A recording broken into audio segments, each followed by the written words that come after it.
Hello and happy Friday. A very fungusy Friday. Hello, agents. How's it going? It is a fun little niche stream today.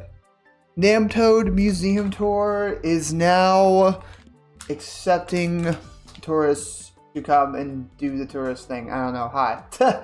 Hope y'all are doing good. I'm good energy tonight, so I feel like this will be a fun stream. Tis I, the Buff, Agent Double Toad 7, reporting in for another gaming mission. Hello, Pasha. Thank you again for the chats today. A lot of them. You're a really good moral support. I hope you know that. Game Awards was something. Like, there's sure... I'm still thinking about that Mega Man stuff, bro. That's just like the part of it. Honestly. It went from, oh my gosh, it's Mega Man, oh my gosh, is that just 11 again, to, oh my god, no it's not, oh my god, Proto Man, oh my god, Robot Master Design Contest, which I haven't done since Mega Man 8. Oh, goodness graciousness. Leon is back in Resident Evil, and he looks good at, like, I think they said his age is 51 now? Which is crazy. And yeah, just a lot of good stuff. Today though, there's not really any news outside of everything that just happened already, really. Unless I'm mistaken, and there is. I still don't age Joe J. When was the last time Joe was even seen, bro?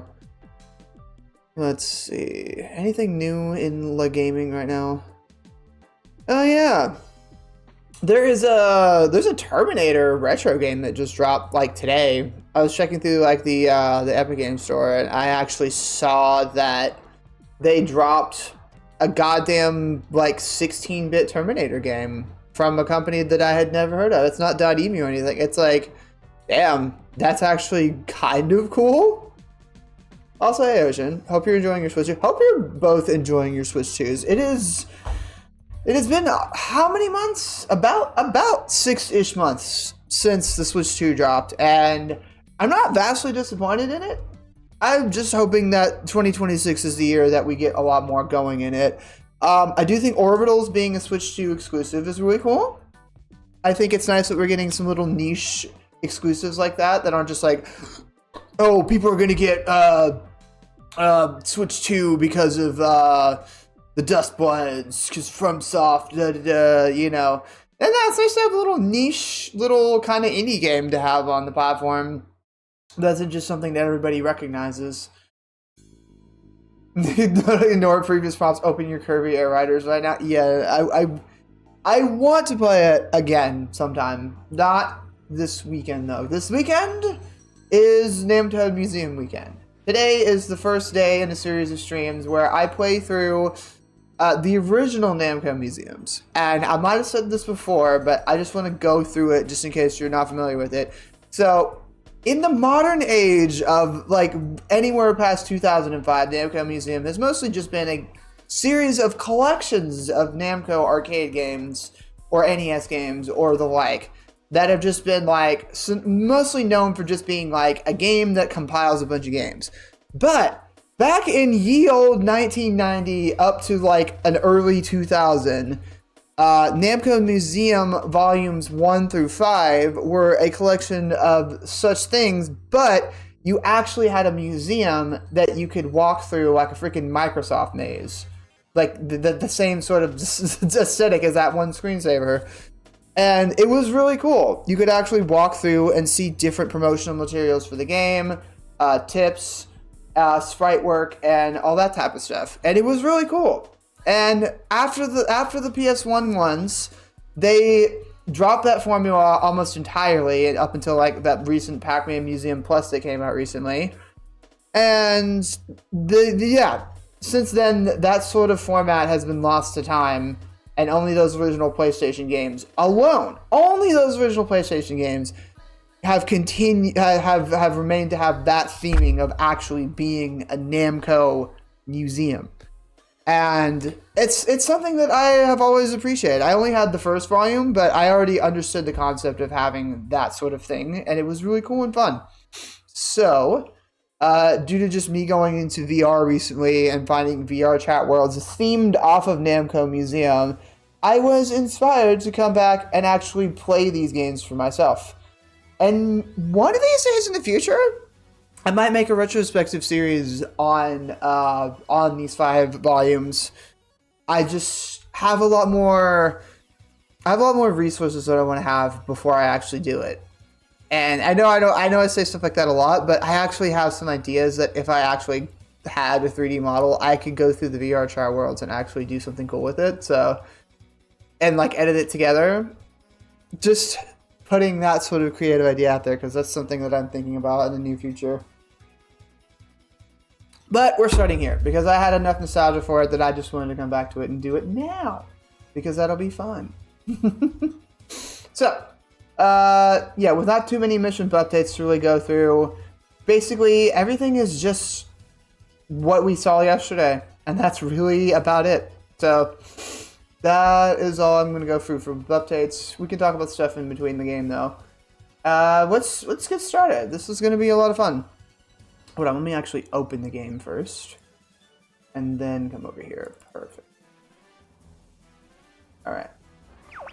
I forgot to transition. Whoop. Yeah, that's super loud. Nostalgia exploding your ears, baby. I seriously need to turn that down. Holy shit. Thanks. Let's see. I like how it hovers there for a bit. Even louder nostalgia. Yes. Your ears are dead now. Okay, cool. I forgot I left Duck Station like super fucking loud. There we go. Hey, look at him. It's the guy. It's that yellow fella.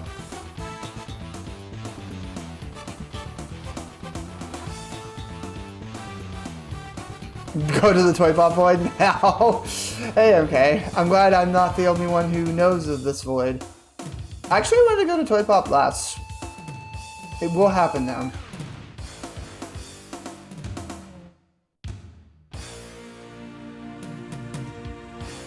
I had one, and that's it.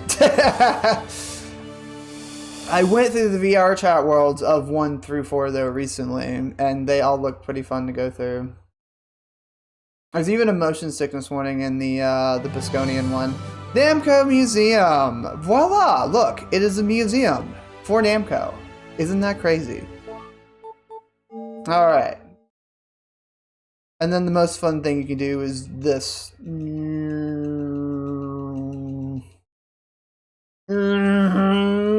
Anyways. Can't find it in the local retro game stores. I think I've seen 1 and 2 the most, yeah. Oh, that is a lot of screen tearing.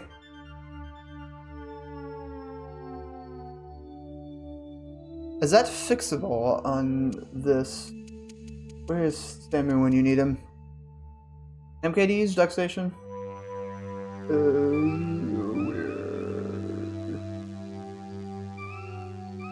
Ah. Hold on. You have the pace. Well, excuse me, princess. Okay. I'm just gonna have to do none of this is happening. Interface. Is there VSync or something? Full screen. Starting full screen would be great. Yes.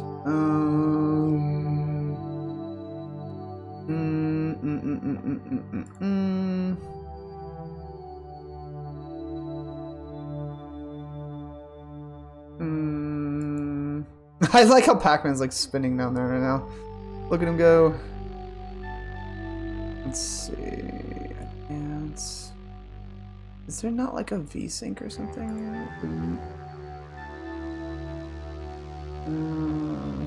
Yes, capture. Go. Aspect ratio. Beep boop bop boop beep boop bop boop beep boop. I can just have to have Sam if he comes by later. It'll be fun. Anyways. We're here. It is the Museum of the Namcos. Welcome to the NamToad Museum. There are 7 games exhibited in the museum. Oh. My name is No, my name will be Bup.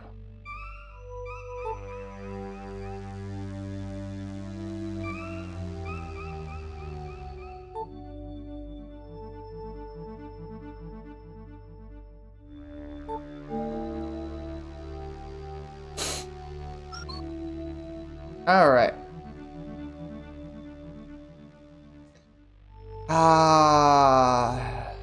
A room I'm very familiar with.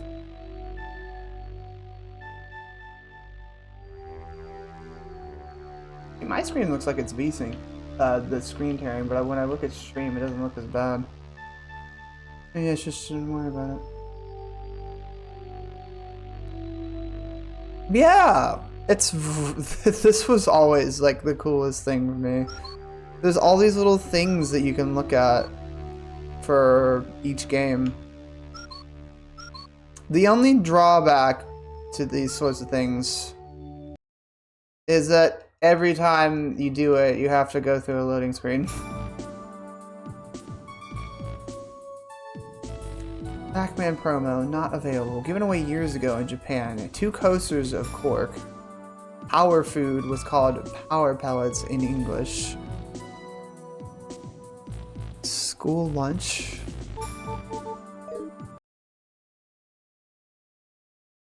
Look at him go. Look at him go.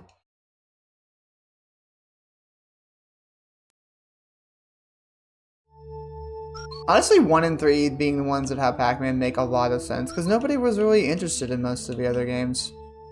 Also, 3 had Dig Dug, if I recall. Oh, hey Dreamer, what's up? Welcome to the NamToad Museum tour. We have an official 1990s Pac-Man towel for a game center.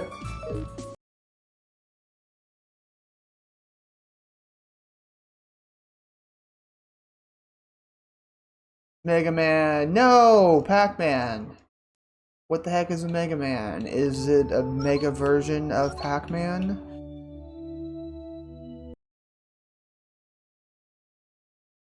The loading screens aren't as bad as I remember them, honestly. Look at this little Pac-Man notebook, sold years ago at game centers in Japan. Look at him! This looks like a freaking, like, Golden Key comic digest or whatever. That's Super Pac-Man? Whoa, you're right. So right, whoa.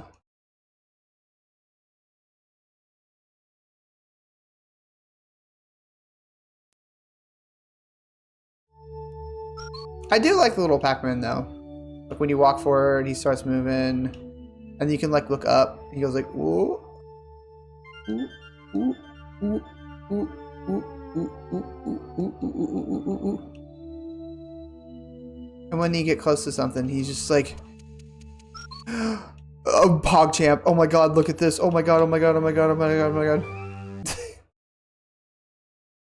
The pinnacle of virtual museums? That's what I'm saying! Hey, Chris. I mean, look at this. You can't get this in your average NamToad museum nowadays. How's it going, chicken?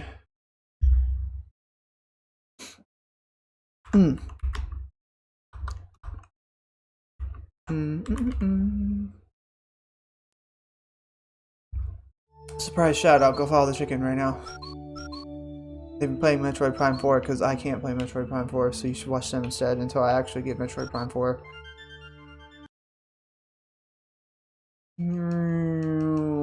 I don't have money. Put it on throne.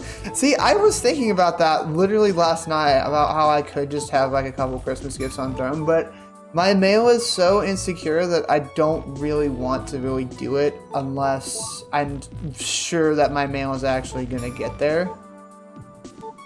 Some of these you can actually look closely at.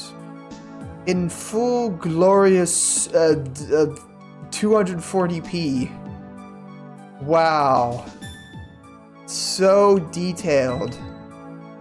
Look at him getting closer to you.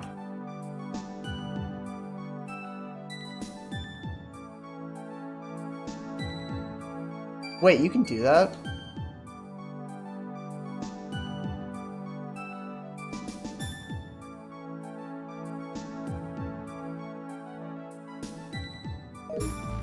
Wow. Okay, well that's something good to know. Have you ever played these before, Chris?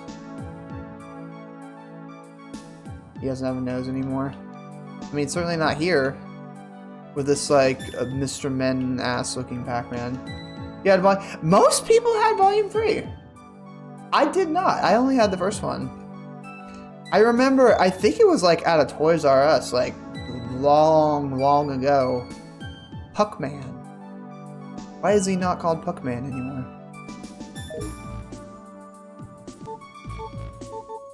But these were really cool. Honestly. There aren't too many games back then, nor nowadays, that had a little virtual history museum for a game. Now I see why Miss Pac-Man dates him. Yeah, and then we have this little promotional t-shirt over here.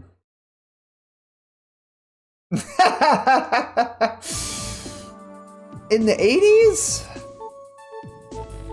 T-shirt no longer available. I wonder if I'm actually going to like scan this in like Google Lens to see if you can find this shirt online.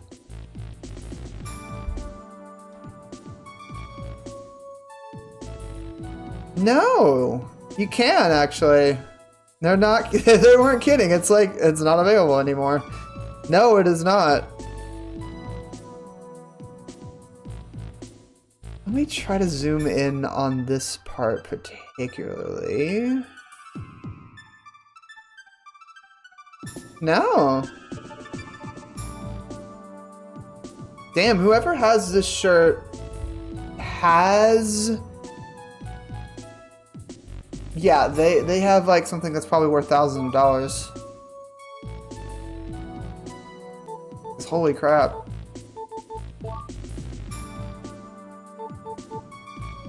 No longer available in the 90s, by the way. So when this game came out, it was like, well, fuck it, there's no more t-shirts anymore.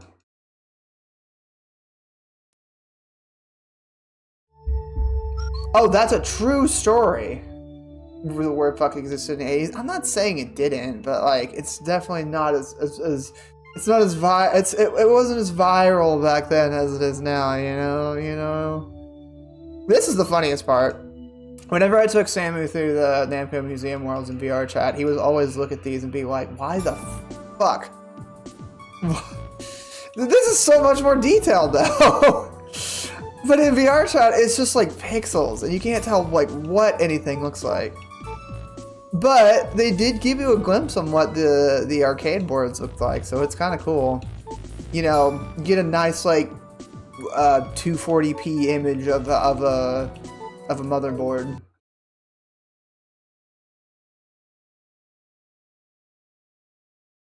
Which at the time, you know, it's like, oh my god, it's so cool, wow. Now it's like, oh my god, I can't even see what this thing is. And you could very easily find like actual photos of these types of things online. But it was still ye old 90s. Puckman.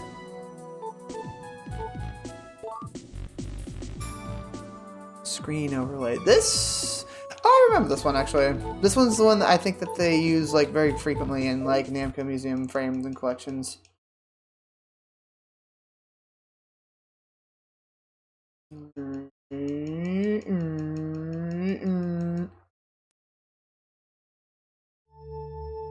See, seeing Pac-Man go back and forth is it helps pass the loading screen time, honestly. Very stimulating. Instruction card. Attach to the arcade game and show it out. See, I always like little things like this, even if it's like simple.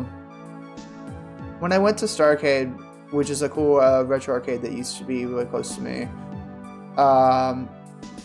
it was always nice to look at like older cabinets and them having like this cute little illustrated stuff that shows you just like, oh, this is how I play the game.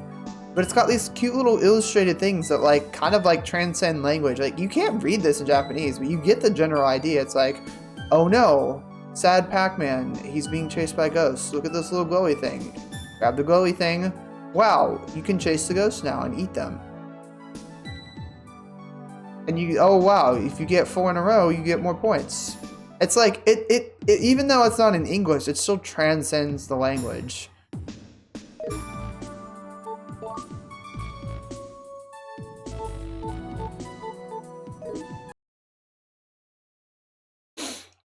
The only thing that the only time that like arcades like have difficulty conveying something is usually fighting games when there's a lot to do. I still do not know how to play Tatsunoko versus Capcom on the actual arcade cabinet that I found one time.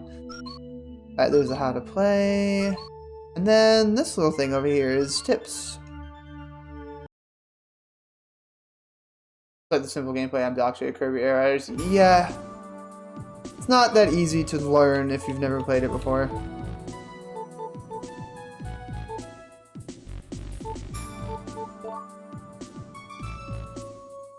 Use one light pass through the ghost box. Ghosts can only travel in one direction. Use them wisely.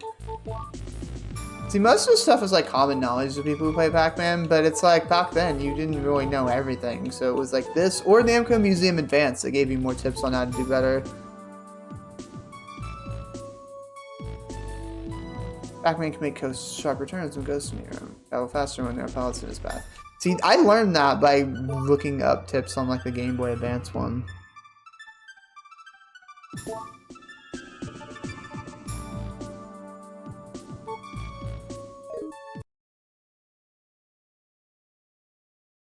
Yeah, I'm saying the best strategy that I would give to you for somebody playing Kirby Air Riders for the first time, always focus on trying to get blue boxes and grab every power-up possible. If you have a prediction on an event, try to focus on a machine that focuses on that. So if it's like, oh, you know it's going to be high jump or air glider, then you focus on a winged star or a paper star. If you know it's going to be a dust up derby, focus on something like a battle chariot or a shadow star. You're doing the solo mode? Oh, you haven't played online yet. Yeah, I wouldn't... I mean, you can play the casual mode just fine. And you can play the rank mode because they won't pit you up against the harder people until you start ranking up. I just want to see what this looks like. Huh. History of Pac-Man. Pac-Man was released in 1980 and it quickly became a worldwide hit. It had unique episodes, intermissions, and game developers had varying opinions on it. In one of these exhibits, Pac-Man is referred to as Puck-Man, but that was a development title. And they can't tell you why, because this game is rated E for everyone. I can't believe that's a true story. I thought that was fake at first. And this was always my favorite part about the museums. Like I did like all the cool artifacts and stuff like this, but my favorite part was actually being able to look at the individual sprite work. Which, even for 1990 or something, this is still like nice to look at. You can make a little... a blast.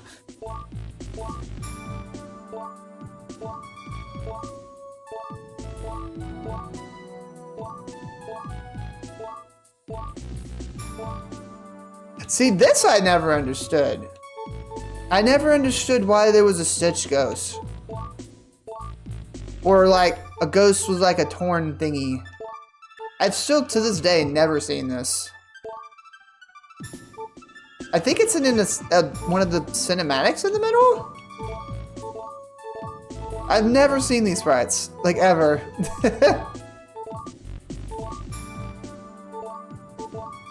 How dare they put nudity in the arcades, man.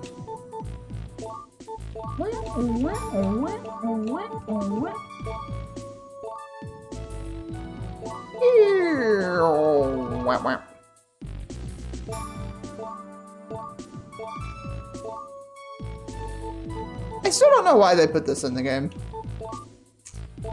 They really just started to, they were just like, They ran out of fruit ideas, so we're just like, Galaxian, then somebody just heard like a bell in the office or something. I was just like, bell, a key. I don't even know what this is from.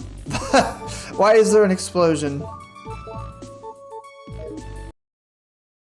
The sprite work section of Pac-Man always left me with more questions than answers. Things that I didn't expect. I'm like, what the fuck is this? Why is there a naked ghost? Why is there an explosion? I don't get it. Anyways, let's play Pac-Man. Now here comes the core of a NamToad Museum. Look at this. You got some kickin' remix of the Pac-Man theme. And this cute little freaking... I left by accident, oopsie. This little Pac-Man house and backyard. Like, look at this, it's so cute. You can't really do anything, but it's a nice way to like... It's a nice way to like go through the museum and be like, you get to the game and you have this cute little themed room to go off of. Look at his house. I think his house still looks like this. If not with, you know, maybe without the red hat. I forgot what his house looked like in World 2 repack.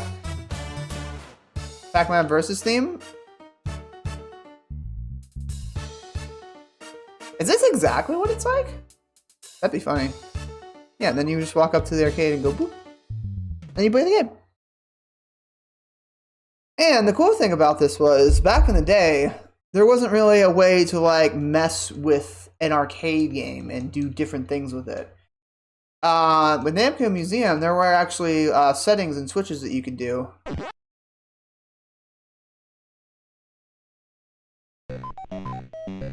And I did not expect these weird notifications to happen. Hold on. Can I turn these off? That is incredibly obnoxious. Hold on.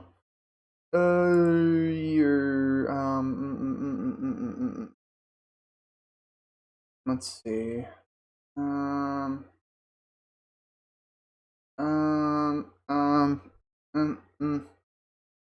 Yeah, I turned retro achievements on. I didn't think I'd get these like obnoxious as heck notifications. Show achievement notifications. No, no, no, and no. Thank you. Goodbye. Alright, anyways. Oop. Also...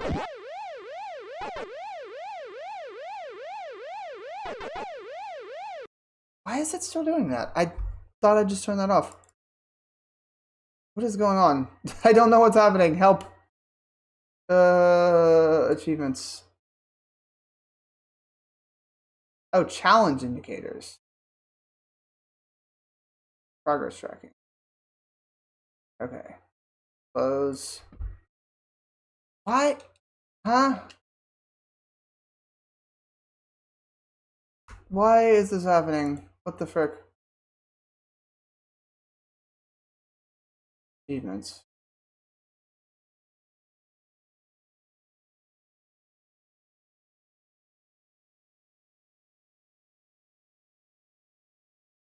Disabled. There we go. Okay, now it's gone. It's like every time I push the triangle button, it did this weird thing.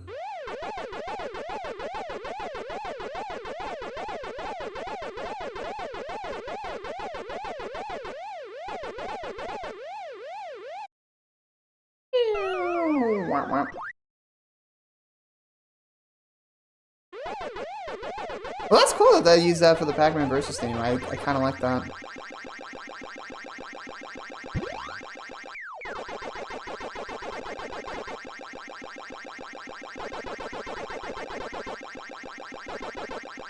Yeah, the cool part about NamToad Museum was it allowed you to play like the actual arcade versions of the games on your home console, which was not possible before. You only had like the NES version of Pac-Man or the Atari version of Pac-Man or something like that. So when games like this came around, you could actually play the arcade version of games, which is kind of ludicrous because you could literally play this on your mobile phone nowadays, but back then it was like, wow, I can play Pac-Man, the original Pac-Man, on my PlayStation. What I was looking for that I didn't get for some reason, I was looking for how to change the settings. What the frick happened there? I literally phased through a ghost.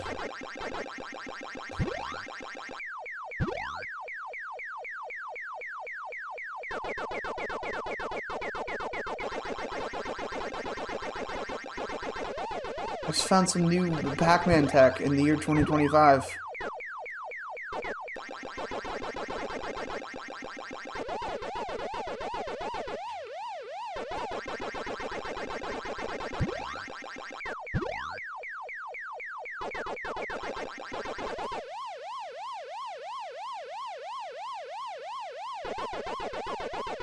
Damn it.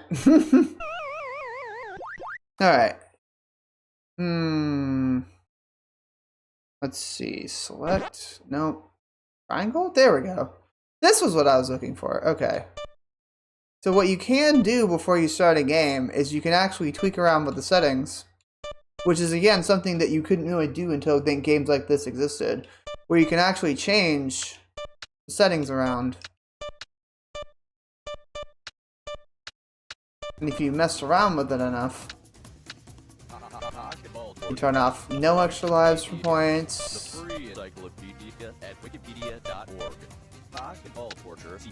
You can change the amount of lives that you start with.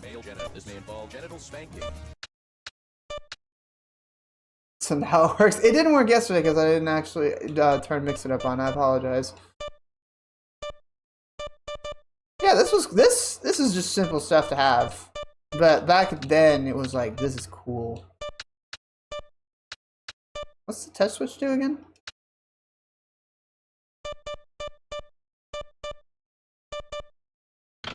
And then you just turn the power on. It's like actually having a little, Oh, that's cute.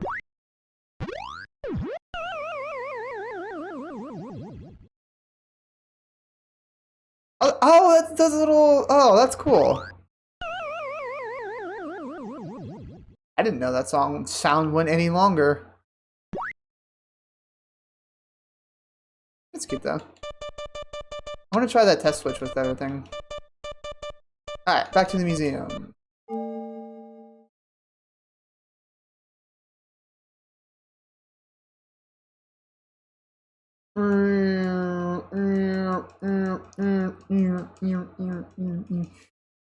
Yeah, I'm not gonna dwell too long on games that are just like, oh, I played these a bunch of times. I'm gonna dwell longer on games that I like a lot, so that I can get through as many of these museum pieces as possible. But I will be looking at the artifacts of, like, most of them. Let's see, where should I go next? How about Galaga? Galaga's fun. I might play Galaga for a lot longer.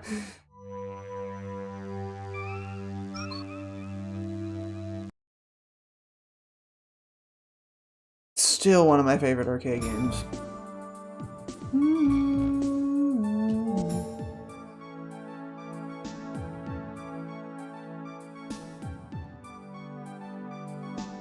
A thing that I still don't see people implement whenever they play Galaga. Most people play Galaga just mash buttons. But if you linger around long enough, you can get your fighter captured and get a dual fighter. Which most people, like, who grew up in the 80s, nobody really did this. Everyone was just like, avoid the tractor beam and keep shooting. But because I played a lot of modern Namco museums and stuff like that and learned how to do a dual fighter, I just do that like very often because it helps you with the bonus stage a lot too. What the hecky is this? Oh, it's a promotional poster.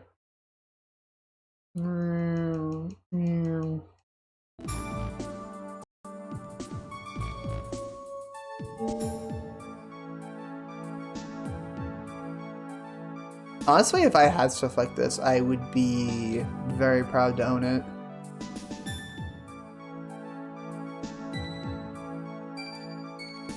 Can't tell. The screenshots do look clean. They don't look like they were taken with like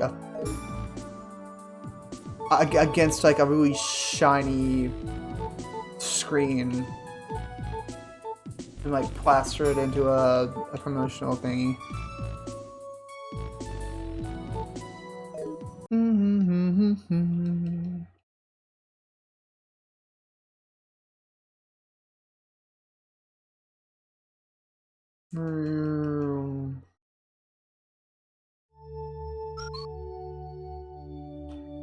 Not as much stuff for Galaga.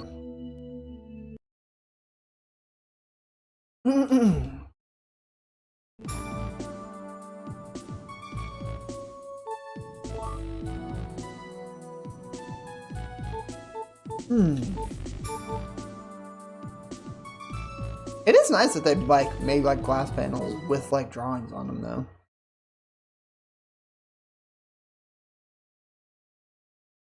Technology was at its peak.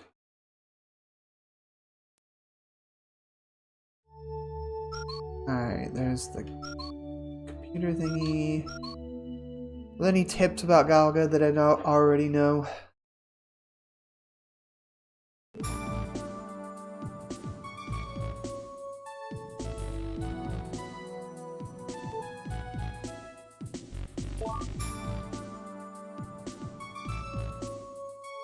Yeah, that's a common thing.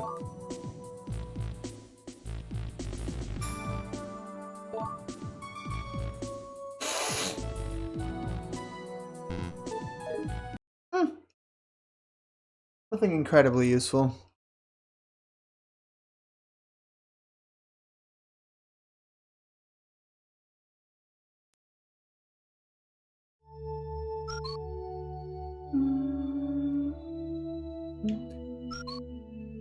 I want to read all these now because it does give you a brief history on each game.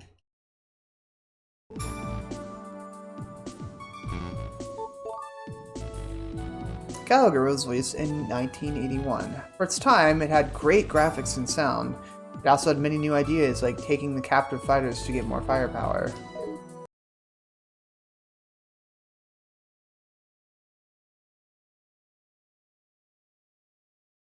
And now a 15-second wait.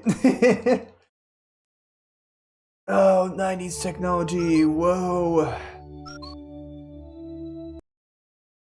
Our attention spans have shrunk since these days.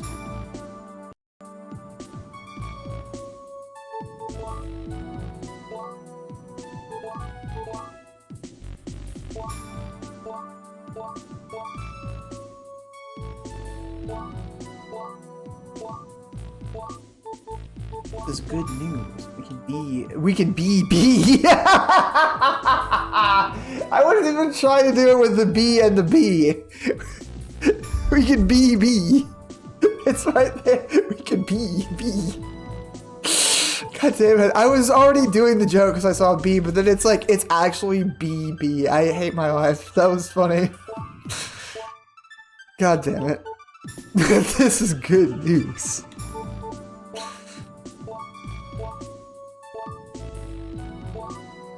There should be more sprites for this because there's a lot of tractor beam. This one's weird you already see it. You gotta go really far in the game to see it. There's a Galaxian? Gosh, how far do you gotta go see that thing? I don't think I've seen this one either. Or that one.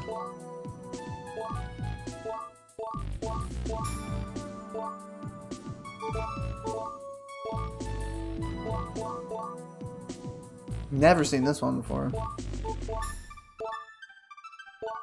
Gosh damn. History? That's what I like about these little sprite charts. They show you things that's like, you probably might not ever see this in the game ever, unless you're like god tier at it. Which some people were, because it's all they had. People would dump not life savings, but definitely a lot of money into these games back in the day. It's like microtransactions, but it was the only thing that you had. and there was no way to play these at home.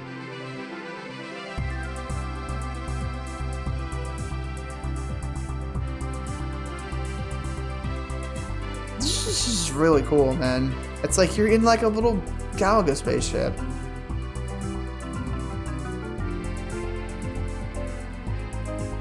With a very flat window.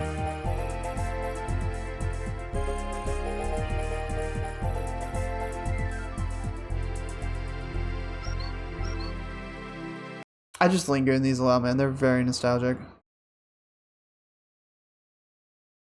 Can't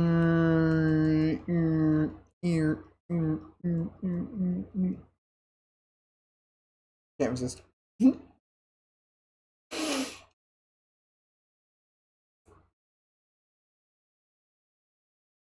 Alright. Good. Alright. Not use. Pause on. Demo sound on. Not used. 5.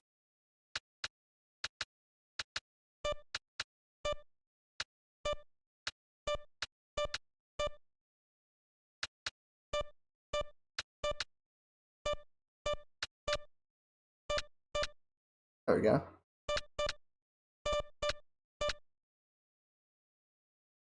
Make it a little easier. And I want to try all these test switches because they're really interesting. Oh, that's cute.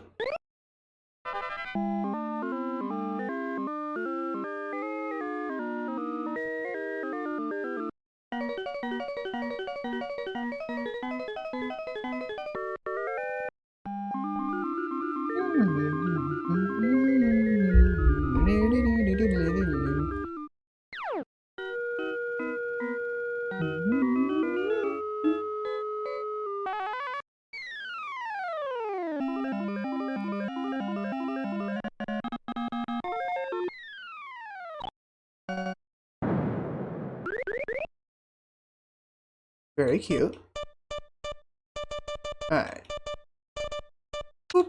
Pop. Oh,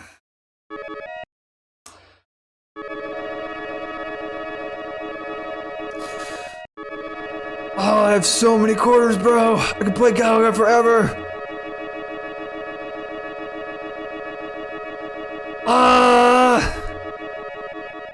Perfect.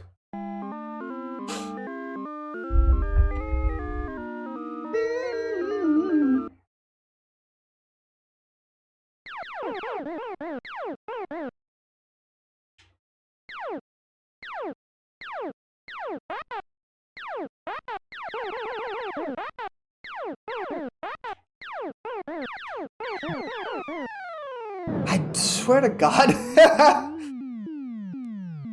I'm like, I saw it coming and everything. I'm like, God damn it.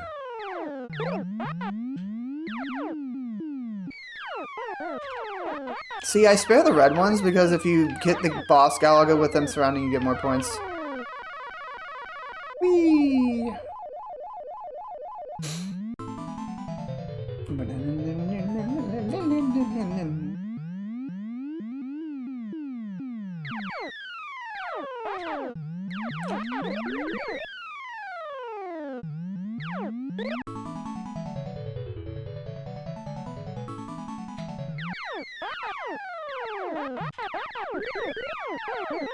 Alright, now we're cooking. Now I can just smash buttons. I'll get more points by surviving.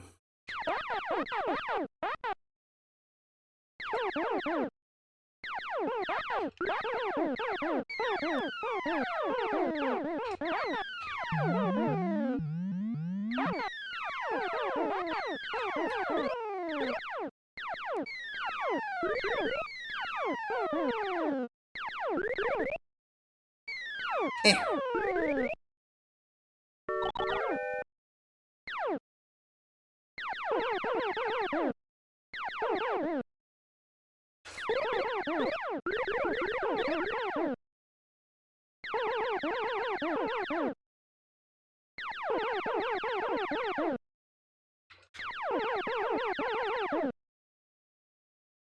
Booyah.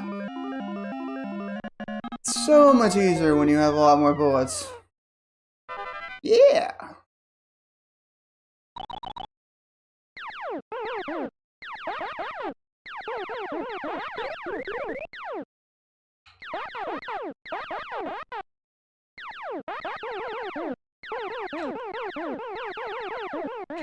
Oh God.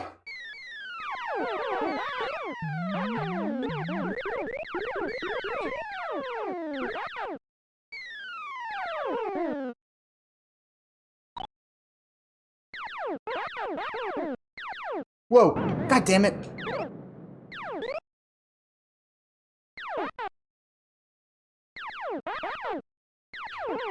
Oh gosh! Woo! Woo! Woo! Ha ha ha! God damn it! This is why I should just shoot things and damn it! I got a high score though. It's fine.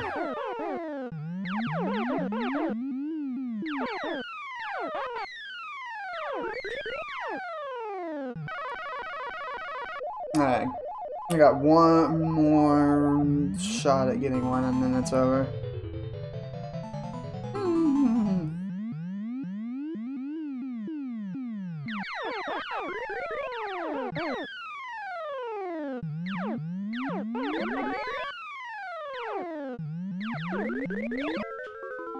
Oh, I shot it! God damn it!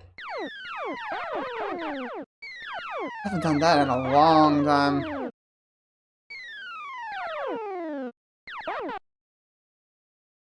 Alright, now it's all about survival. Shoot like there's no tomorrow! Damn it. And it's game over. Alright, one more.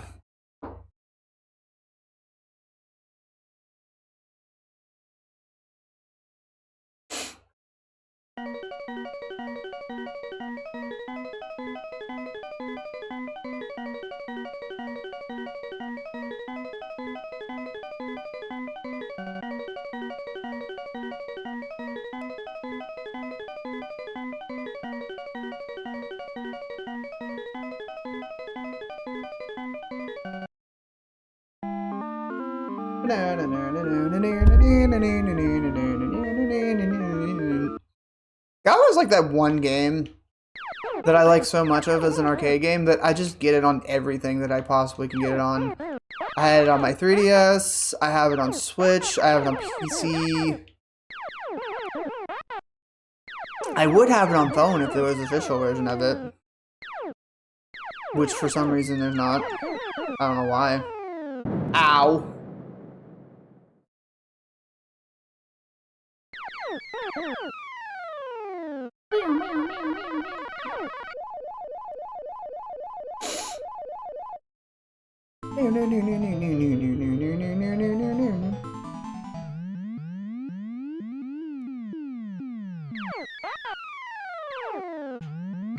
God fucking damn it!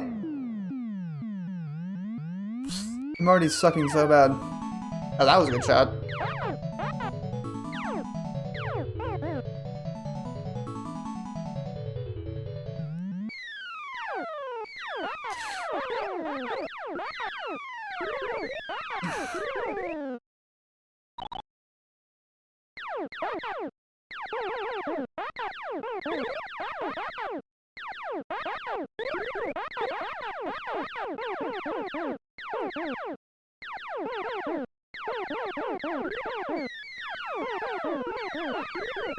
The more you shoot, the more you don't have to worry about.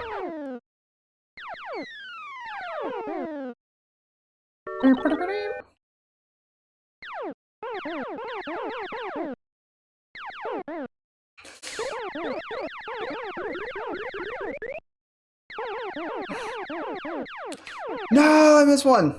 Damn it.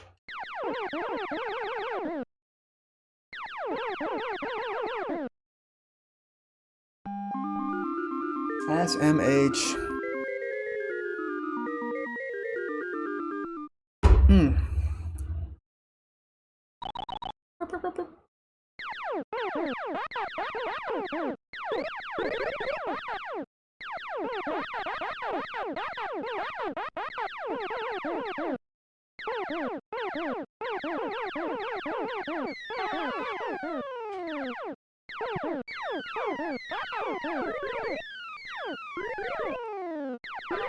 There we go. Could have got that on the extra bonus stage, but no. Oh shit!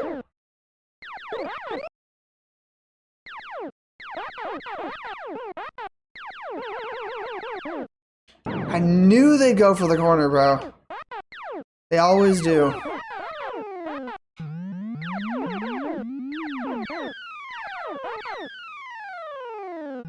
Fucking hell.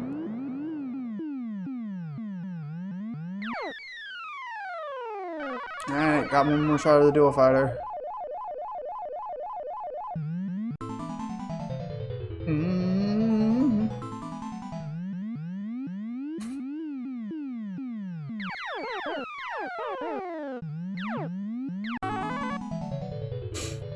Oh shit.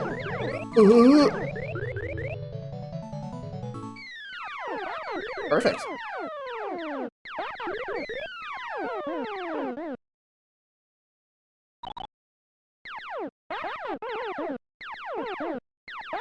God damn it.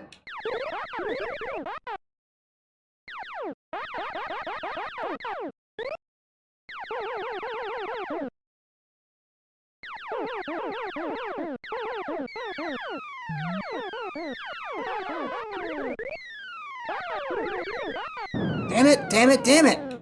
Damn it! I wasn't even close. And it's just still spinning around. I probably still got like top 2 high score or whatever.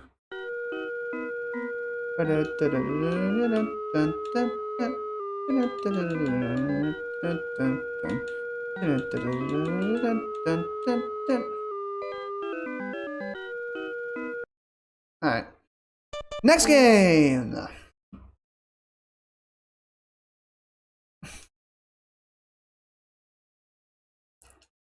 I think I know exactly where I want to go. Time to go to the motion sickness room.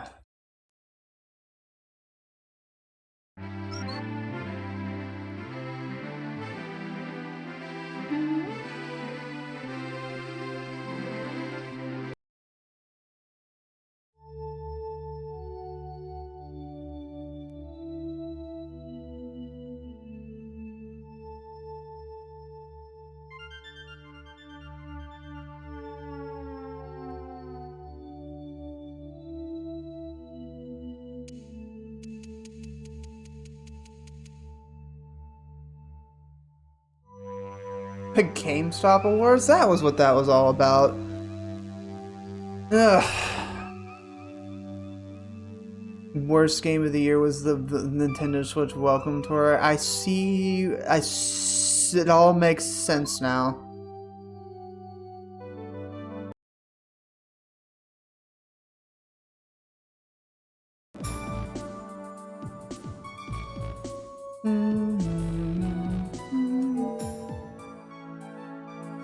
On the GameStop channel. God damn. I didn't even know there was a GameStop channel.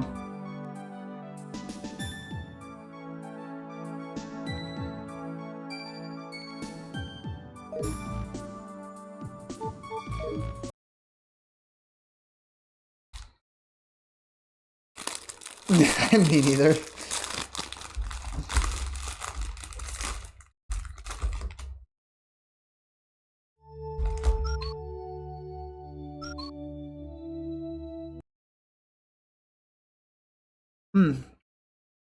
Like, I like the Scott the Wise, but just a lot of stupid stuff about GameStop is just like they're really just clawing for desperate attention that they're very slowly losing.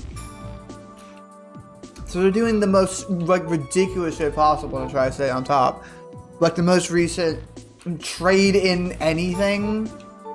It's like, bro, they're really, really trying to stay relevant.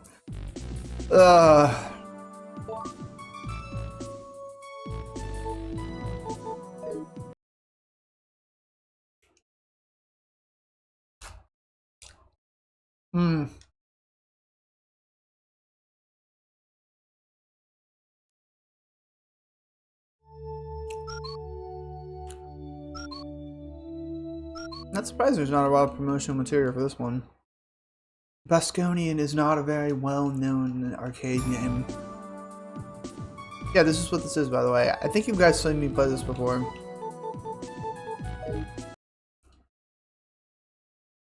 Some of you. I think...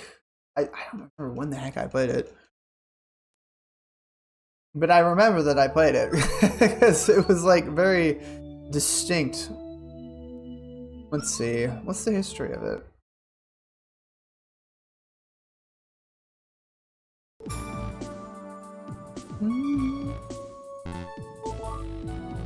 Bosconian was out in 1981.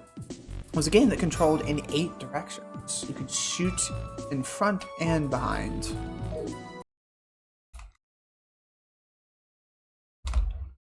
Revolutionary at the time.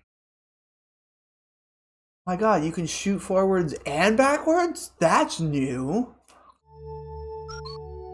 Innovation these days was not exactly a huge... It wasn't like a huge... Like, oh my god, everything is just so different. People did crazy things to make a game different than the other ones. Like, this fighter ship doesn't look any different than the one in Galaga. It can go at an angle, though.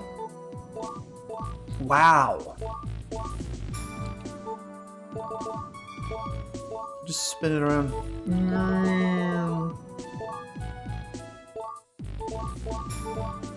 What's so different about the extra one?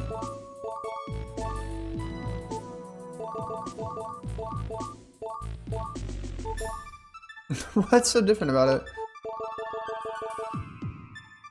Oh, I see. It's got a smaller window.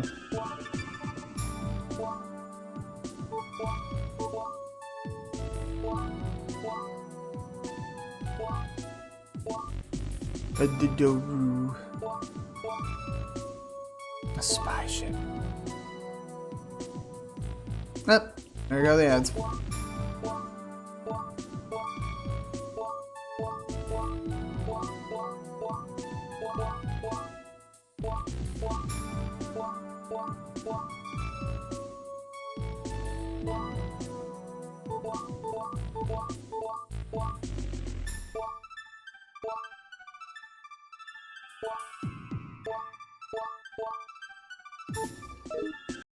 Welcome back from the ads. We are getting into the game. As not really well known as Bosconian is, the museum room for it is actually pretty cool. It's very spacey. Like a little bit more so than the Galaga one. Whoa.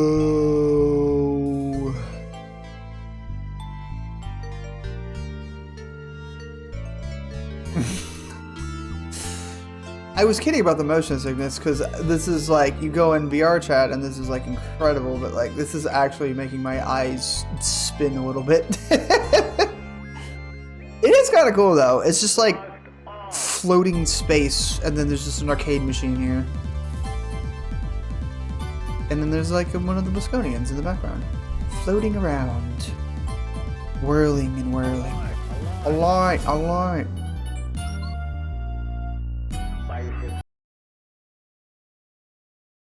This was actually an interesting arcade game because it allowed like, it was like a space fighter game, but you could actually like roam around a map and like shoot things. So, kind of cool.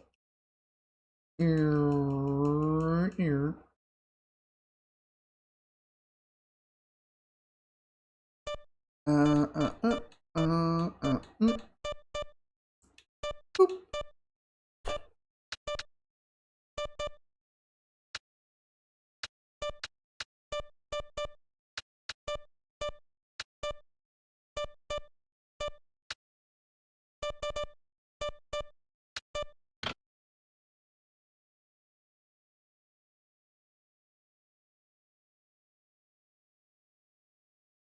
Hmm?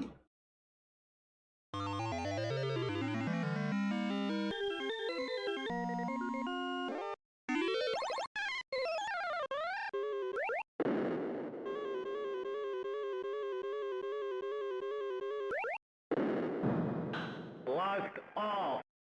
Blast off! Spaceship sighted. Spaceship sighted. Spaceship sighted. Condition red. Condition red. Condition red. Condition red. Oh, it's saying what settings are on. Okay. Wow, 1995. This game came out when I was born. I'm old.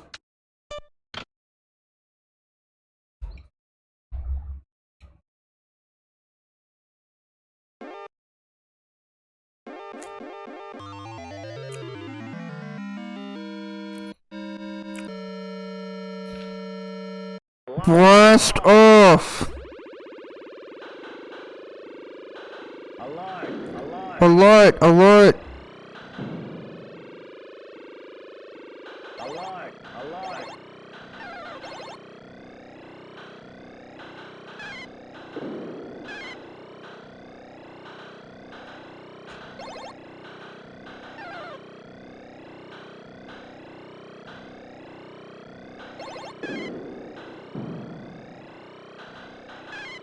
Alert. Alert.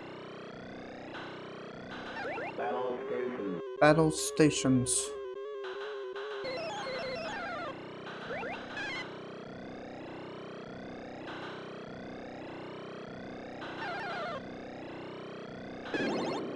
I don't think I've ever got condition red before.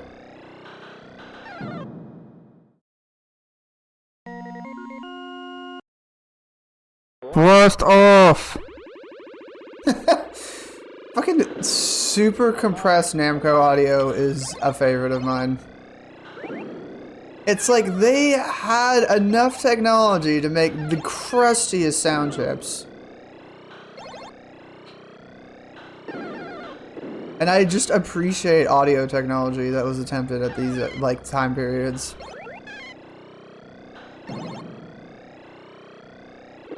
Alert. Alert, alert.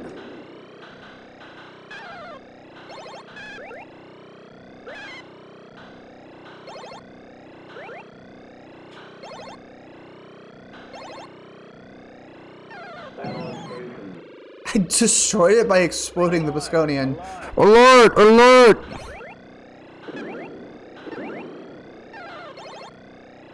It does give you a little bit more strategy by having a shot that can go in the back. So that way you don't always have to be like avoiding things. And actually have an offensive opportunity.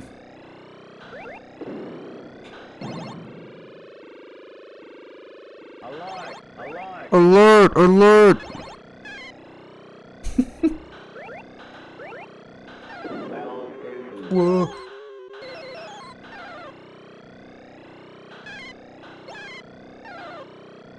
Did it just shoot its own thing?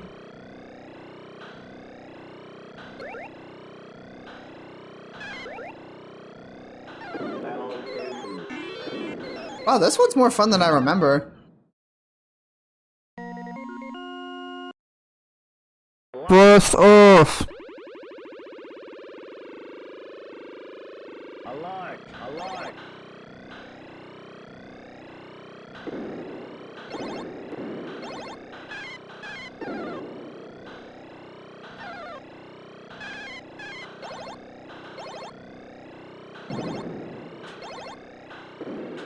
Alert. Alert.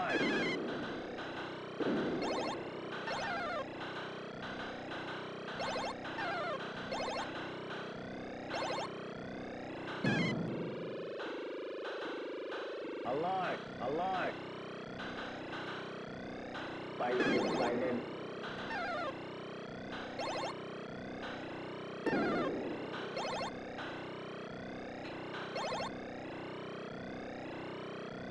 Spaceship sighted. I just blew it up immediately. Alert. Alert. I wonder how you get to a condition red. Probably if you have like too many spaceships on screen. Sighted. Battle station. Alert. You probably get in condition red when you have a spy ship for too long. Potentially? Spaceship sighted. Ow. Yeah, I was gonna say, there's condition red right there. Alert. Alert. Oh, the mine blows you up. Shocker. Lights off. Alike. Alike. Alright, I'm spending too much time on this level.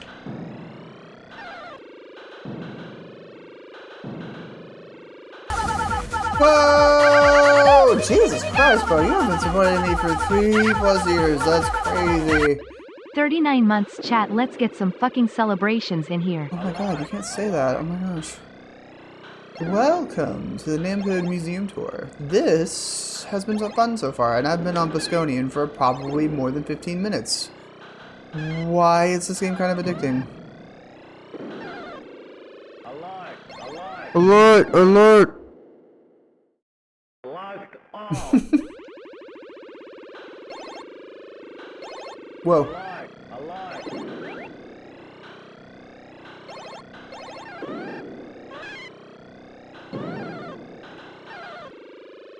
Alike. Alike. Alert! Alert! God damn it. Stupid mines. Locked off. Alike. Alike.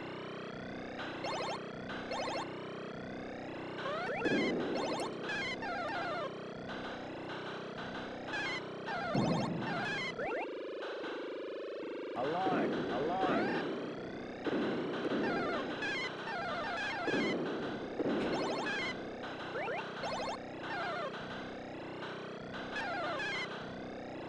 Man, there's so many of these fuckers. They're blowing each other up with mines though, so. Ooh, spaceship sighted.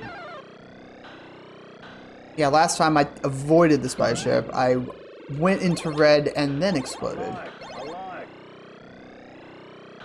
Spaceship sighted. And they blew it up. They blew themselves up. Battle state. Alike. Where? Oh! Spaceship sighted.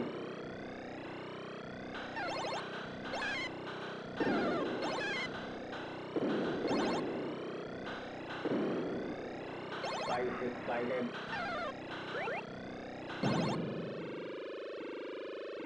Battle state. Alike. I played NamToad Museum Mega Mix a while back. In fact, I think that's how I ended up playing Bosconian. Because I remember I played it at some point. Fuck. Locked off. Now, my plan is to play through like volume 1 through 5 by the end of the weekend. God damn. Alright, no more beating around the bush. I have 1 life left. I died. Wow, 69-9! If I had only gotten 1 more 9! Would have been perfect.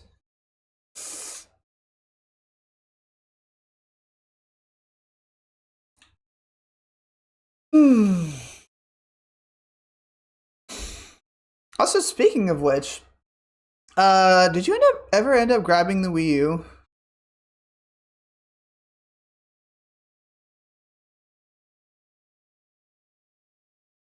Hello, yellow winner. You are indeed a winner that is yellow, right?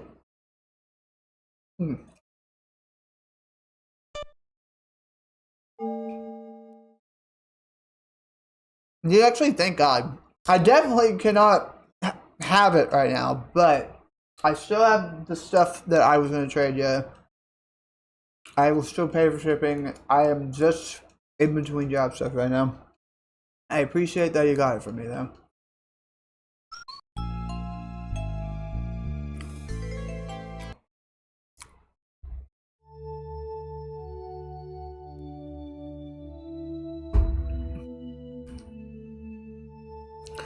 Man, this music is so nostalgic, bro. I can turn it up a little bit. Actually, no, it's fine. I just need to put my headset on better. Alright, what next? Actually, I know where I want to go. Rally X. Saving Toy Pop for last. Let's see. What's this? I actually don't know what this is.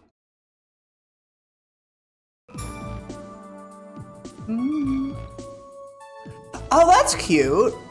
Little keychain, like transparent keychains of the maps in Rally X. You could not tell what this is if it didn't have the Namco logo on it. The only Namco Museum I own was one for the G. That's most people. Most like people from like 2000 era, Gen Z. If people know about Namco Museum, it's either because of like the GameCube, PlayStation era one, or the Game Boy Advance one. But anyone who grew up in the 90s knew about the Namco Museum Volume 1 through 5, and most people only got 3 for some reason, which was the only one that I didn't have. I only had this one, which is the first volume. But these were really cool because they were an actual interactive museum. And it's a concept that would really go well today that they don't do anymore. Pac-Man Museum Plus was like the closest we ever got to that.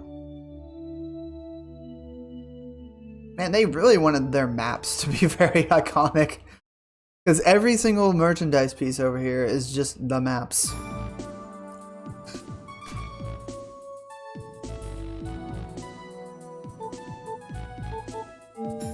Oh, this is for new Rally X. Nostalgia Maker, absolutely. Besides the fact that you don't even have to go through the museum to play the games, like you could still play the games if you just want to click, like, turn on the game and play it.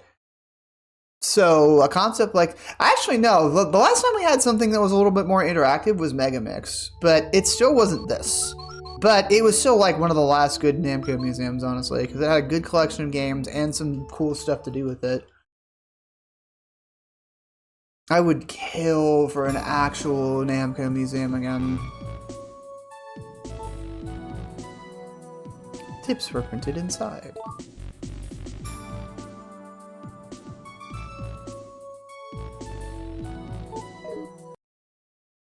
Imagine if the GB one had a JP or something. Like, yeah. I don't mind Namco Museum collections. I just think they lost the sauce after they stopped having interactive stuff. And I do not know if they'll ever do stuff like this again, because, like, we're kind of just at, like, the peak in terms of game innovation. And with a new Switch console out, and I don't know what Namco is doing in terms of, like, actually investing in this. Yeah, especially with Pac-Man World 2 Repack not even being a physical game on Switch 2. It's kind of a mess right now. I don't foresee anything like this happening anytime soon. Namco's retro market is in hell. The bar is in hell. And Pac-Man World 2 Repack is probably the best thing that we've gotten that actually embraces their Namco arcade history. Also, hi Lumi. I did hear your hello, I was just rambling.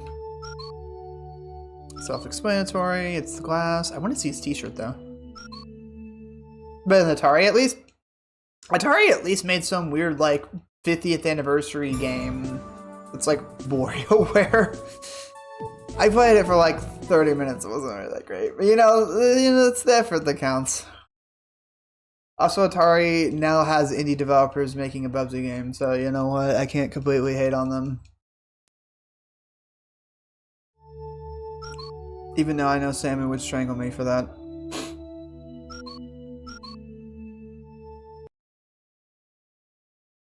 How you doing, goatee?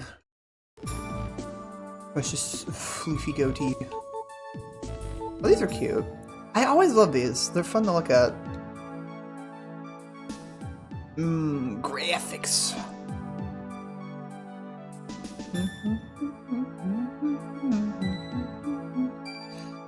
See, again, it really does just transcend language. Like, you can't read this. It's all in Japanese, but you can tell, like, look, that white dot means you, the car. That yellow dot means the flags you can get. And that red dot means the cars that want to kill you.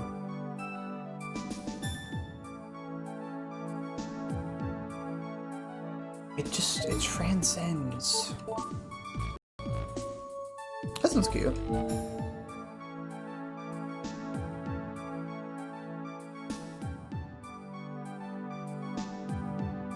These actually give like all the flag positions in the maps? Well, most of them, because they're covered. Or maybe those are the rocks.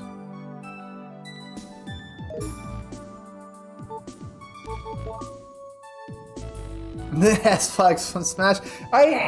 You're joking, but I really hate that that's most of the legacy of like Namco Arcade stuff.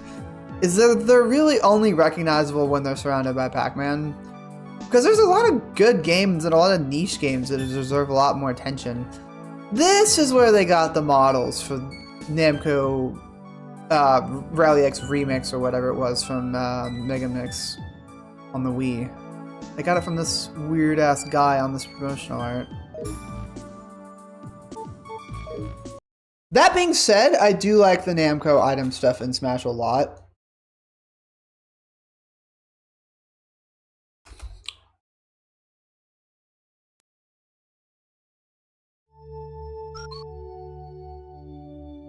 Oh, for Bosconian? Yeah, that's the cool thing about games. This was like the first volume too, so nobody knew what Bosconian was. They're like, oh, there's Pac-Man. What's this weird spaceship game? Which is funny, because my dad grew up in arcades and he knew what the game was when we got NamToad Museum Volume 1. So it was really interesting to have somebody who had actually played it at the time. The history of Rally X and New Rally X. Rally X was released in 1981. Improved version was released later that year. That was the first game with S-Flags.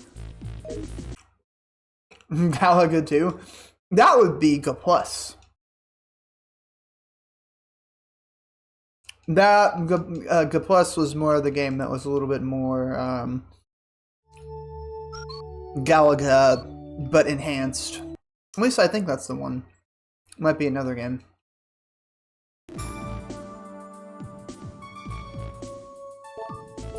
Oh my god, look at all these angles! Oh gosh. Tree. Pink tree. Blue tree. Bang.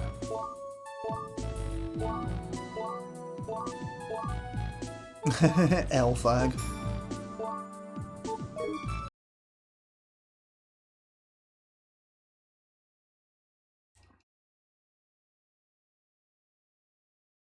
And the Rally X room has one of the best remixes in the game.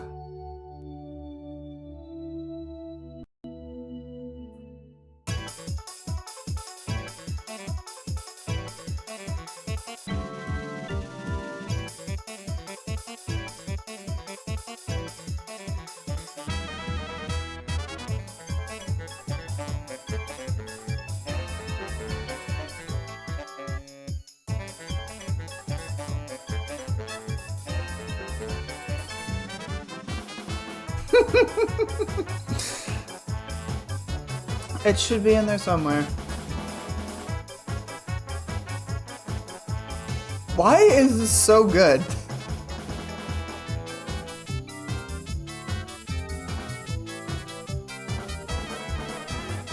Anyways. Let's see. New and regular. Also, what's the funny thing, because I was able to go in these worlds in VR chat, I actually figured out how those cars work.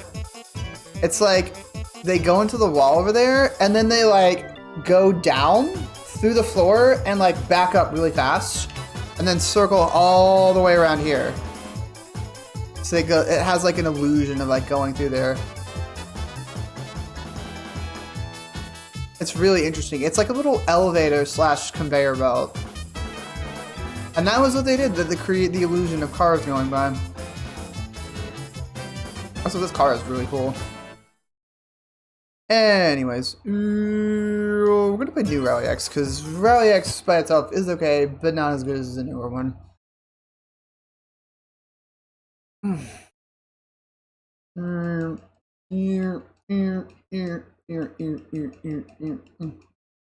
Oh shit, I need to take my meds. First, let's do this and go back. Alright, hold on 1 second, chat. Priorities must be taken.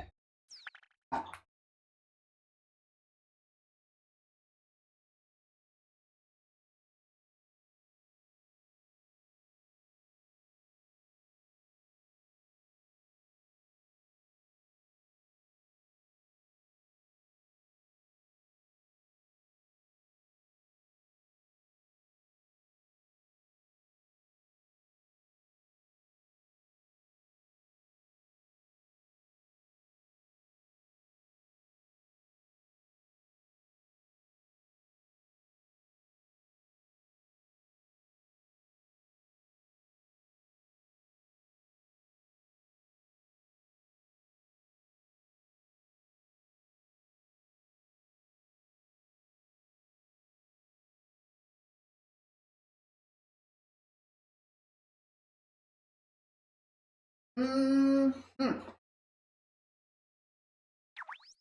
Alright, I'm back.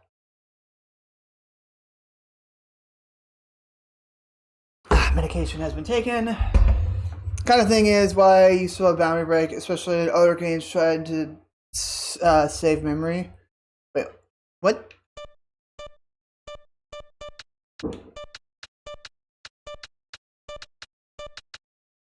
Save memory in old games with boundary breaking? Question mark. Oh, right. Oh, yeah. The technique of being able to swap the cars around. Saving. Yeah. Yeah, I do like technology like that for sure.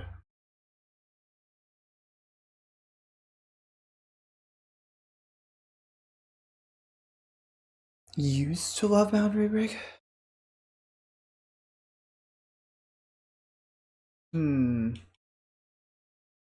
No sound test? No sound test. Sag.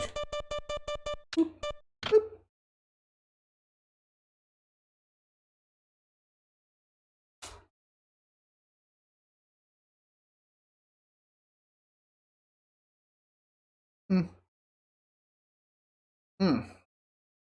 I do remember a long time ago in a galaxy far, far away, where me and my family would go to a lodge in Tennessee where there used to be a Pac-Man arcade machine, and I would always end up seeing that like arcade grid pop up every time we turn it on to try to use it.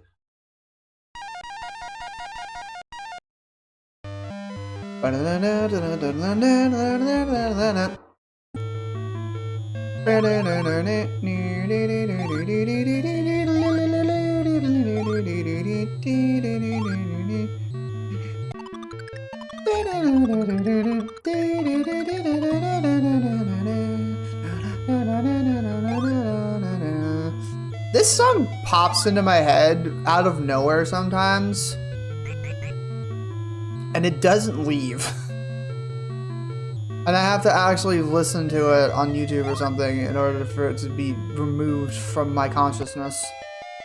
It's just a freaking catchy little retro theme. Catchy little retro themes always get me. Whoa, oh god!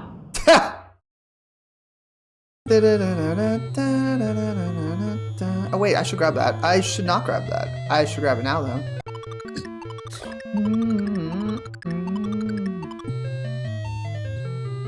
Man, those guys are relentless.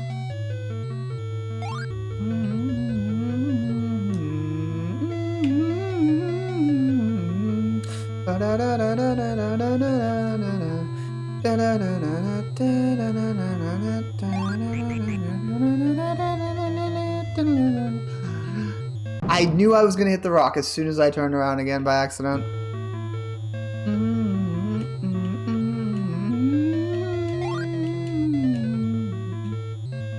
Ow. The Mappy's another one we went to. That's why I like the Smash remix a lot.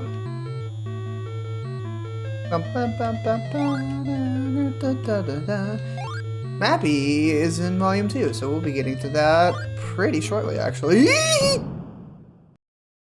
Shorter than you think. I get. I want to focus more on games that I really like. Not that I don't really like Brawley X, but what else can I move on to? I think there's only 2 left, actually.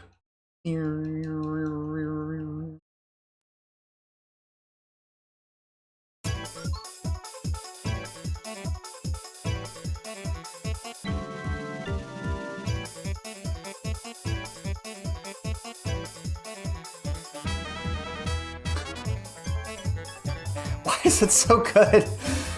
I have lost my sense of direction.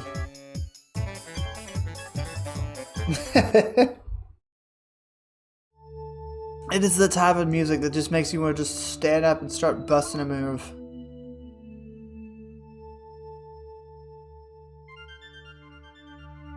Let's see, I did Pac-Man, Galaga. Alright, so that just leaves Pop Position and Toy Pop.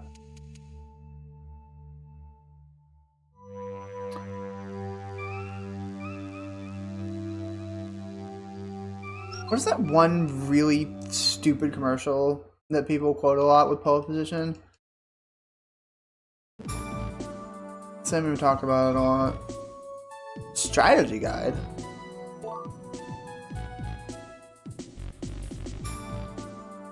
That looks like a goddamn passport. That is like ye old history of pole position right there. Oh shit! There's actually little pages here.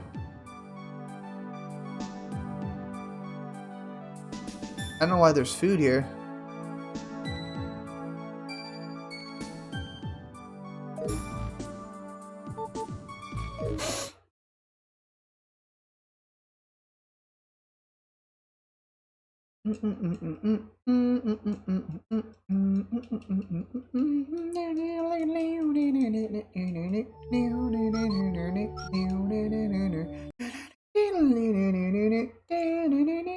You are a fucking band. That's cute. I think pole position was one of those games that was like an actual like steering wheel and gas pedal type of deal.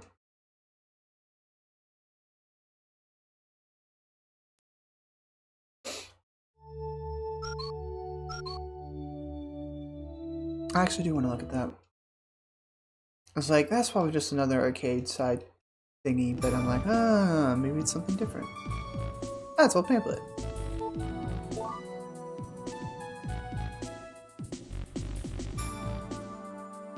Ah!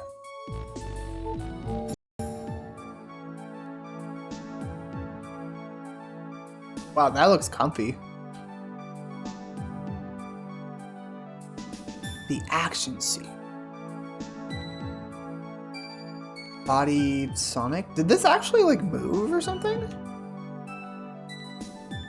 Dude, nothing really gets me going in terms of arcade history than looking back at older racing games and the type of technology that they tried to use to make things immersive. It was just so cool. The graphics are like obviously mega outdated, but you cannot deny the impact of stuff like pole position, outrun, and then eventually like Daytona and stuff like that. Like even playing Daytona and like actual like because it's like one of the most common things to find in an actual retro arcade. It's like you play Daytona and it's still fucking fun to play. And it does have a sense of realism that you can still kind of feel from back in the day. It's just fun.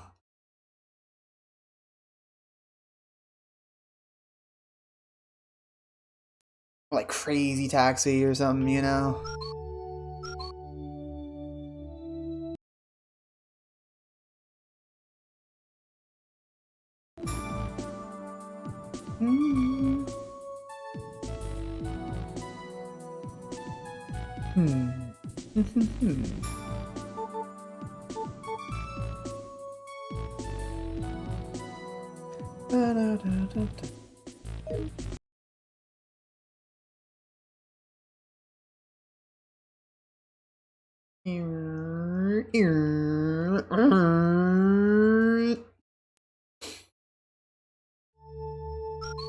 Beep boop.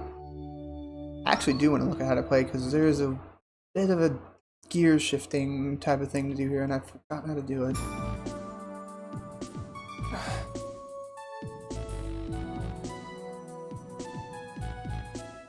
Turn to brake, finish the race.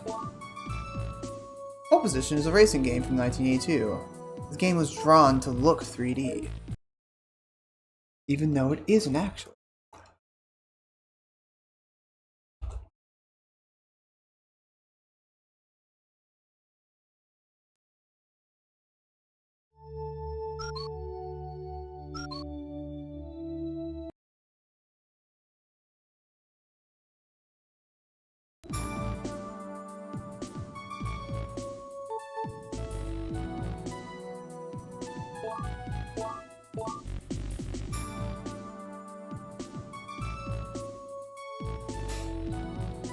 Oh, no worries. Indianapolis, we got a CrossFit. I used to have one. They closed down due to the building having to shut down, and they kicked out all their tenants or whatever.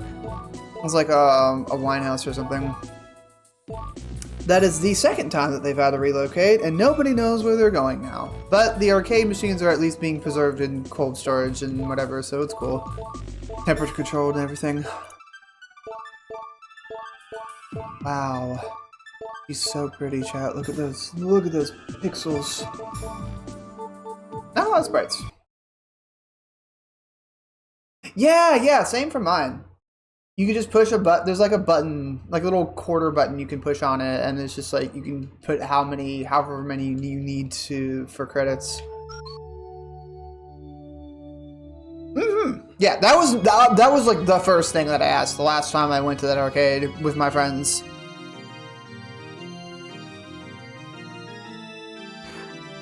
Prefer to qualify. Yeah, look at this thing. It's got like the pedals and everything. They didn't really simulate the comfort of how comfortable the seat looked compared to the photo. Yeah, trust me, retro preservation is a very important topic for me.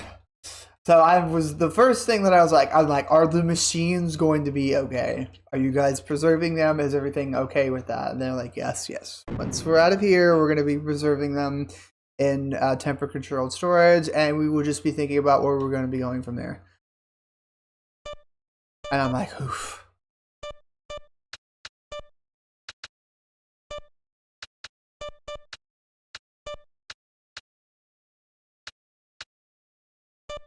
I'll just keep that on default.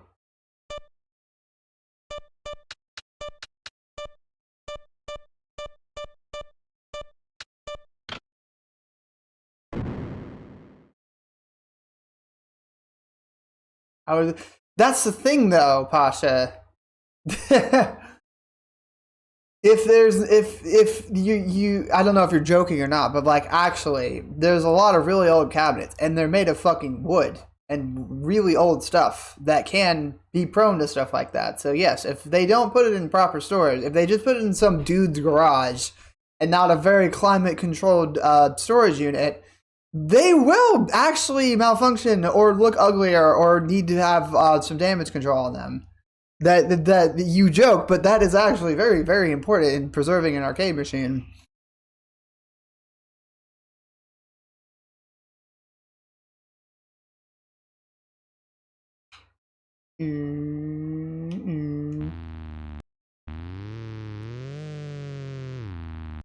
Alright, what's the shift button?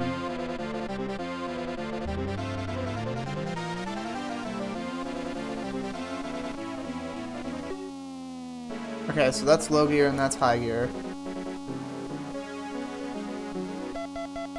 It's also the button that pushes the sound.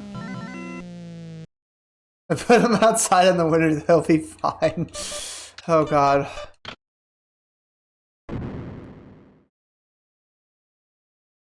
have seen if I could rent one. I do not have the money for that, unfortunately.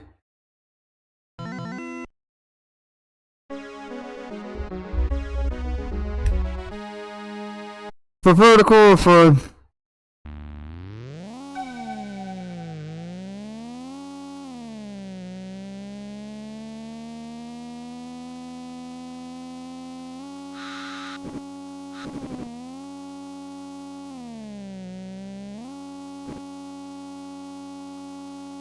See, what I learned through the manual of the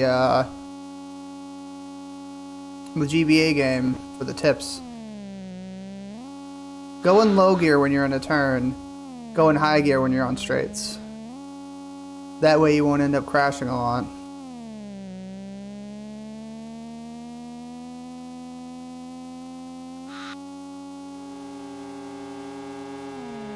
And switch between as you see control for. Oh, it's terrible. I used to be.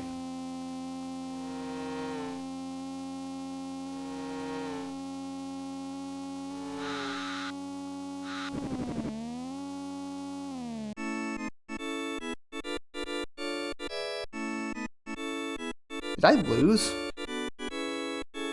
Or is this my best qualifying lap or something?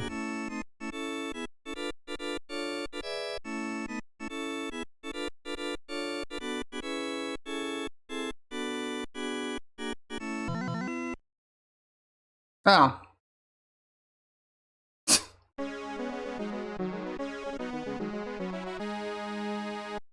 I guess I lost. Right when I was saying, oh, look at me, I'm so good at this.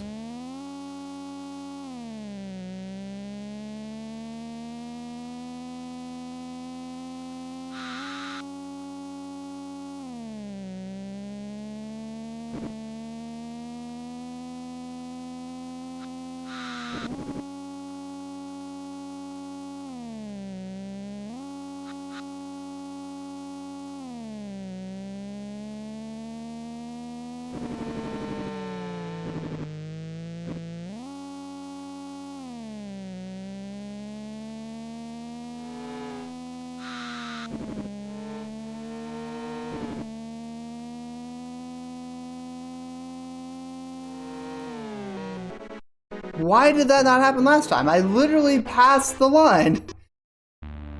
Y'all saw that I did.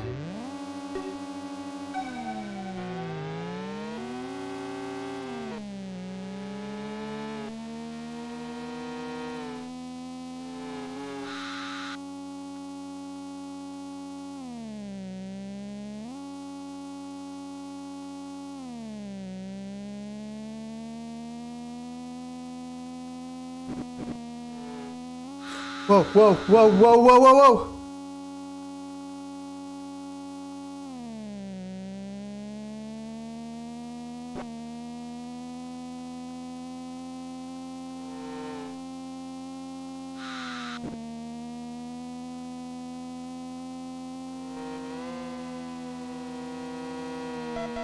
Extended play.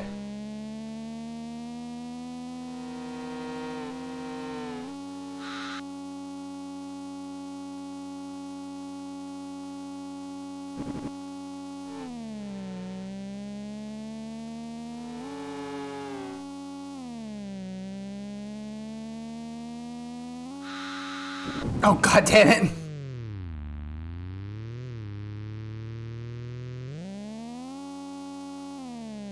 Yeah, I definitely lost. If I didn't explode, I might have been able to make it. I don't know why I didn't get it the first time. I clearly crossed the finish line the first time. Game over. Alright, back. Alright, saving the best for last for Volume 1. Probably one of the most underrated arcade games of all time. Are they free range cabinets? I just saw that and I'm chuckling.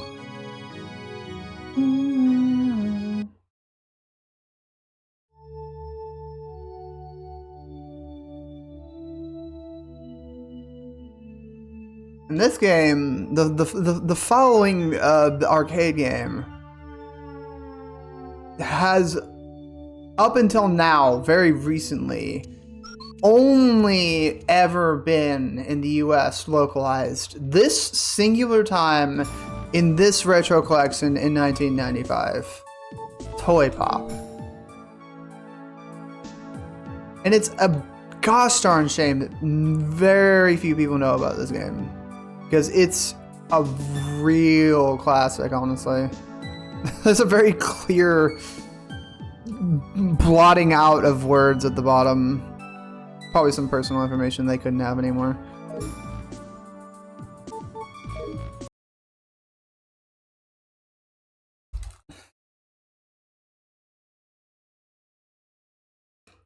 It's probably like an address that they couldn't like dox or something.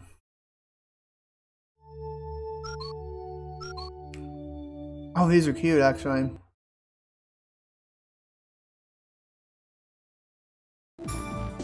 I adore the character designs in this game. Look at this! They made paper. This is really cute.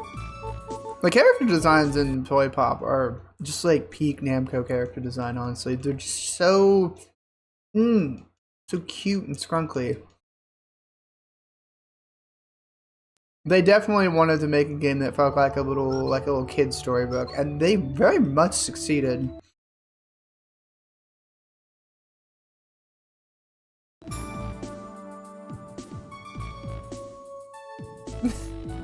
Gosh, I love this art a lot.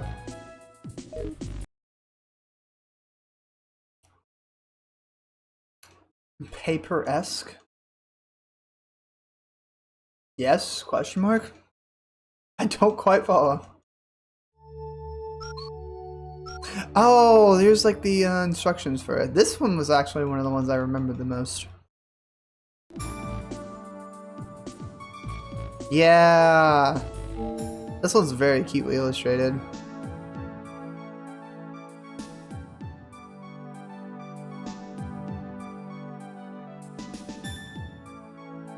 Pretty straightforward. Get certain items, and only certain items can be used on certain enemies. And they gave you like a rough guide on the first few enemies of the game. I think there's more enemies after this though that they didn't give a guide for. No? I'm pretty sure that's most of them, if not all of them.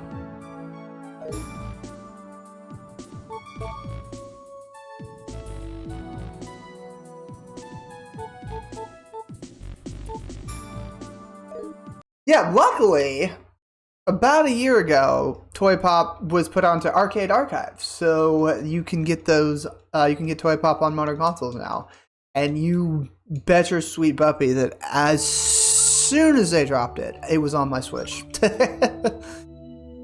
This game was a childhood favorite that I would play with my sisters a lot. Open every box. Do this because sometimes there's hidden stuff inside. Beat every enemy, you'll get a all clear bonus. See, that's good strategy if you're playing with somebody else.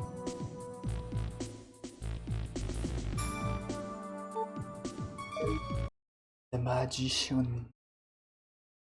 I definitely want to see... It's probably going to say the Toy Pop was such and such only in Japan. Which would be crazy.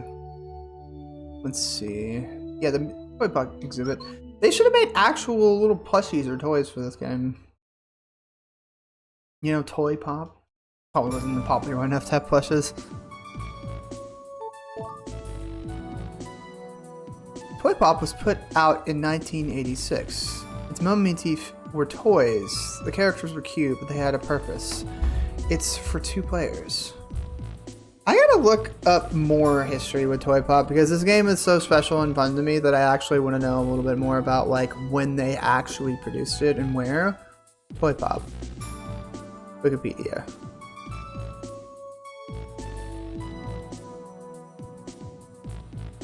Multi-directional shooter game that was released by Namco in 1986. Re-releases Namco Museum Volume 1 for the PlayStation 1995.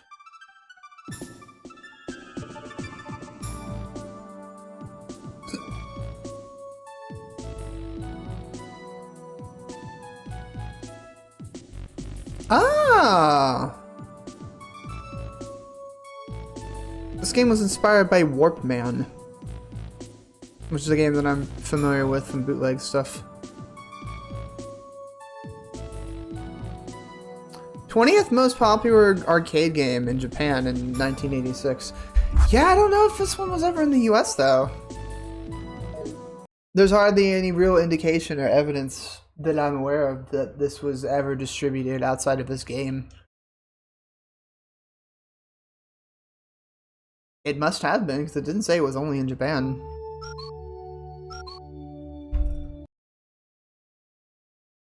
Yeah, this one I'll be playing for a bit. Quest for the Lost Cabinet. If I saw a Toy Pop cabinet, I would be like, how much? Throw my entire life savings away for one of these. No, I'm just kidding. I probably wouldn't. But if I saw one, I would definitely be losing my mind.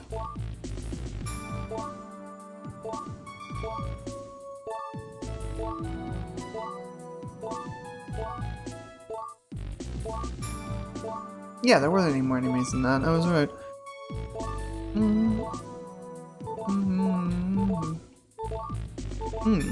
Notice how the male clothing is small and the female clothing is larger.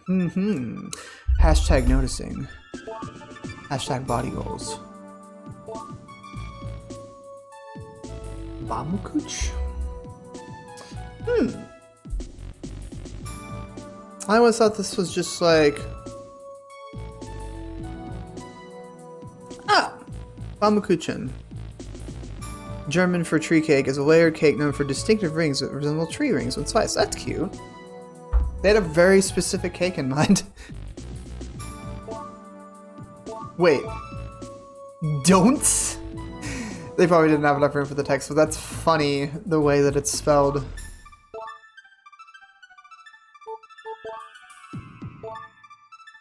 Pin poof. With a single if. Fork? Oh yeah, the fork turns all the enemies into cake. Donuts. I forgot what the lamp does.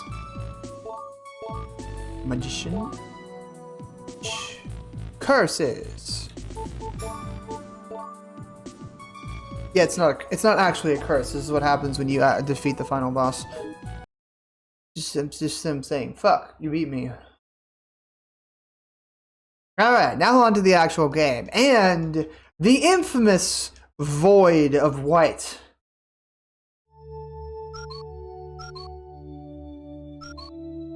Behold.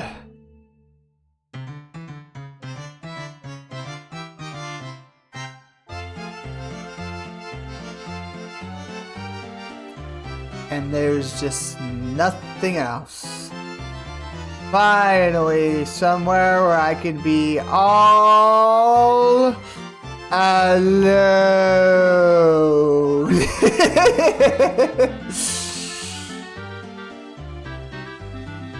God, I like that most people who think about this game, one of their immediate thoughts and memories is this freaking white void with an arcade cabinet and a little shelf with Pinot and Nacho in it. Little Pac-Man walk. It is really cute, and they use it in every single NamToad Museum game. He will walk. He will look up when you look up. He will point at things, and freaking soy jack point at them. Let's see. Stage select. That would be fun, actually, if needed. Demo sound on. Continue on.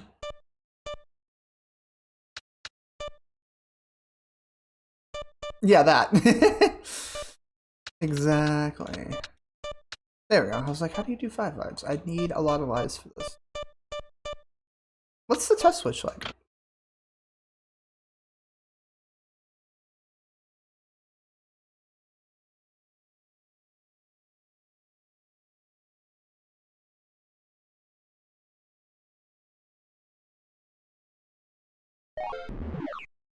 Oh, there we go.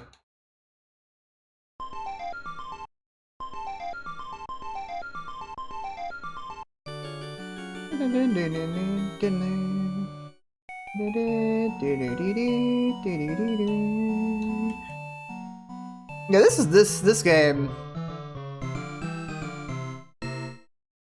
This game is a certified classic. One that I very fondly think of.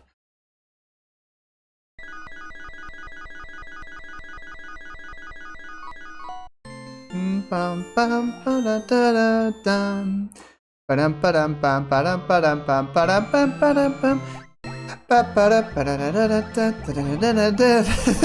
immediate rush of joy that is coming through my body right now. Holy!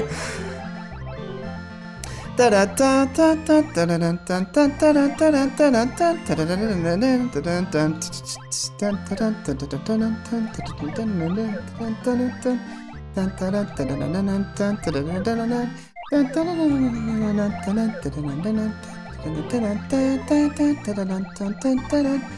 way that it sounds like a little like a freaking, what are those carnival machines called where they like just play it's like a one-man band machine. It's so good.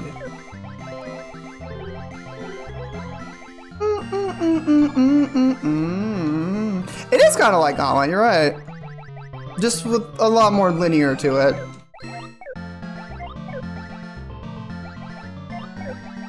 Oh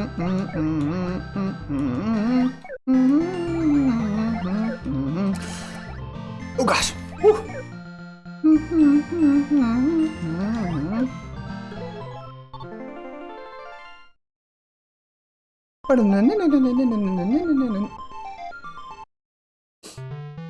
This music is incredibly nostalgic for me, man.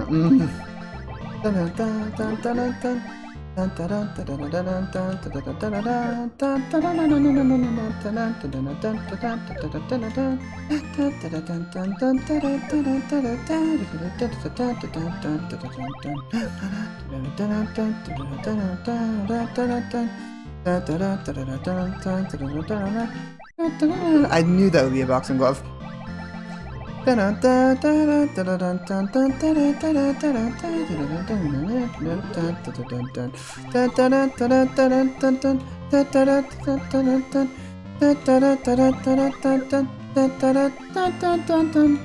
This game is even more fun when you're playing with somebody.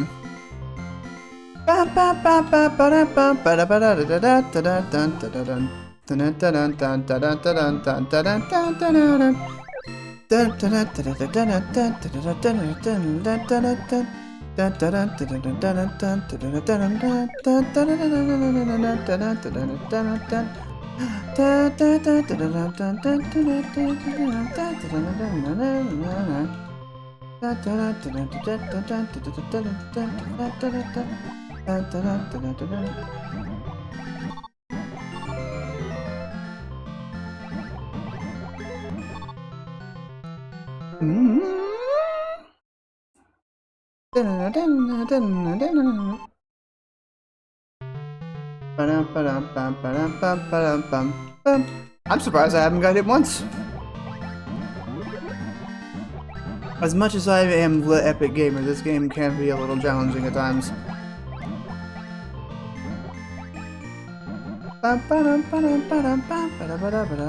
These balloons, ugh. Well, don't say that. What do you mean, don't say that? That I'm not, that I am the epic gamer, or that I'm not good, or both. Oh shit! And I got it. Thankfully, there's a change of clothes over there. Whoop! I literally just did. Funny how that works. I think that's all the balloons.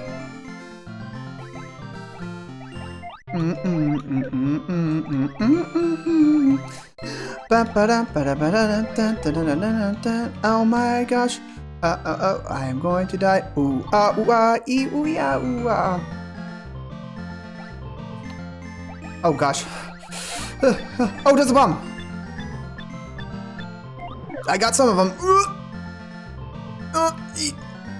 I need a pin. Where's the pins? You know what? I'll take that star thing instead. That way I can get everybody.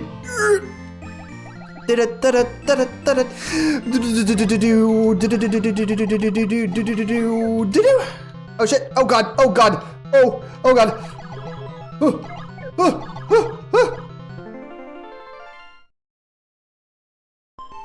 Close call. Oof. Oh, I still have the star.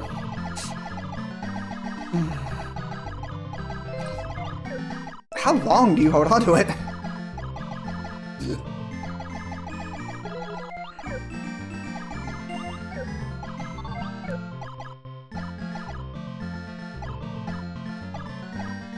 Oh no, that was horrifying when you were like, what, a 90s kid at like, what, 10, 8 years old?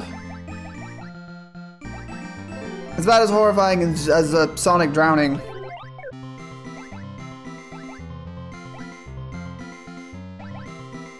I really hate the movement patterns of the balloons. Alright, I need to start opening these jars.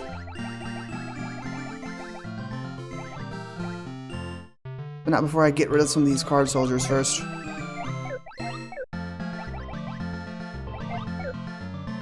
Oh, more balloons, fuck me. The movement is... Ugh. Hate. I'm not worried about the all clear, but I can try for it if I'm stupid enough. Oh, pins, pins, I need pins. Fuck. Damn it. Claustrophobia at a young age. Come on. Where are the pins? I need pins. Oh, the timer started over. Eek! Oh, you gotta be shitting me. Whoa! God damn it. I was trying to hit that. Oh, there's one! Whoa! Ah! Hee! Ah! Die! Die! Die, you fuckers! Where are they going? Thank you. Where were you when I needed you earlier?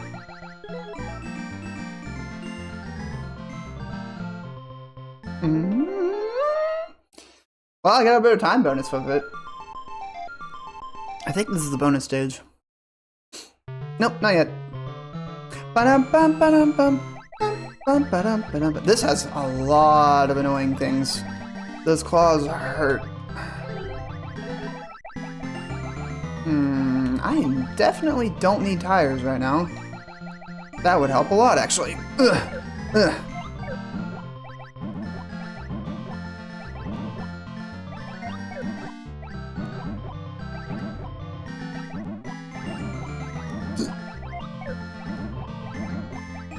I really like the bombs. They clear out a lot of shit. Alright, and now I can focus on getting all the card soldiers. I do like the mechanic in this that's kind of addicting, where it's like only certain weapons work on certain enemy types. So if you're really focused on either trying to survive against enemies or trying to clear all the enemies, it's a really nice gameplay loop that I really liked about this game. Someone should just... Namco needs to invest in this IP again. In some form or fashion.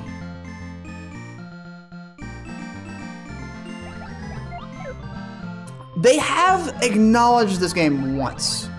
Back when Pac-Man 99 was a thing, there was an unnamed theme that was just a generic theme name, but it was Toy Pop. They just didn't acknowledge it by name. It had the sound design, sound effects and everything, and it just, yeah.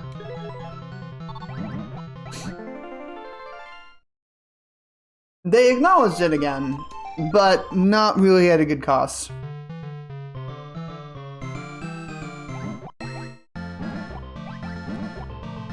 And believe you me, but that was before they put it on Arcade Archives, and when that happened, I was definitely losing my mind again. And thankfully, Pac-Man 99 is still offline, so you can still experience it.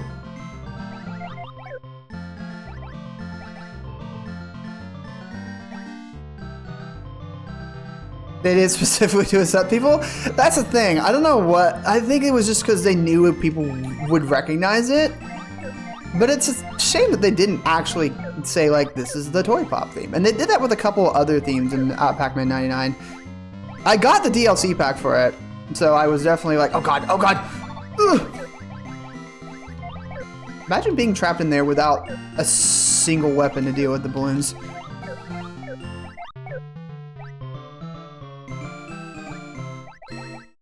Oh god. Oh god.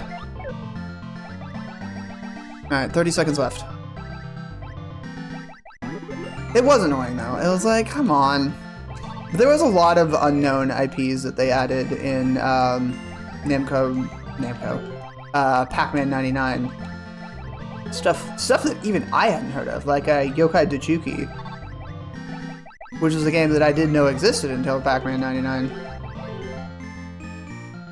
And it made me wish that there was just a Namco Museum that covered all the unlocalized games like Yokai Dachuki, or I think Wonder Momo was never localized here? Bravo Man? Some non-exec stuck in. I don't know. I'm just happy it was there. Alright, I gotta find the 7. Oh god. Heading off for the night? No worries, Pasha. God damn it! And immediate death. At least you got to experience my childhood favorite before you left. Multiple museums, actually. Fuck! But thank you.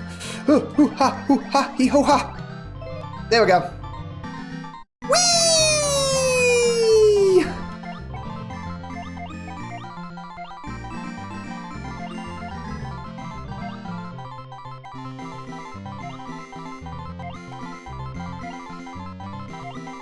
And there we go. Game, set, match. Thank you. I need to because I gotta set that up and shrink it and whatever. All right. I just need to move it. I'm not gonna shrink it or whatever. Sorry that you can't see the bottom of chat. Actually, you know what? Here. There you go. Now you can see it better.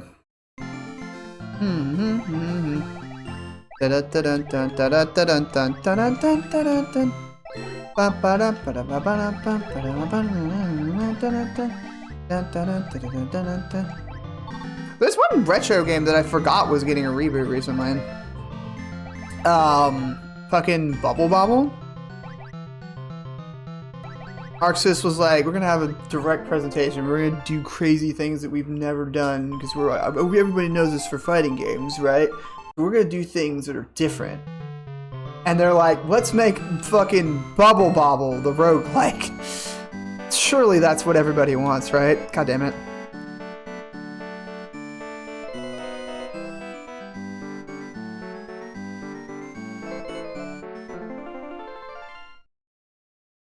I mean, yeah, it's fun. Like, I definitely like the idea of a roguelike Bubble Bobble. But I also heard that Bubble Bobble for Friends is like...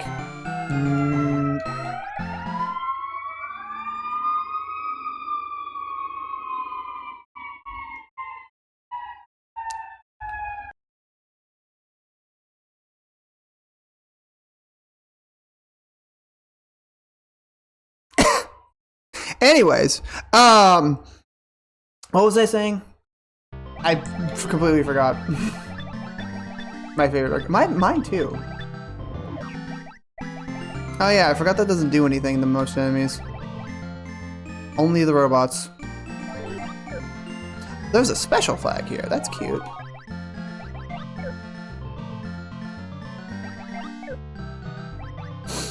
Yeah, but no, Bubble Bobble is a great game. I just heard Bubble Bobble for Friends. I heard wasn't really a good modern game, which is kind of a disappointment because there are a lot of newer Bubble Bobble games that did pretty good. An hourglass, huh? Yeah, I wonder what that does.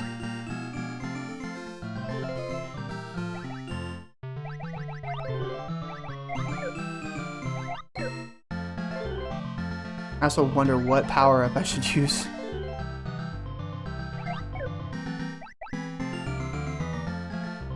Hopefully there's more lightning. I'm being surrounded by robots. Dang it! We're no longer surrounded by robots. Oh god, these guys are fast! Woo!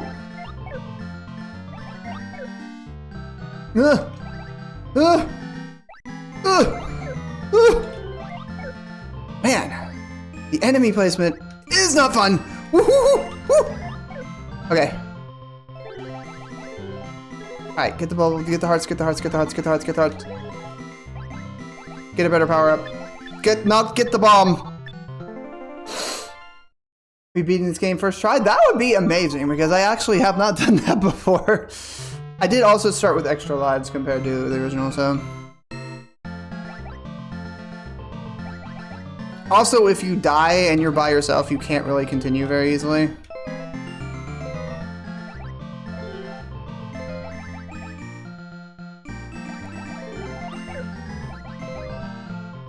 The monkeys are fast, damn. Monkey.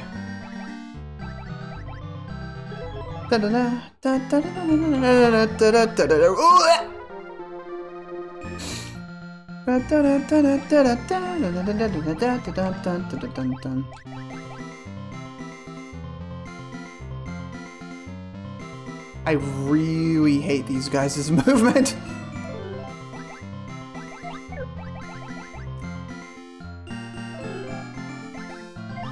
forgot how annoying these guys are. Oh shit!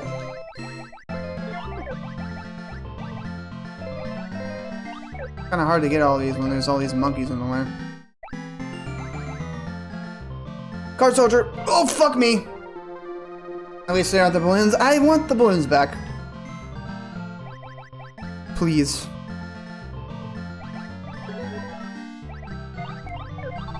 Card soldiers are probably the least annoying enemy in the whole Ow!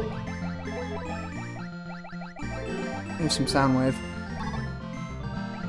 Sonic boom, sonic boom, sonic. Oh fuck! No! Sonic boom.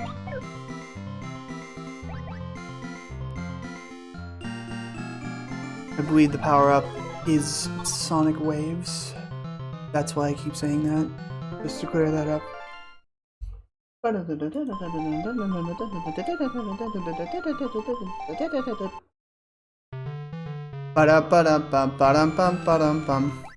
They said, oh, I'm like, oh, I want the balloons back. And they're like, oh, here you go. Thanks, game. Appreciate you. I also do not have any clothes right now.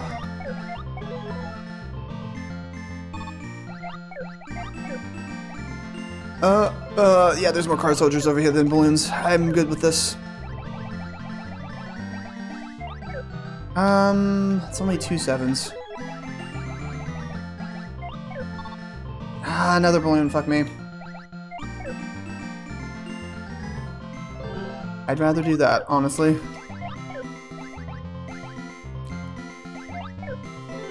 I was like, if there's another balloon, I'm going to poison mushroom myself. There is, but at least it's in a place where I can deal with it.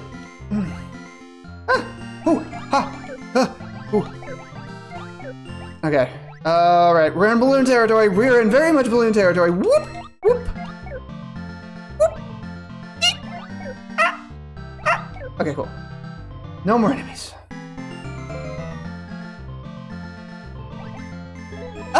You know, kind of? I didn't really notice that sort of pattern. Like, what's a thumbtack for?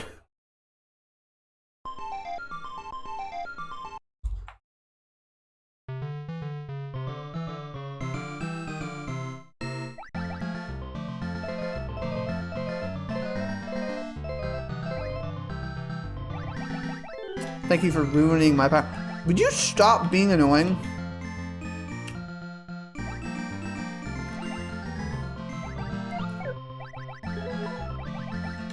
It's like that SpongeBob dip. What, bro is dodging all my attacks.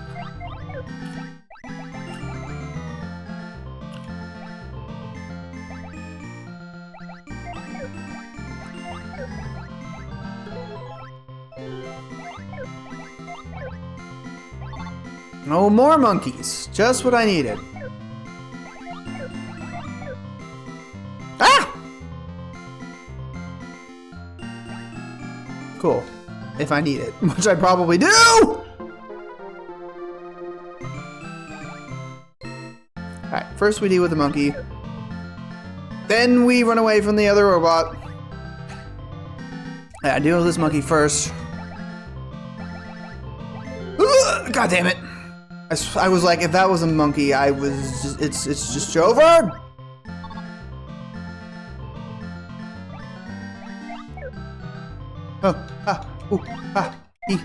Oh, god damn it! I can't escape either.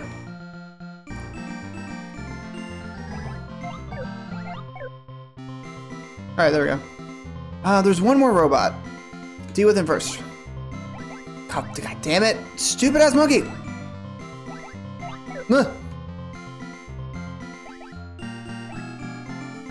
Okay. Got plenty of time. The door is wide open.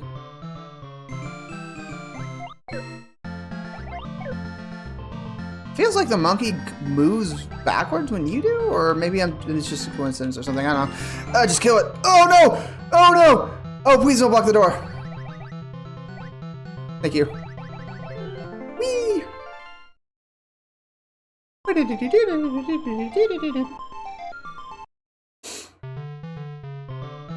Bum, bum, bum, bum, bum. I told you I'd be spending the most time on this game. If I could find a 7, that would be great.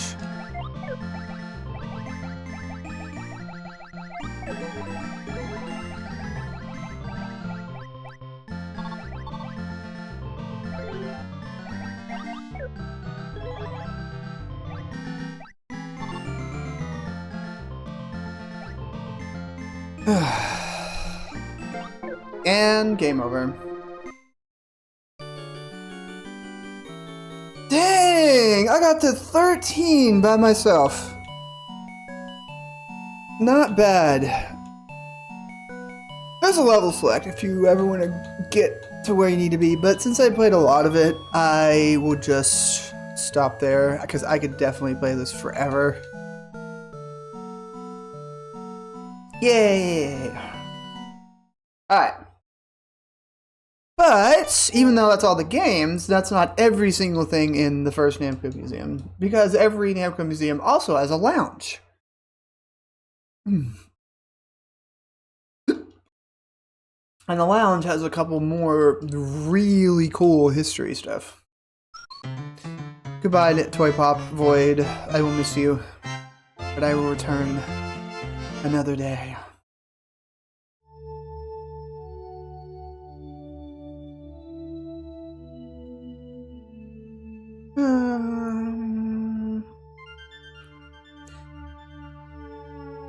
I need to get this on my Steam. I mean, yes, you know exactly what you mean. No worries. I appreciate the vibes nonetheless. Whenever you gotta go, you gotta go. And that's totally fine. Angel! Hello! Just the person that I would like to keep me company. Yeah, here's a Namco magazine released in Japan. I'm not going to zoom in on every single one of these because you're not already going to get like a high resolution, but it's really cool how they had their own magazine for a while.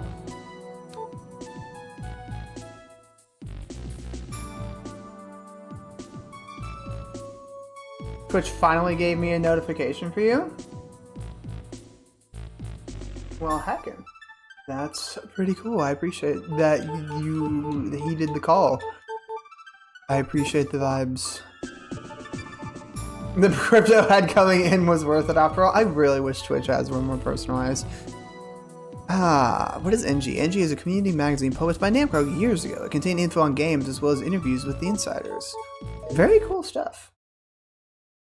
I wonder if there's like actual like magazines like on Internet Archive. Let's see, what's the full magazine called again? I can look at this next page over here.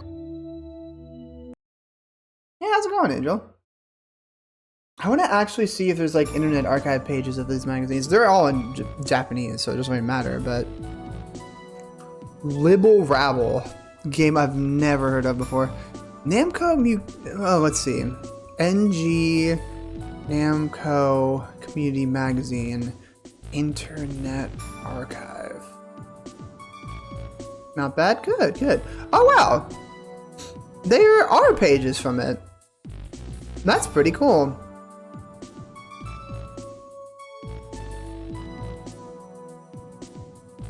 Wow, so you can actually look at these magazines that I'm looking at right now, and you can actually see the pages of them. Obviously all in Japanese, but still pretty cool. Wow. There's a lot of stuff here. Character corner, there's like little... Hold on. I want to pull this up, since this is like relevant to the stream. Let's see.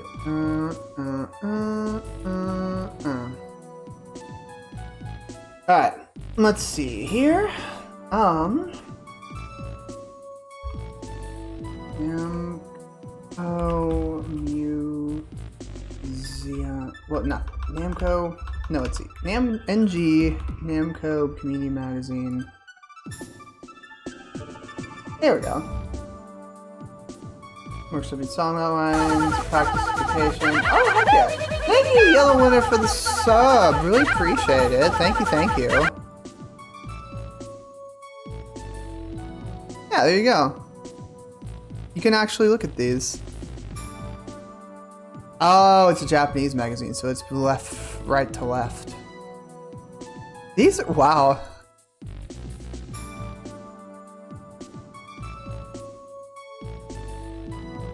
Vitamin AM with a dig dug on it. Nice marketing. Got some Japanese celebrities playing the games. Super Pac-Man incoming. Oh, comics.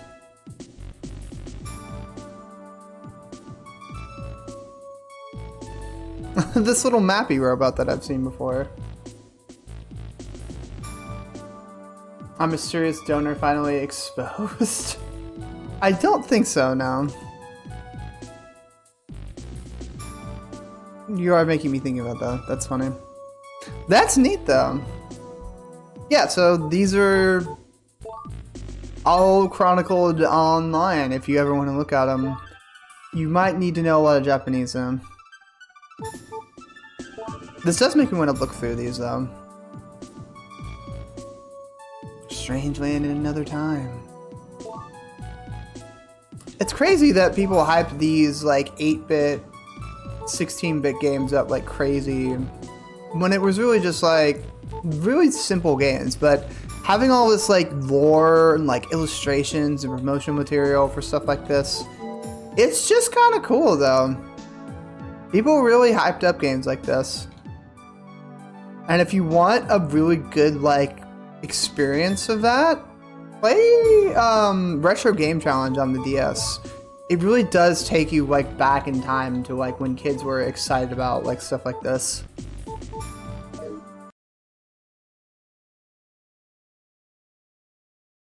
Yeah, I'm glad you're doing well with whatever you're doing. I really wish I read your scripting from before, but I don't remember what the hell I was doing that day.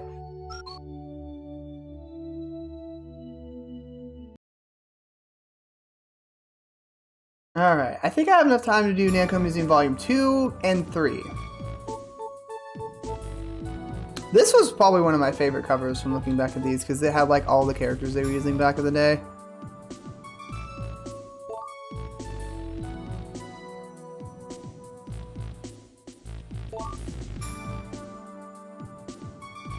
I didn't touch that today. No, yeah, I was just like, you showed it in chat, and I actually didn't have time to look at it.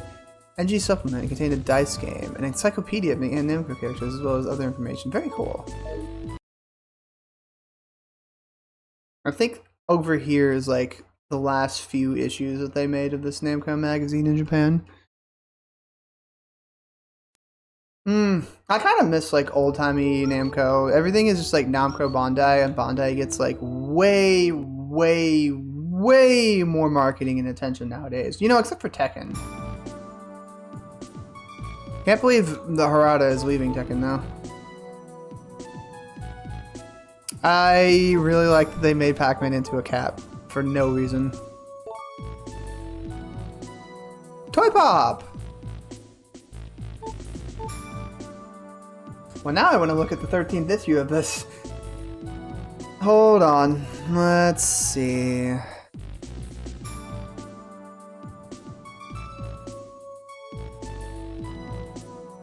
See, I wasn't interested until Toy Pop was on the cover.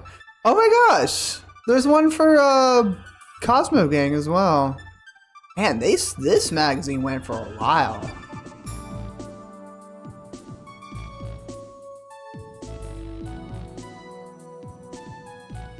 These are not in order. Looking for 13. There's some Christmas ones too. These are cute.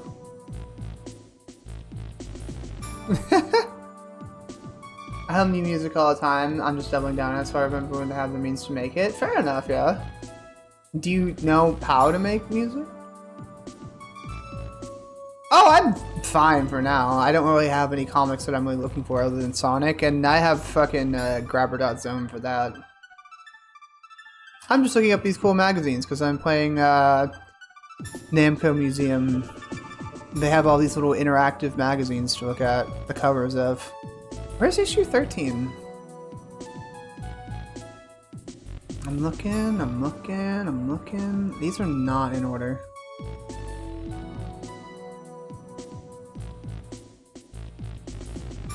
There you are.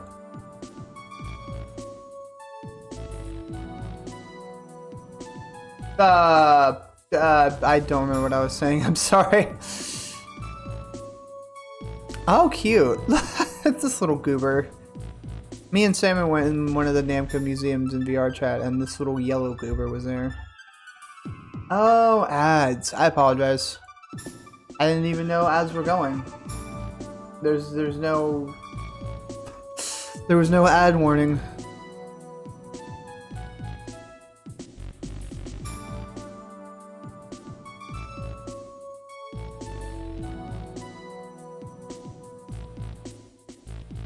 Oh, jeez. Oh, it's crazy promotional stuff. Techland! Oh, this little board game. You're back. Why did you get an ad? There wasn't an ad alert. Oh, what's this mappy game? Hopping Mappy? I feel like I've heard of this game. Never played it, though. Yeah.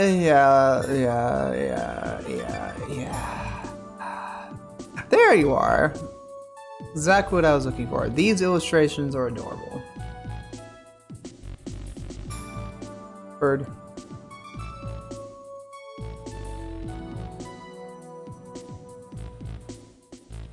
Man, old magazines have a lot of charm.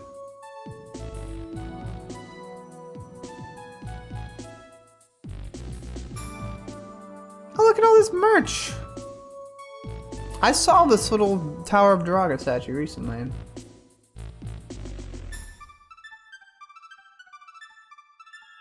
Oh, I was saying I'm not really looking for any comics at the moment. Because I already have Sonic stuff, and I have a website for that.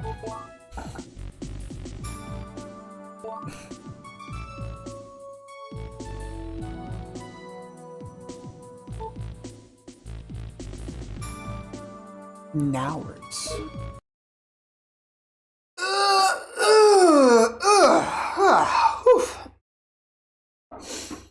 Alright, what else was there? I appreciate it though. I've been, what was it if there's a way to find, like, specific characters in certain comics and, like, the stories focus on them, then that would be a nice tool. What's this for? Because I was recently looking up Plastic Man because, why was I? Oh yeah. There's something about, him standing up against Superman in Injustice, never being in the actual games, and he had the power to take the entire Justice League down by himself through very horrifying means. Yeah, I kind of wanted to look up more Plastic Man stuff, but I'm like, DC and Marvel comics are very hard to get into. Oh my god, look at the spinning Pac-Man down there.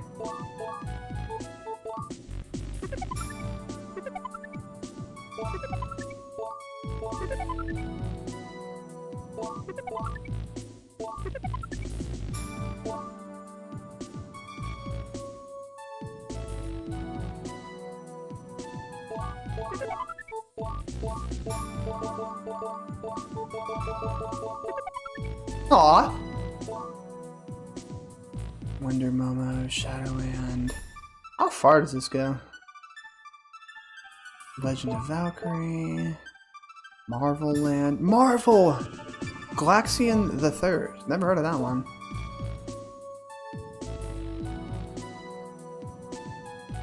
Again. Ridge Racer. Tinkle Pit.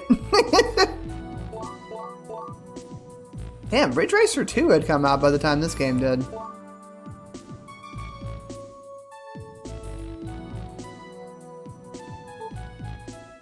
Brave Racer. And Tekken 2. Tekken 2 came out before this game did.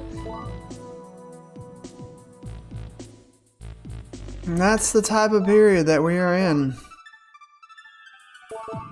I do like Ridge Racer a lot. I wish we'd have a new Ridge Racer. Ridge Racer, remember that? Alright. Just looking around at all the little historical things that I can look at here. What is this? I think this is the credits?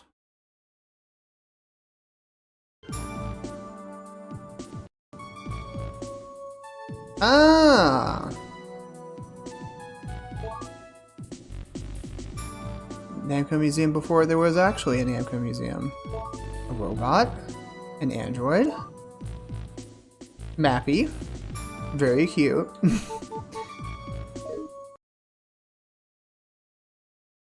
I think you'd be better off using a dedicated fandom site to find every story source. And you know what? Fair enough, yeah.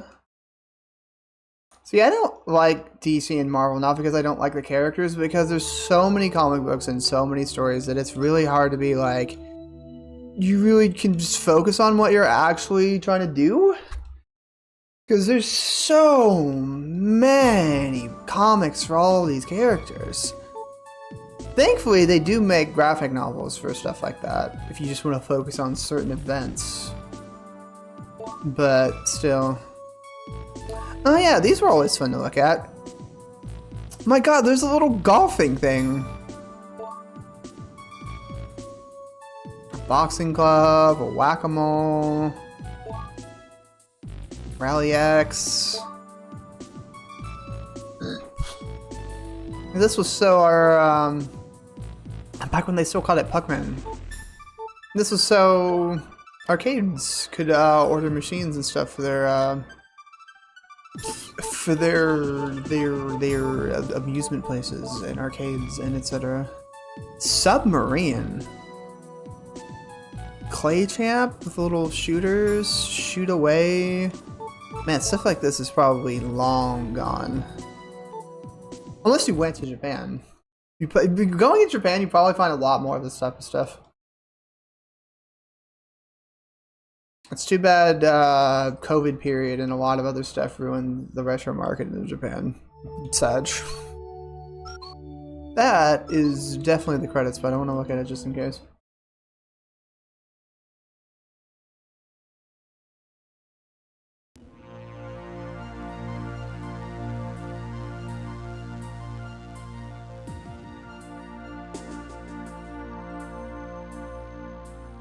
I can't skip it.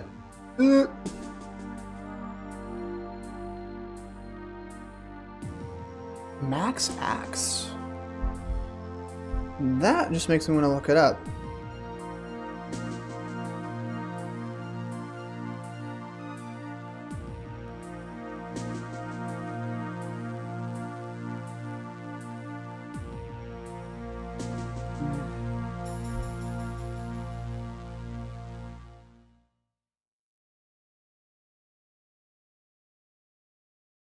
Yeah, you won't find this.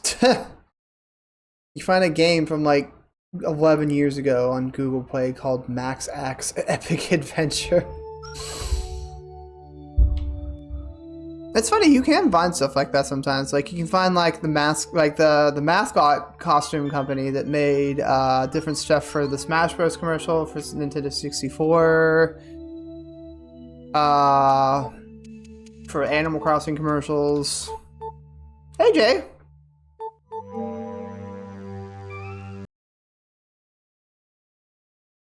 What did I just do?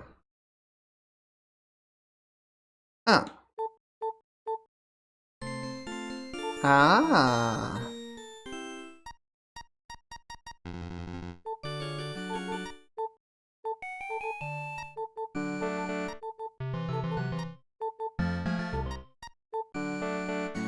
Ba, ba, ba, ba, ba, ba, ba.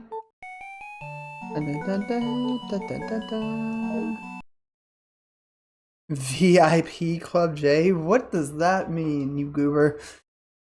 Alright, that is the first volume. I think I have enough time for either volume 2 and 3 or just 2. I'll probably save 3 for next time, honestly, because 3 is the one that people like the most. And we'll see if I can get to the end of 5. Yeah, I'm gonna go ahead and switch. So, beep boop bop.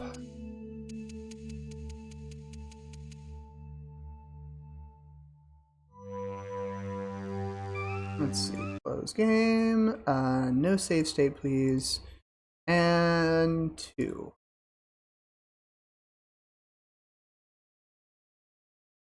Remember that weird Badger game from, yeah, the one that I'm incredibly skeptical about and have a lot of doubts about? What about it?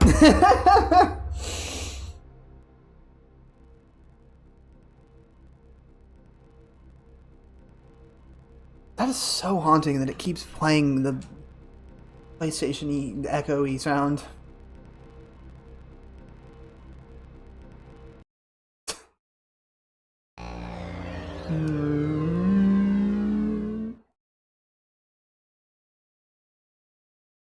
And then another loading screen. Look at him go. Oh yeah, I forgot you could mash the different buttons.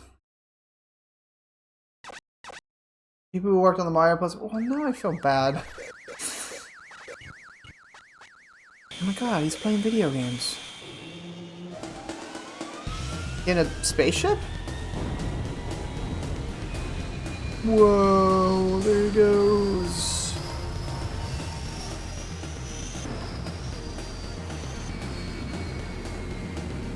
So, what I want to wonder, did they make the character like walk around in like a real like Unreal Engine 5 type style? Is that a design choice or is it just creative laziness? Or was that the point to have the aesthetic of like a parody of a game that is parodying the game industry and realism and stuff? Like, is that what it's trying to do, or was that unintentional and that's how the game actually is?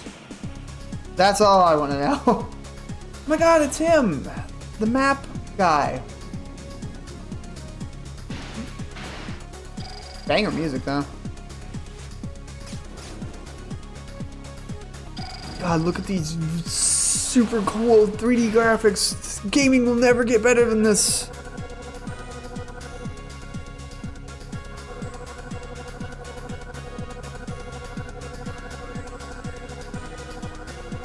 Whoa, there it is! The NamToad Museum!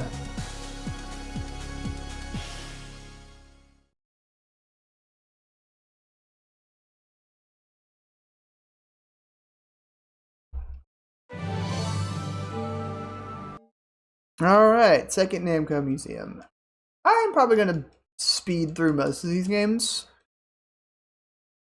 Because I played a lot of them a lot. Especially Mappy.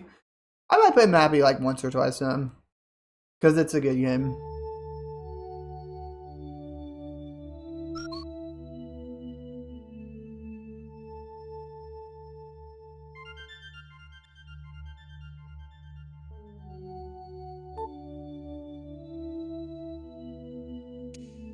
I assume it's supposed to be a parody of those games, but I know the Mario plus Rabbids games are helping. Yeah, so that does make me less skeptical about it, and it makes me feel like since they made such a good game with Mario plus Rabbids, I feel like that it might just be a design choice, honestly, because they definitely could have made a game with a little bit more, you know, fluid animation and something that doesn't look like that. I feel like I'm just being really skeptical. Because most people like it. So I want to withhold my judgment too much and not be too mean about it. Which being odd? Why is it being odd? Make it stop. Alright, where do I want to go first? I could just go to Mappy. What's the fun in that? I actually kind of want to go to Dragon Buster. No, absolutely. I appreciate it.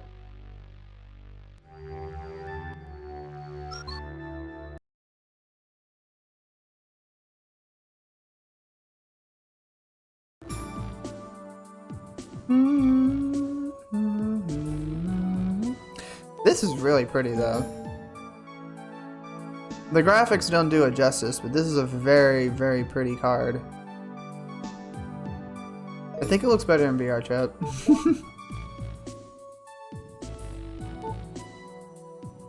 Oh yeah, Dragon Buster's a side scroller. I forgot. I thought it was that one game. That's Dragon Spirit. Oh, I thought it was that shmup where you play as a dragon. This is like a dungeon crawler.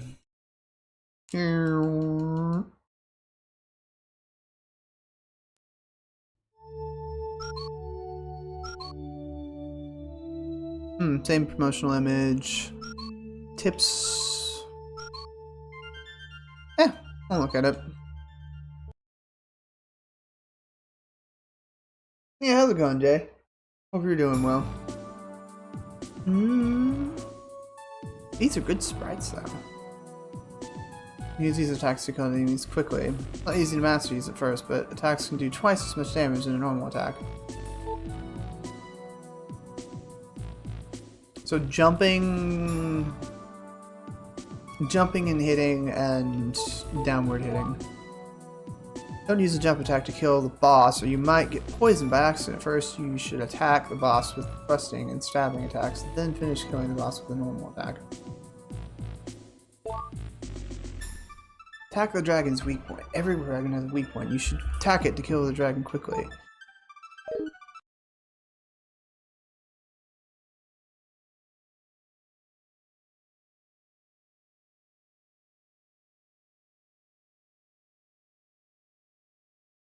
The Mappy Particle Accelerator. Work out Kirby character sheets, I'll show you get easy this holiday season. Ah, yeah, I have been too.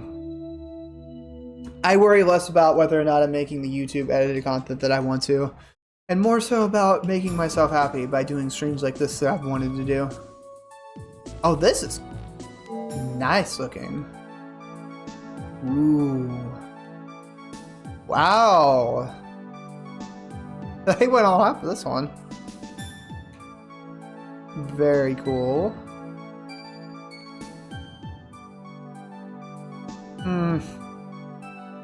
Man, I wish Namco was cool and experimental again. This was on the side of the arcade cabinet. Wow. Wow. I just want to be in a place full of Namco arcade machines, dude. Including ones up to like Tekken and Ridge Racer.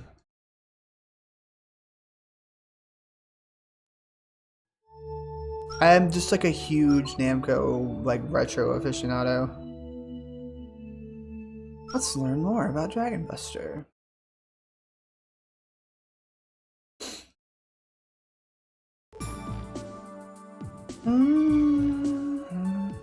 Clovis enters and explores the dungeon to reach the dragon, who appears in the last area of each dungeon. Kill the dragon with a sword, or the magic items to go to the next round.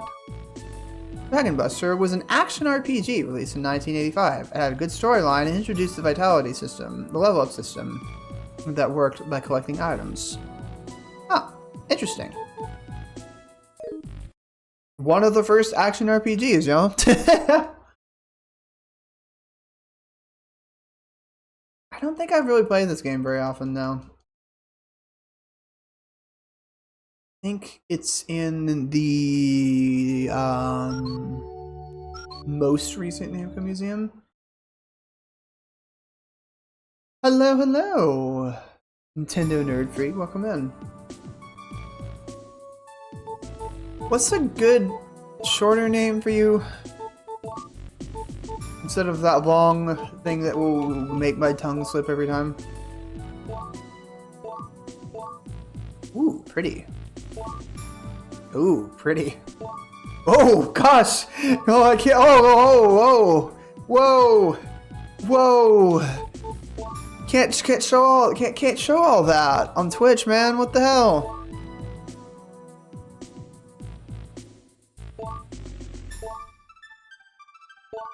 Fafnil.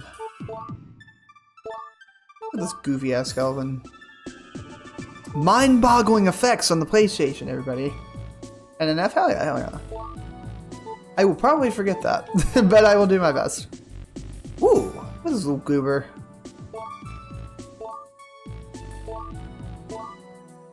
Bird. Bird. Man, there's a lot of enemies.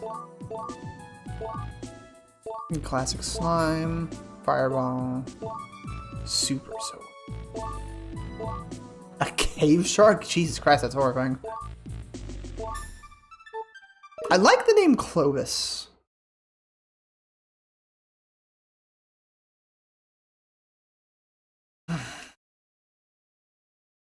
There he goes. Such a child. Alright, now for the cool part.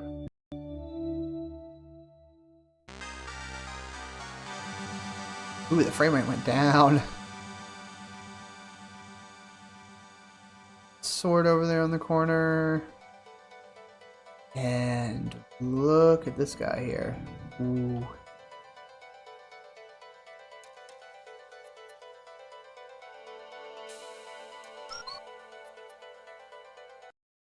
Alright. We busting dragons out here.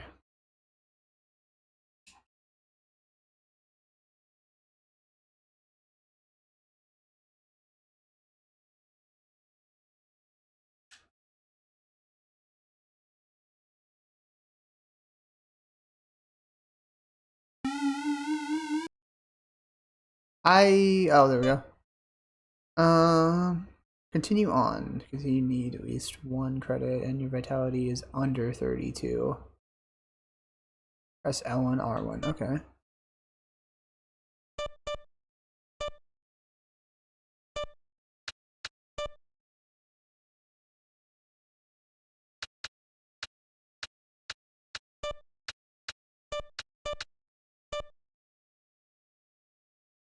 I would kind of like that. Normal. Nope, nope, nope, nope. Test switch. I like doing these tests. It's interesting. Gotta go through a whole loading screen for it this time, though. New.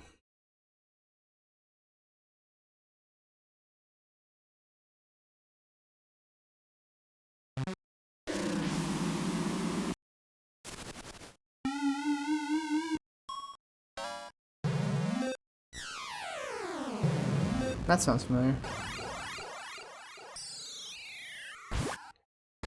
Wow. Revolutionary technology. Anyways.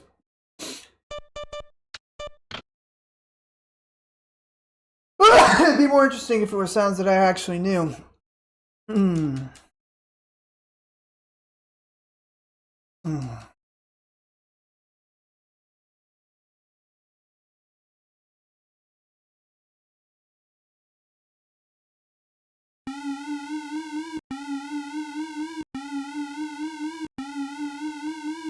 Oh no.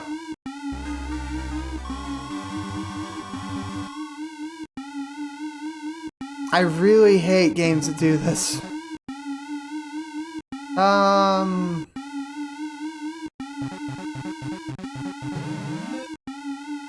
Oh, you're right. That is one of the sounds. Oh god.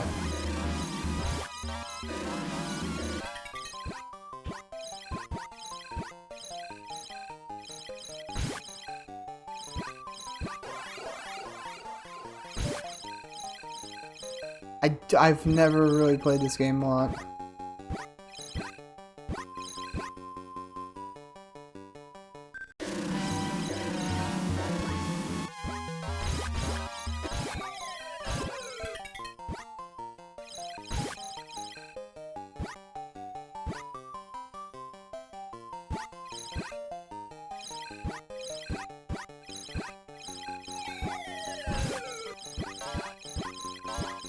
Get off me! Get off me! Get it off me!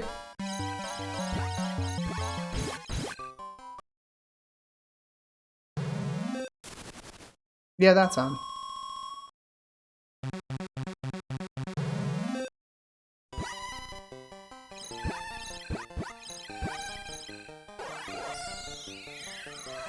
Bird.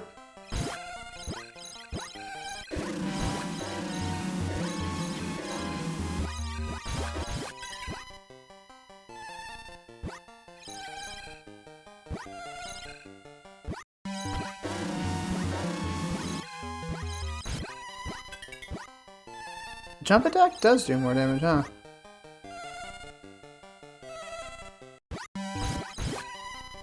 Oh, jeez.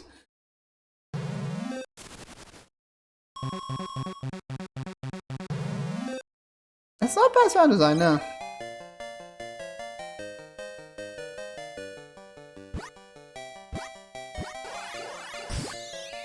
Right, that's the sound of a boss for sure.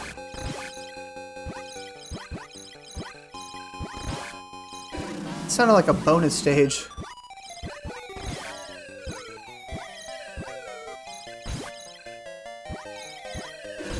Ow.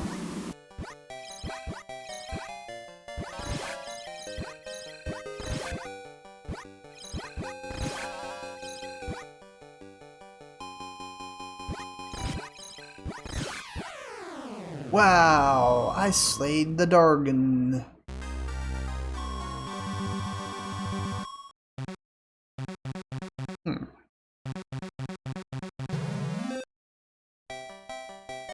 Oh, jeez.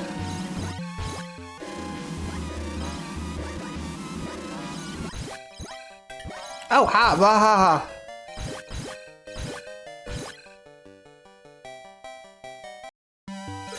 The wizard.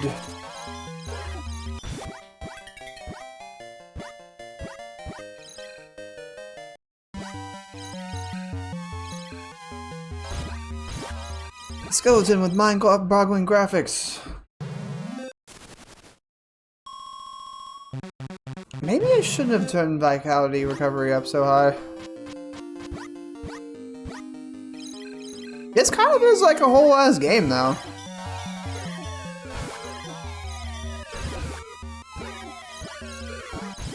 You know, for the 1980s. I could definitely see somebody playing this for hours.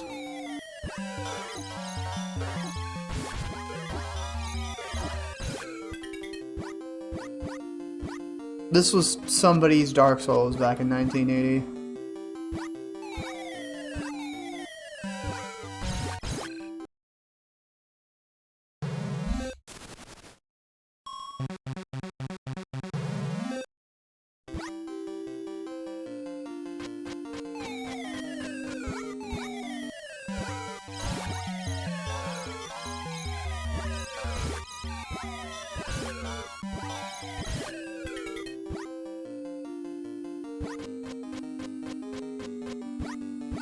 Bird.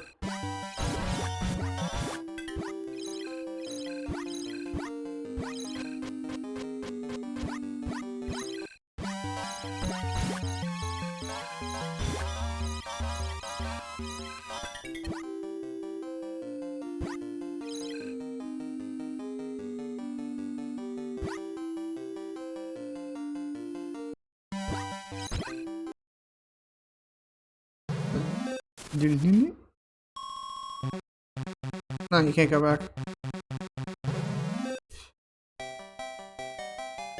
Alright, probably gonna stop here after this dragon fight.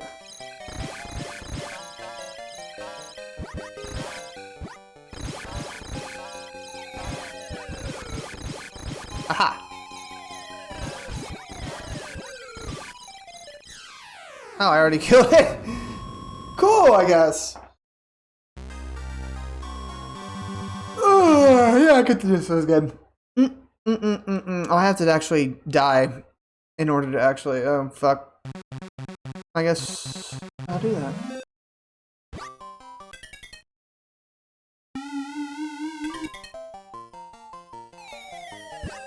Yeah, this is gonna take forever.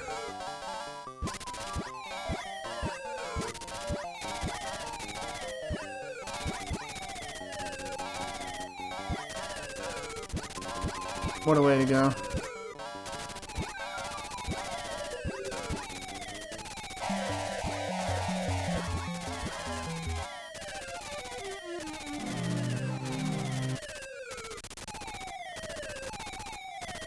Classic arcade of having enemies in the background of your death. Not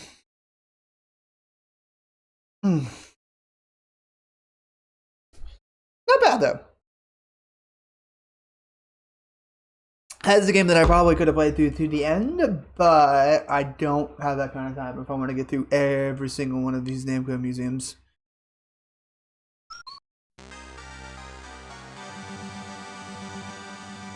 Also, this particular room, very chugging on the game for some reason. The frame rate increased as soon as I went out. Alright, let's just go straight to Mappy. Mappy's got some really fun promotional stuff from what I remember.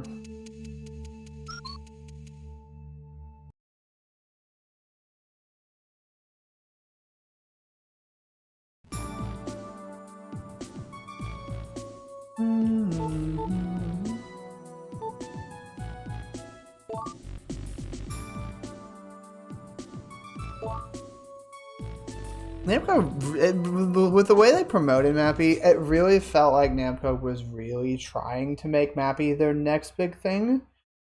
Which in theory they kind of did, but not necessarily. Like, it is a fondly remembered arcade game, but it didn't really become another Pac-Man. They made like 3 or 4 games of Mappy after the first game, and the character really never caught on after that. The most strange thing that they ever did with the IP was make it into a web series. By some, like, Newgrounds animator or something. At least that's what the vibe told me. Happy Paper. This little thing is cute. This little robot.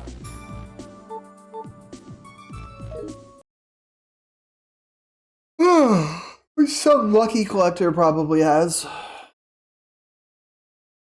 I do wonder if the Mappy robot still exists. Mappy robot. Oh gosh, wow. There are actually images of this. Look at him.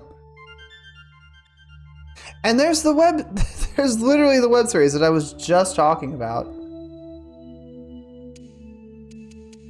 Look at this little fricker.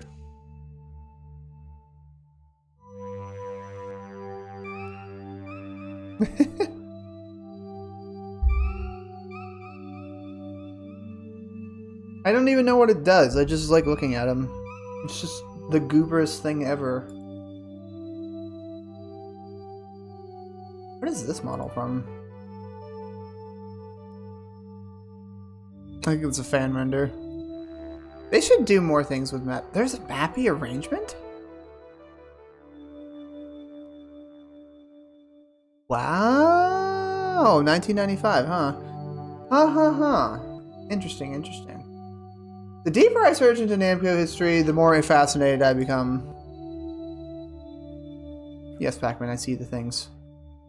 I do not need any hints from Mappy because I know exactly how to play. I do want to look at this cute little art, though.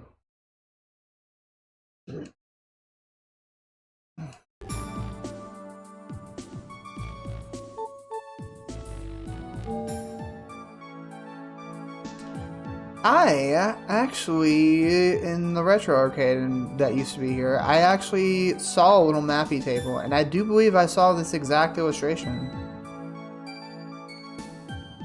Like Japanese and all. It's really cute. Pretty, again, straightforward and transcends language. You kind of figure out how to do everything through all this.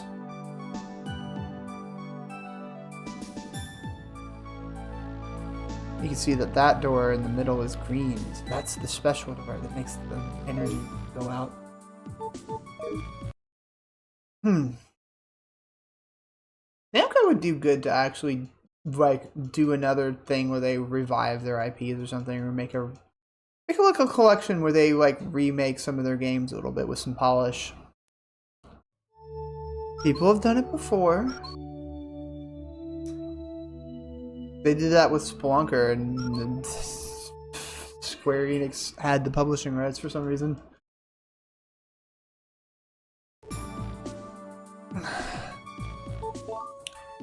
Mappy was released in 1983. The gameplay was simple and had interesting features like attacking the cats with the doors and bells. It also had bonus stages. Chase while being chased. In this funny cats and mouse pursuit game, Mappy, the heroic police mouse, was chasing the NamToad Museum and he followed them to their hideout. There were many expensive items stolen by the cats. A strange house with no stairs and only trampolines. Don't let the cats catch Mappy or they will eat him for lunch. Oh no.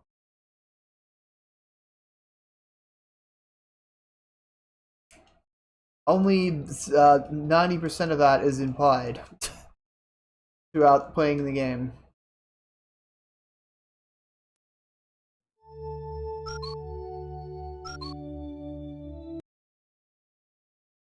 Something eat character for lunch is like such a really 80s 90s thing to say that nobody really does anymore.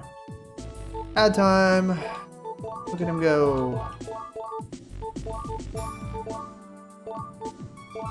What's this sprite for again? Oh yeah, that's when he gets hit. Dum, dum.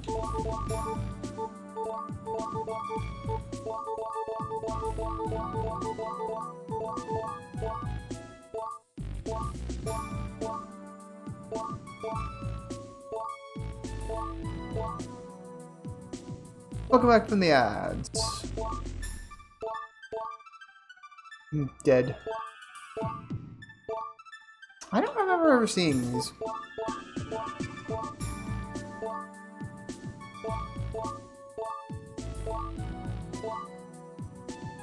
I don't remember what the bell does.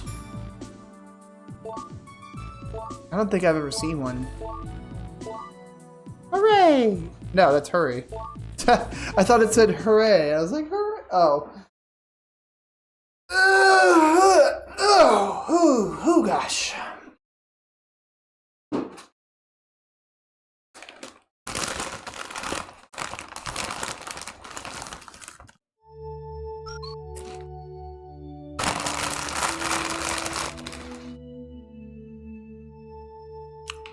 Alright. Off to actually play Mappy. In the Mappy Mansion.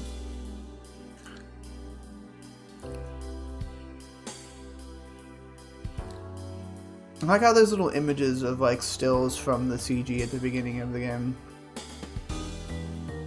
Very, very hard to see ones. It's easier to see it far away than it is to see it up close.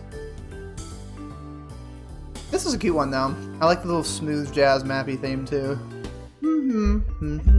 There's the Pac-Man. I do wonder why they just decided to just have flat images of the cats. I forgot, can you go upstairs or not? No. They didn't want you to break the illusion. The very clear illusion here of cats running upstairs.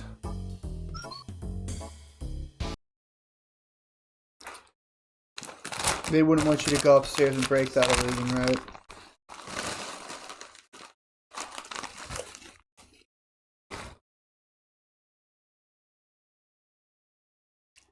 Other than the music, the Mappy room doesn't really have a lot of charm to it. The ones that have like 3D models and stuff in them are usually the best ones.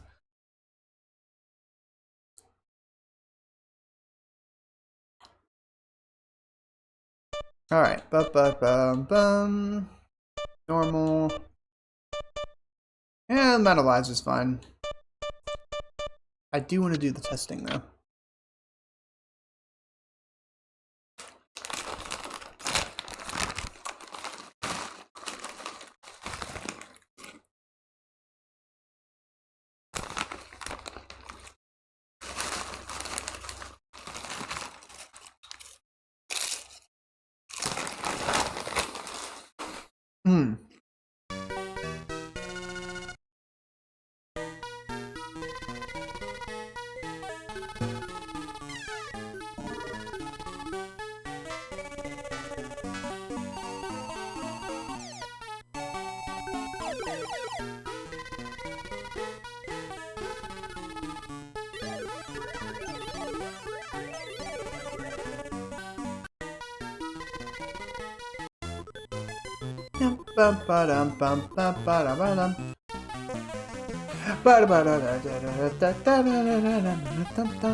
I was like, I've never heard that, and like, oh wait, no, I've heard this before.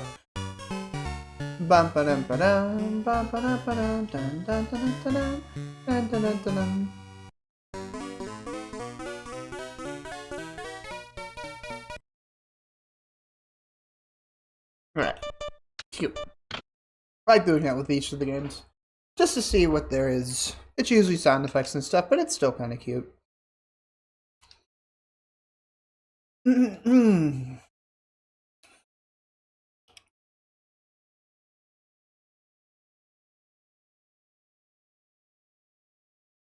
at all those mappies.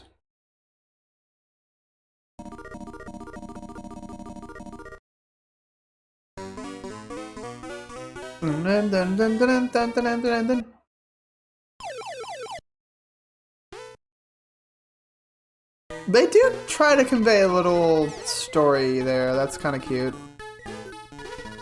Fluffy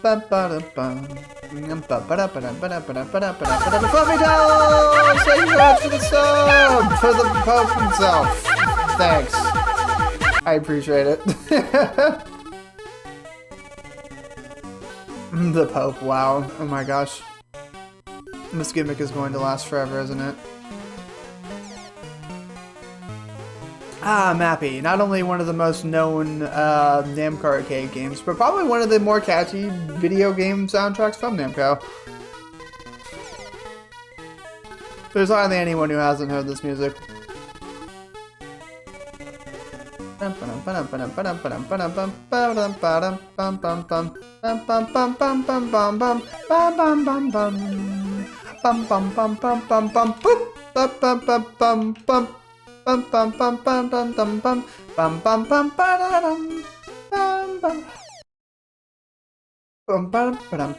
bum bum.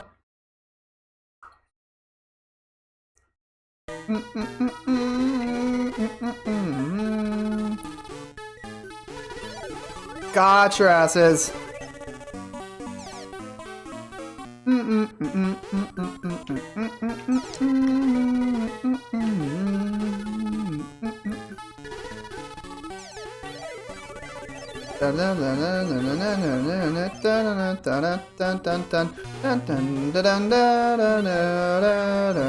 I like how the arcade version allows you to like do that, where you can knock yourself into the Mukis when you're opening a door. In the NES version, you can't. You have to get hit by them.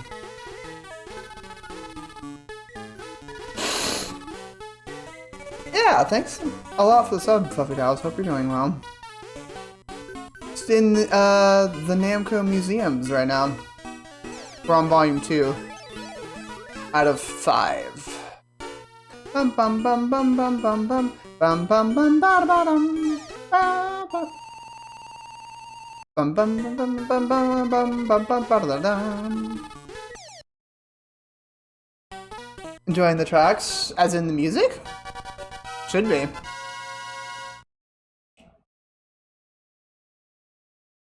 Bum ba da dum bum bum ba dum bum bum ba da dum ba da dum bum bum ba dum bum. A lot of people get this the first try. Most people don't. But then you find out the trick to it. I probably messed it up. Fuck me. Is this on Nintendo? It's not. No. Namco doesn't really have too many.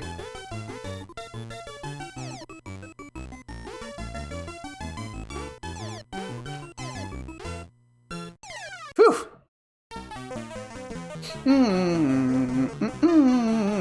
Oh, thank God I got it. I was like 1 frame away from not getting that. Makes me want to go to like, that's the point. You can totally play NamToad Museum's Volume 1 through 5 totally legitly and very legally.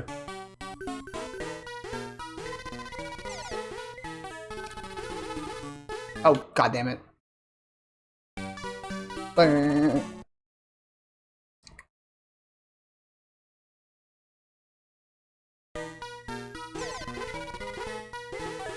I'm so glad you can phase through those guys.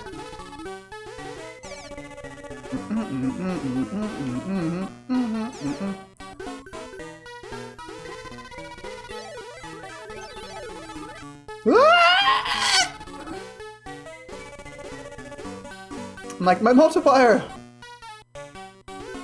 You mother bupper!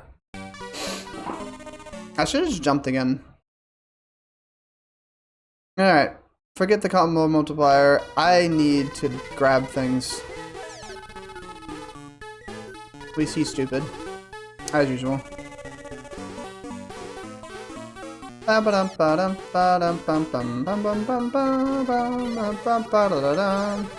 Ah, get bumped. This should be pretty easy. Whee! Boop.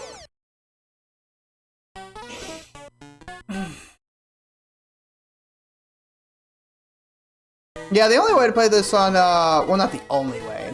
One of the more recent ways to play this, stuff like this, is either through getting individual games like Mappy on Arcade Archives on whatever platform you got, or to get the most recent NamToad Museum.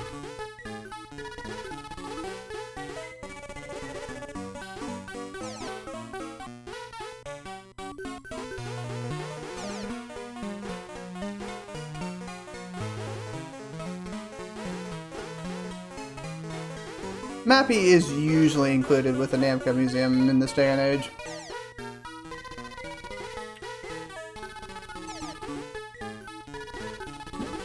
God damn it. Oh, god damn it. Well,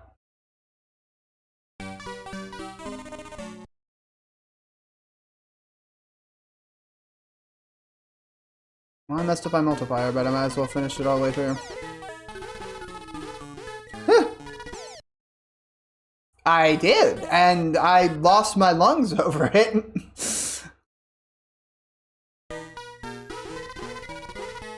I was there when it happened. I'm gonna die.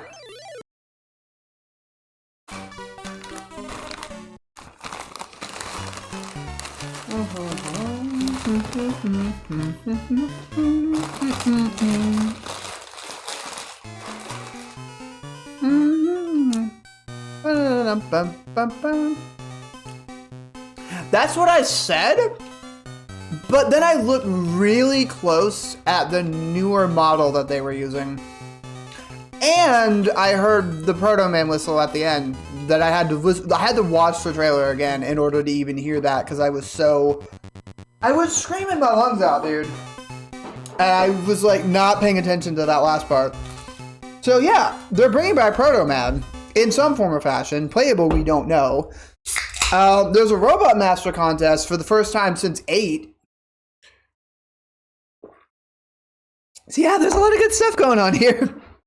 I would say, I was skeptical at first, but then all that extra stuff, I'm like, the model looks better, Proto Man is back, Robot Master contest, and everything. And the presentation in the cinematic cutscenes looked really good. Dude, the difference between the model in 11 and the one in Dual Overdrive is night and day, dude. You have to look at it to really get it. Alright, that was Mappy. There's a handful of games left. I'm not gonna go too much into them because they're kind of games that are just like not overly familiar or interesting. Man, a lot of these areas really drop in performance. What was wrong? No, I'm not saying it was bad. No, not at all. I'm just saying the difference between that model and the one in Dual Overdrive is, or Dual Override, not Overdrive. It's so different. I don't think it's bad.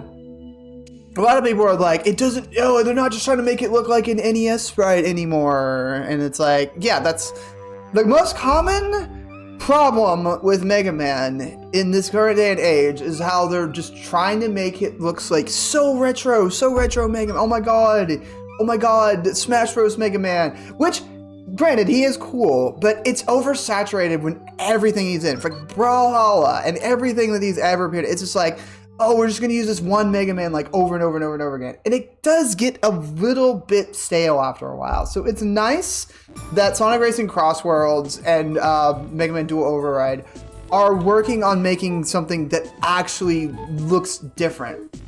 No, I'm not saying it's bad. I'm not at all. I'm just saying it's very. It's like the Final Fantasy VII or the Street Fighter 2 of like they just use a lot of that type of stuff. Is that the illegal Miss Pac-Man? Miss Pac-Man is not here. I don't know if they use Miss Pac-Man in the NamToad Museums. It'd be funny if they did though. Let's see. I mean, she was still around. It'd be funny if I was like playing them and I get like a freaking email from like @games being like, you can't stream this.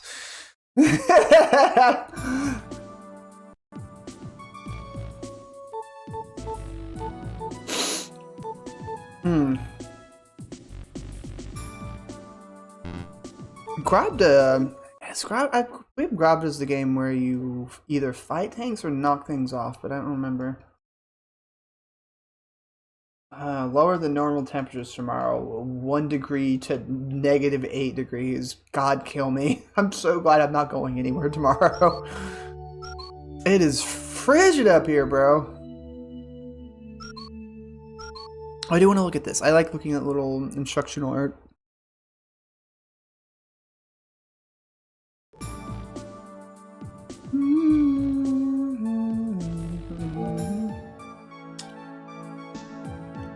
Whoa, graphics. Oh, this is the one where you swap between shooting and using shields. I played this on Megamix. It's not a bad game, actually. I do want to see its history.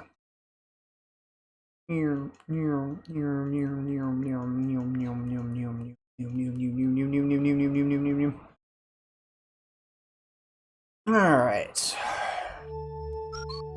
Don't need any tips. Don't really want to look at the spy work.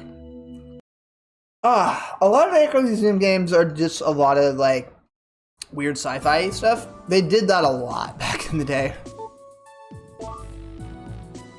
Grobda was a tank shooter released in 1984. It was decided that Grobda, one of the characters that appeared in Xevious, should have its own game. In the year 2000 XX AD, the world has evolved into military society, where tank warfare is the most popular sport. You battle against 4 types of tanks in various arenas. If you can survive long enough, you might just become the next arena champion and rank in the top 10.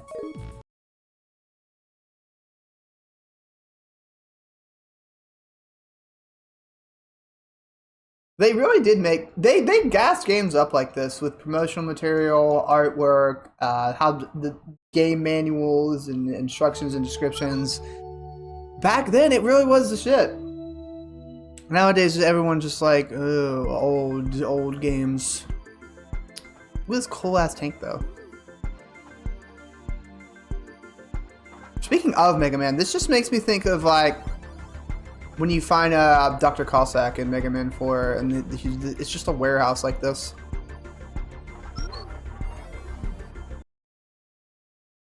I do like how Archie Comics utilized Dr. Cossack a lot more.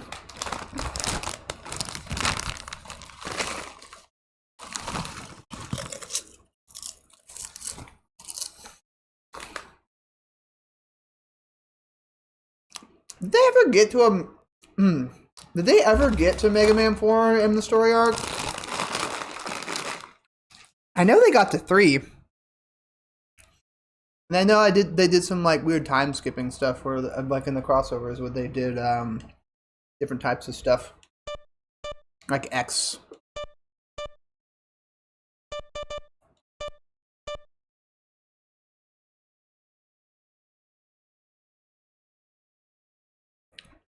OX order and Pistol 7.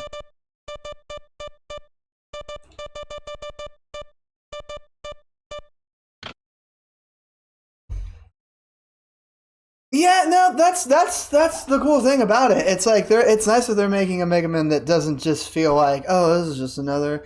That was my thought. That was my biggest afterthought. Honestly, was like, thank God they didn't just remake 2 or 3 because there was a survey for that. Everyone was like, oh God, please do not make it. Please do not let it be a remake of 1 or 2 or 3 or whatever. Oops. Get ready. You know, sometimes I hate this game.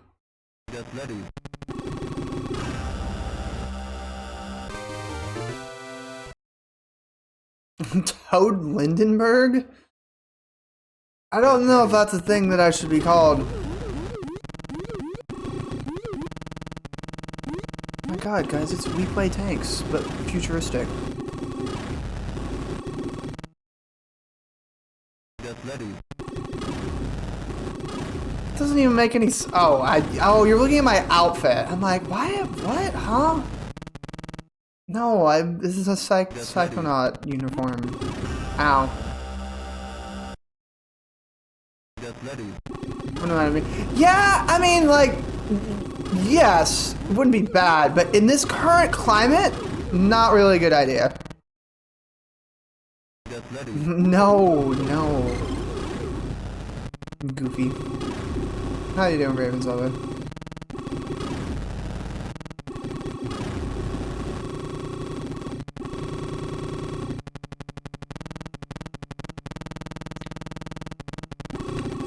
Somebody else was like, Mega Man is really not going to get that far if they just go for the 2D route. It's like, they know what they can do. They know they can go for it. So they need to just step away from just doing 2D Mega Man. And I'm like, yeah, they should make a 3D Mega Man. Bah. Oops. Alright, I'll play it again. Today was pretty great. Great. I say.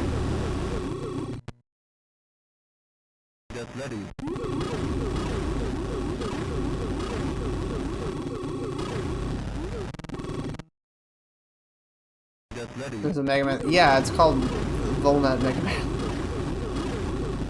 Legends 3 will never be real. That's what I'm saying. They should make a 3D Mega Man, man. That one Twitter user was right. I'm like, yeah. Actually, no. I think it was a Blue Sky user. Either way, somebody on the internet was like, yeah, they could make a 3D Mega Man. They're just holding him back. And I'm like, yeah, they kind of are. We could have a 3D Mega Man. You're right. Ow.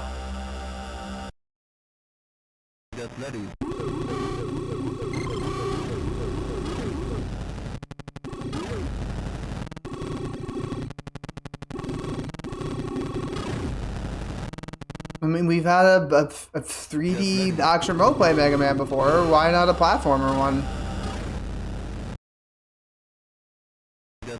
Get ready. And I'm dead. Yep. But that was in like 2000 when the 3D was like super experimental, dude. There is no excuse in the year 2026 or 7 where Mega Man cannot have a 3D entry.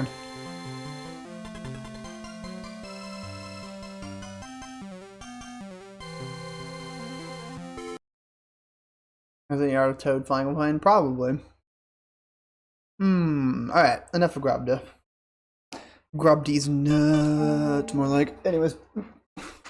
Not a bad game, but I can't see myself playing it for very long. Not when there's other things to find.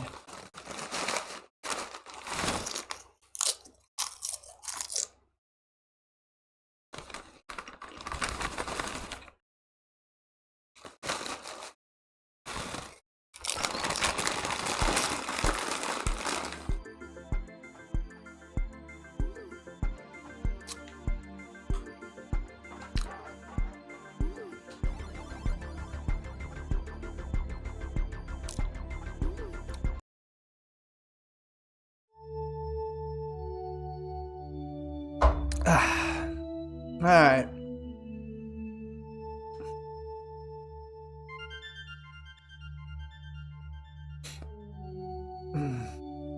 Happy Dragon Buster. So there's just Go Plus.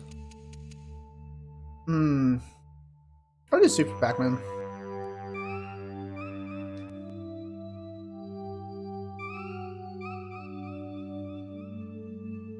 Let's see. Instructional art? Question mark.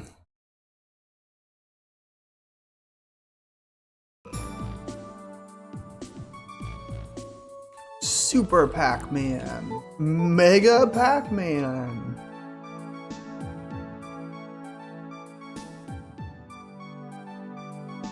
Super Invincible.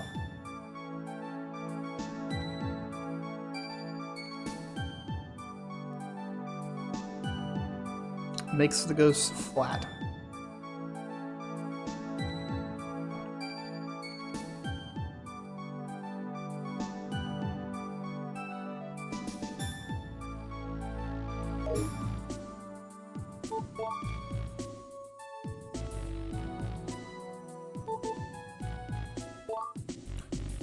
Oh, this is the US one. Which at this point, Pac-Man was like super popular, so obviously they had these more localized.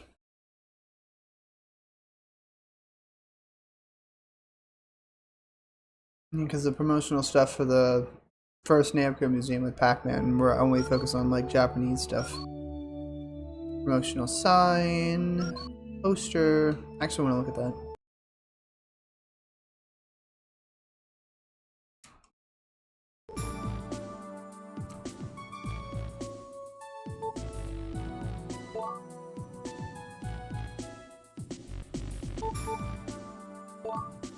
It's cool. It's like Super Pac-Man. It's like he's got a cape and everything, and it's just like when you play the game, it's just like, oh, it's just bigger Pac-Man.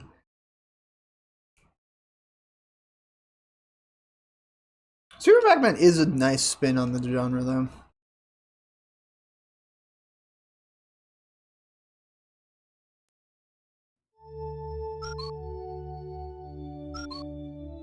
Top side. You know what? Forget. I'll look at it.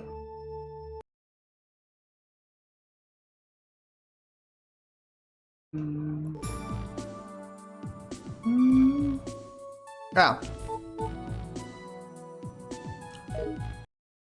I do still think it's interesting that they had glass with designs on it back then.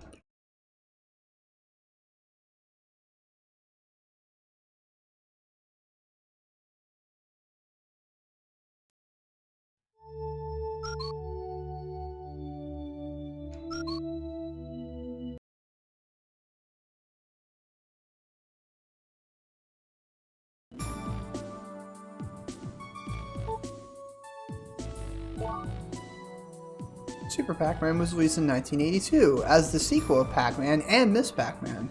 New features added to this game is eating fruits instead of pellets supersedes the next round, the ability to move faster when the super button is pressed.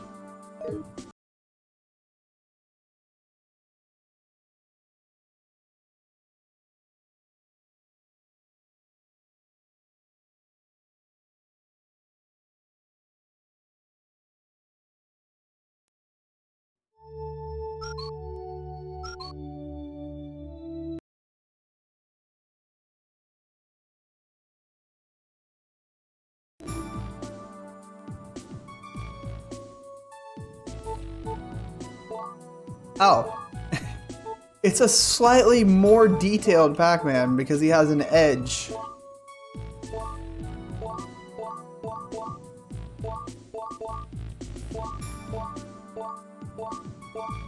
Hamburger. Egg. Shoe. Sure, why not? Coffee. Me.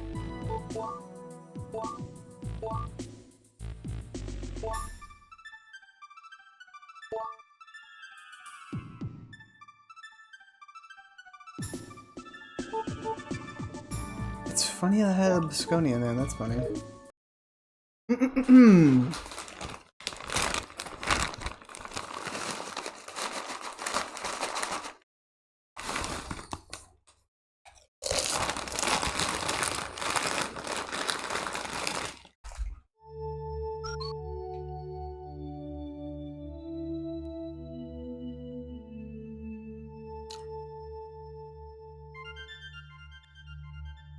Me, hi. Hi, Pinky. You look a little drunk. That thing from Smash that I hate? What? Oh, look at Clyde all dapper over here. The mustache. Everyone here's drunk. With the flush. And you can't tell that Blinky is because he's red. But he really wants me to play Super Pac-Man. Just look at those eyes. Stare into his soul.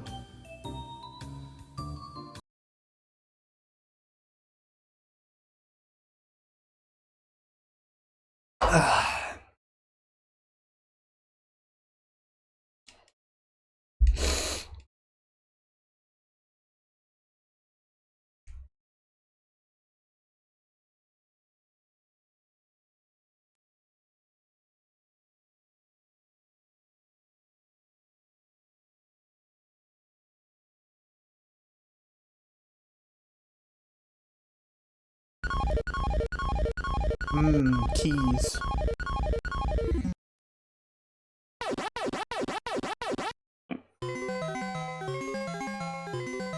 Bum, bum, bum, bum, bum.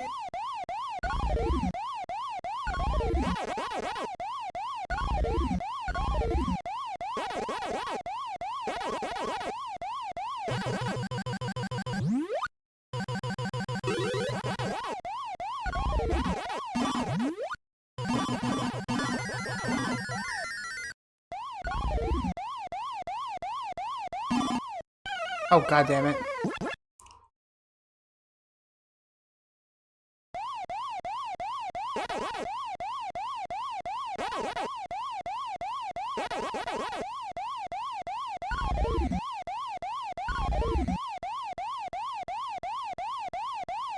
I'm looking at my stream chat. Does the game look off-center to you? I don't know if it's just me.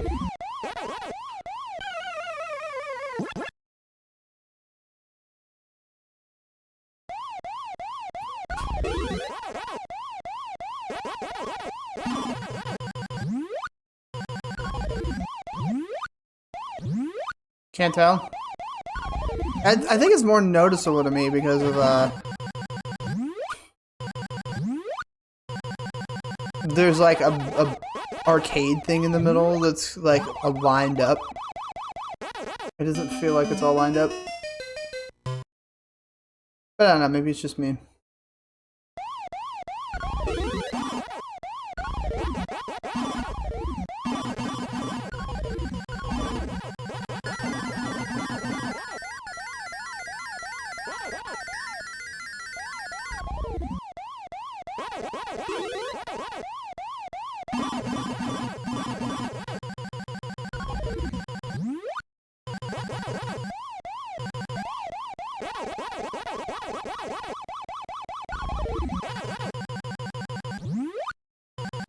So see, I know I wasn't just tripping.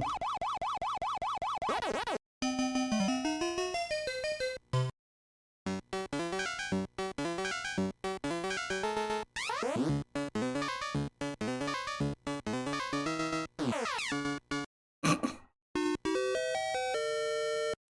really like the way their eyes were looking. Okay. Let me look at that real quick.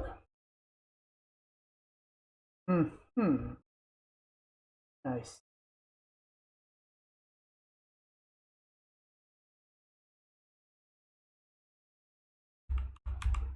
Not. Yeah, there we go. Frickin'.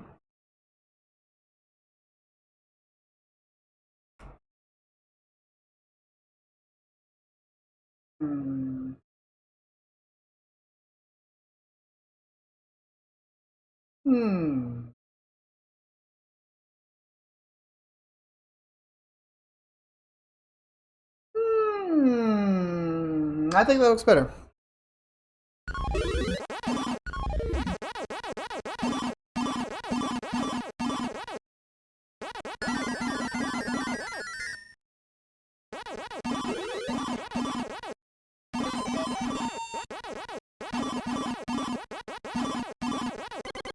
Let's go. Bum, bum, bum, bum, bum. Hamburger.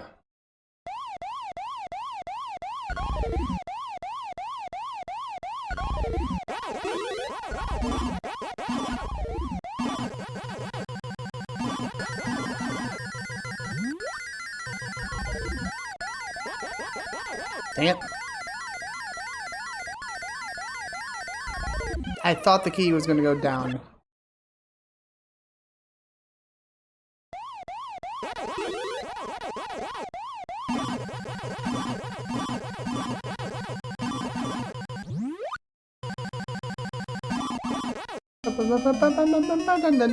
Boop. Egg.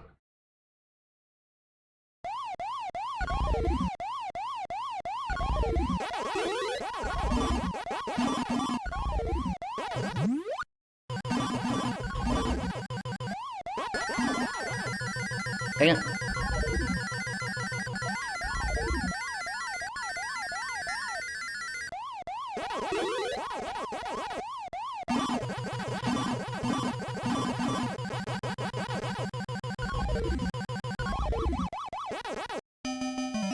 Bum, bum, bum, bum, bum. Boop. Corn.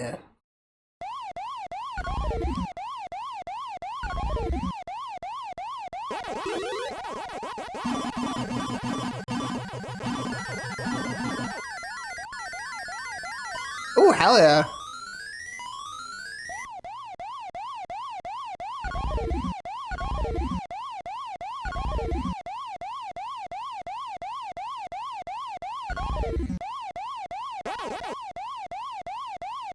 Whoa, I died. Bum, bum, bum, bum, bum, bum, bum, bum, bum, bum, bum.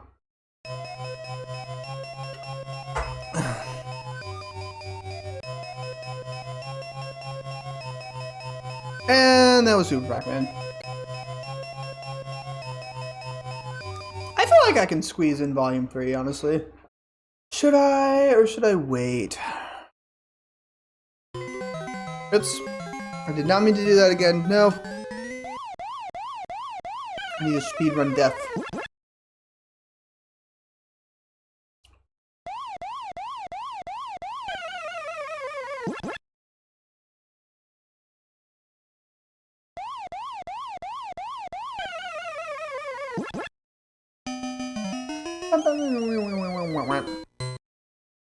Whoa! Oh shit! Oh, thank you for the raid! Oh, it's up to you, nerd! How's it going, y'all? For those of you who know me, my name's Agent Double Toad 7. I'm a mercenary soldier, special agent fungus guy, who specializes in game missions surrounding retro and modern Nintendo games, some indie games, and non-Nintendo games. Play a lot of genres of games, RPGs, platformers, action games, puzzle games, you name it. I'm into it most of the time. And I'm here to give bumping good vibes and real vibes as me and the Fungus Fourth go through the battlefields vibe together. Here for each other and here for others. What were you up to? Two caps lock backsmith. Oopsie. Nope, that's not right. There we go. Deet da doot. Age of imprisonment? Yippee! I hope you had fun with that. I know my friend Chris did, so I hope that you also had a great time with it. I am on my NamToad Museum tour, where I'm playing through a series of Namco Museum volumes back in the PS1 era that actually had a museum, as you will witness in a moment. It was my idea to go through all of them within today and tomorrow. As you can see, it's quite interesting. Look at this. I just played Super Pac-Man in Volume 2. It was definitely fun. So far, the story has been an age of calamity. That's good. I actually saw some of it. It did look pretty fun. But I'm not really much for the Breath of the Wild verse. So, mostly because I haven't beat Breath of the Wild. And also because I'm not the biggest fan of the Breath of the Wild universe. I'm sorry. Sorry. I'm too old. Alright. Yeah. It is Namco, and it is an actual museum. Look at all this. Look at all this stuff. Extremely low resolution graphics that I can enhance by looking closely at things. Like so. Wow. Very cool. It is nice. I got past like all the games you'd be able to recognize.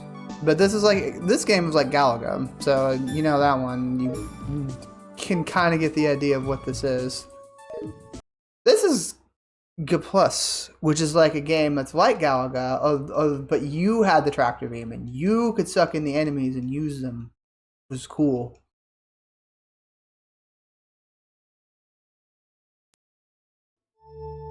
Yeah, thanks for the raid though. I did not mean to do that. Whoops.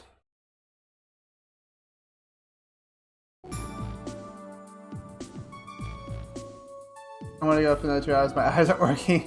I want to pass out. You gotta take care of yourself. Please rest a little bit.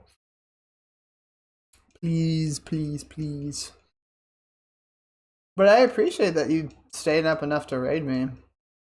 Did not expect. I appreciate the nerd bird.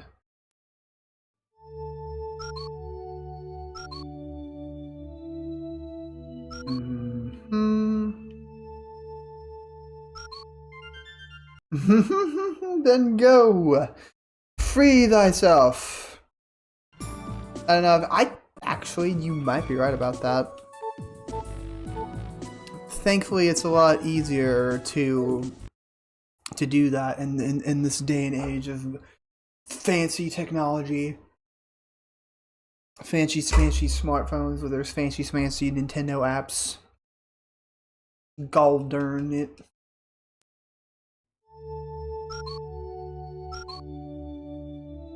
Alright, what is the history of this game?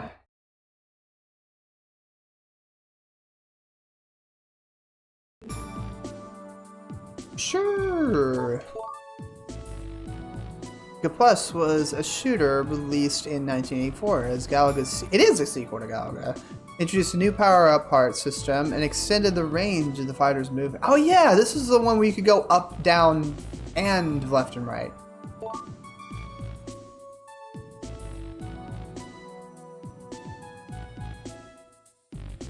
It's an ocean, huh?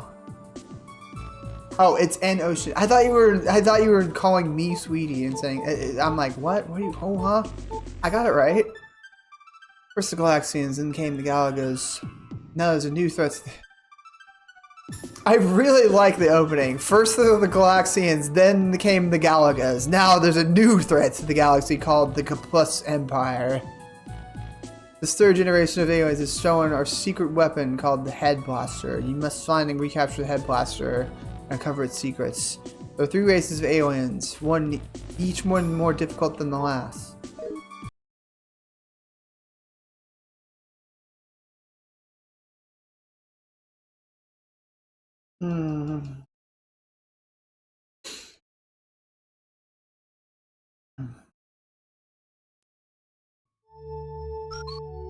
I mean, that's the perfect way to set up for a sequel. I think this one was actually good. Whoa! You know, I will play G+. I will play G+. I will play G+. I will play G+. Video games. I will play video games.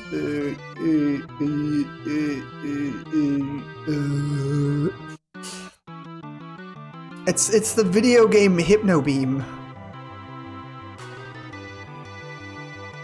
Look at this thing. Does it make you want to play video games? This review of the Switch 2 when I haven't played one. It's a great console, probably not exactly 500, but with 400. Yeah, I mean, that's about how we all feel about it. I don't regret owning mine. Paying $500+ and for being able to play Kirby Air Riders is everything that I needed. Honestly, yeah, I think I will probably stop after this one.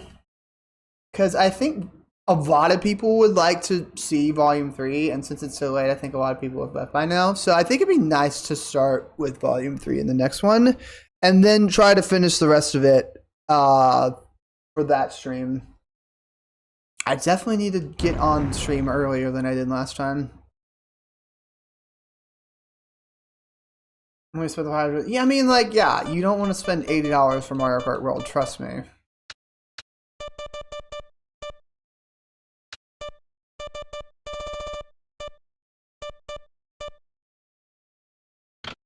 Alright, I want to see what the test mode looks like.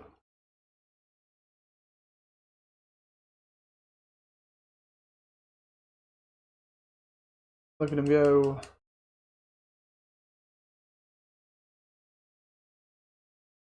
And, oh, there we go. 0, 0.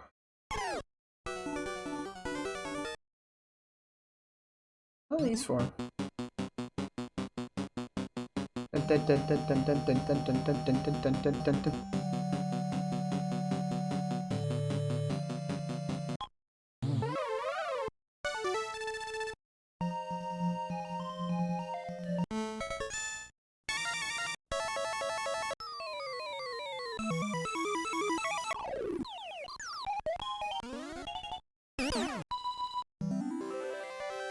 I don't understand why Good Plus didn't catch off. The sound design of this game alone is amazing. And it plays like Galaga, but a little better. I don't know why I didn't catch up. It should have. It should have caught on. I don't know why I didn't. Nobody talks about this.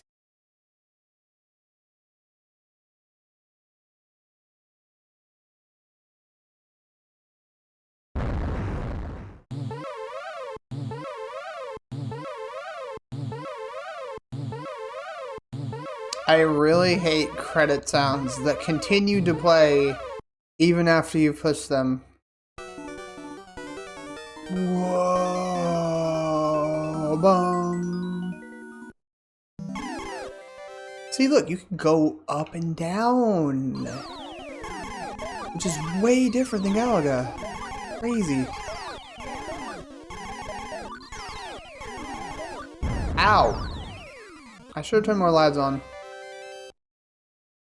I probably will if I die, because I do like this game enough to play it for the rest of the stream.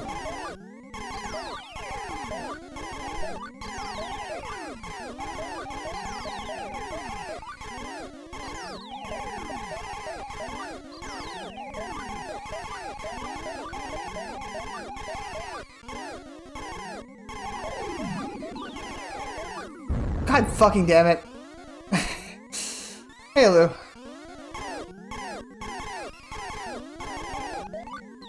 Please don't explode. I just cleaned the floors. Ow. And I just gamed over.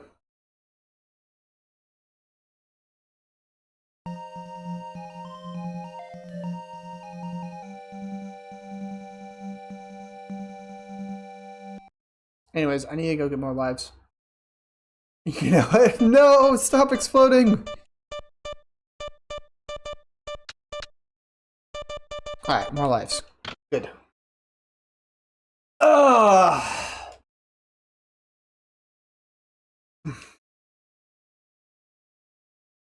I still keep thinking about how cool it is that games like this introduced being able to have cheats, like adding extra lives or changing difficulties or etc.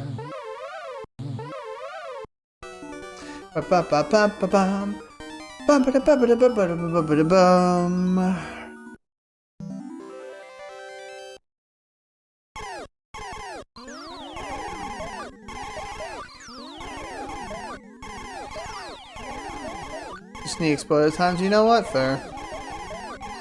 It's kind of justified.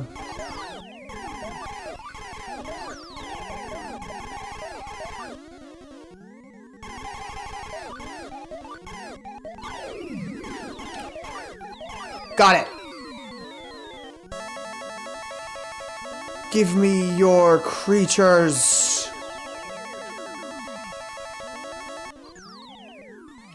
Yeah!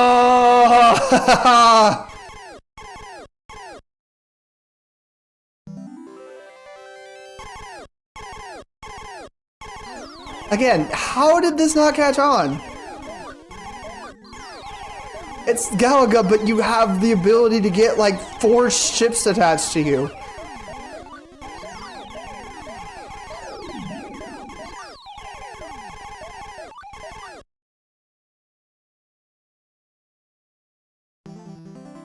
Oh, there we go.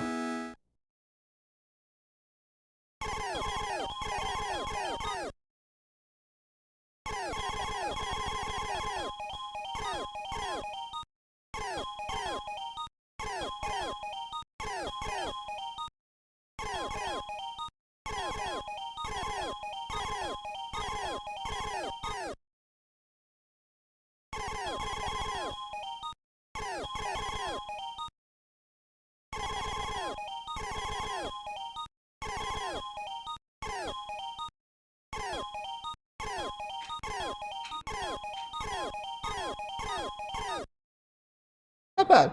I forgot how this works, so I didn't get it perfect.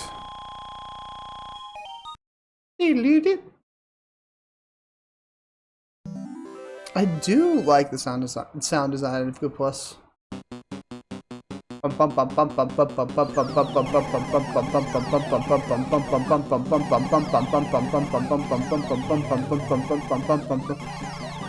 Oh God, I exploded.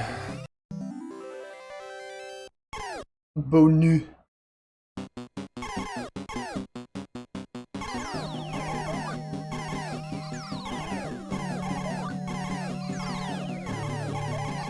Oh, this is very perilous if it's just one ship.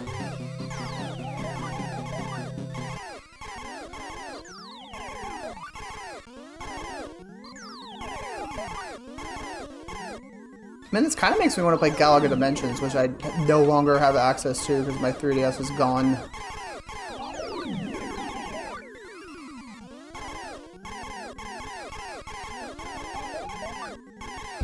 Owie!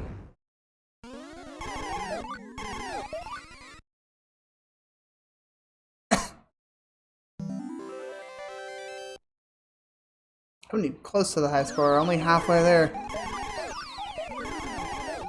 God fucking damn it! And it starts the whole formation over.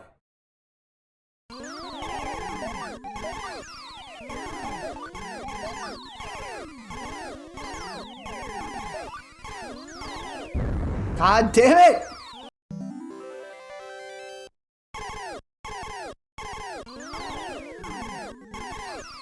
Yeah, how you doing, Lou?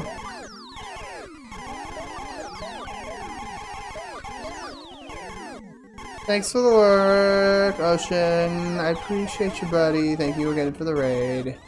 Get good resties, please. That's in order.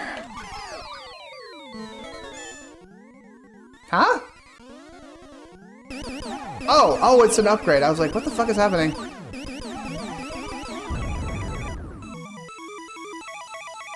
I didn't know what the fuck that was. That sucks. Ugh.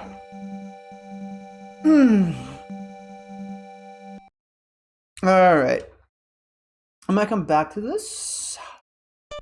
But I want to look at the rest of the museum and then come back.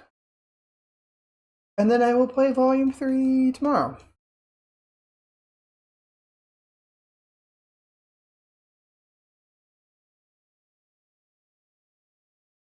Be better immediately, just got back from work. I mean, that is a fine mentality to have from being off of work. Not gonna lie. Oh, I forgot you can play the games anytime. I could just go back to Plus easily. Alright. That is all the games, right? Mappy, Dragon Buster, Pass, Super Pac-Man. I did not play Xevious. I should play Xevious. Before I do that, though, I want to go ahead and get this out of the way.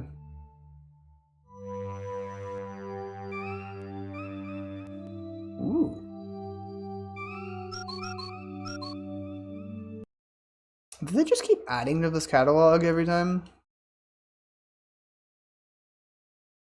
Oh my god, look at him. He's spinning. Yeah, they did just do this over and over again. Ah, they shaded out the games that they already did.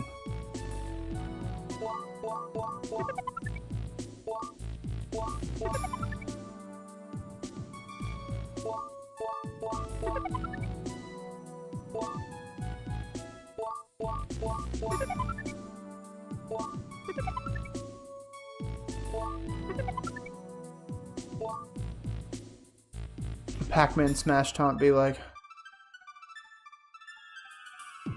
What games had come out by the time this one came out?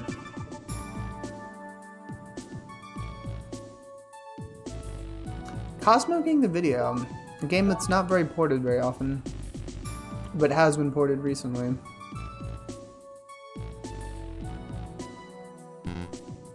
Same as before.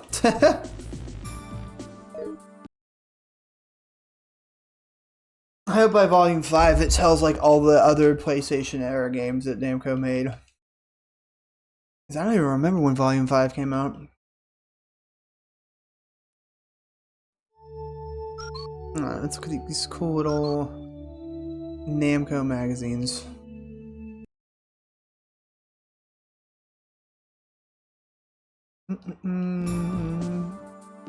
Honestly, I think the coolest part about looking at these magazines is finding out that there's actually all of these magazines cover to cover on Internet Archive. Hey, I just saw this one earlier.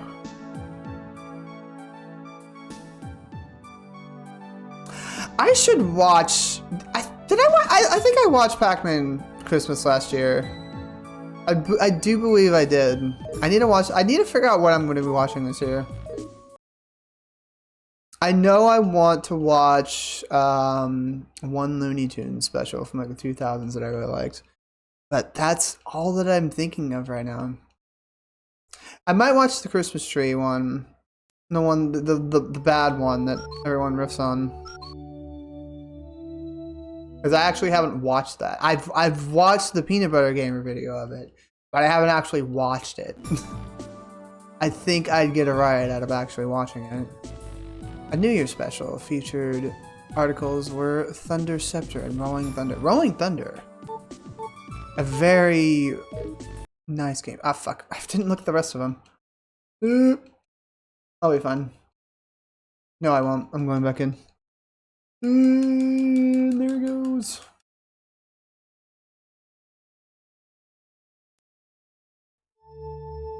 Get back in there.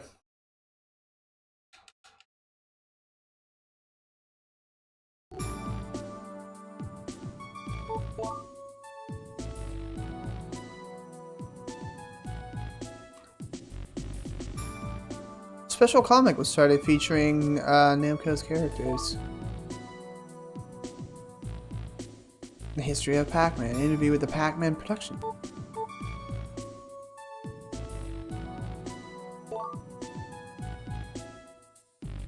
Story of Xevious.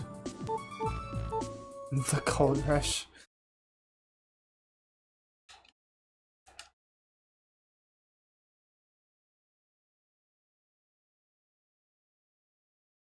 Look, it's all becoming just one image.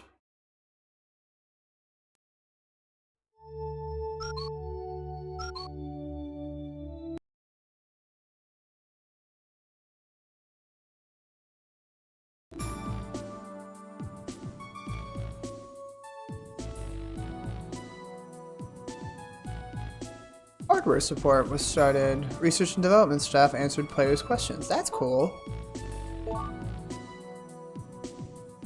Dragon Spirit.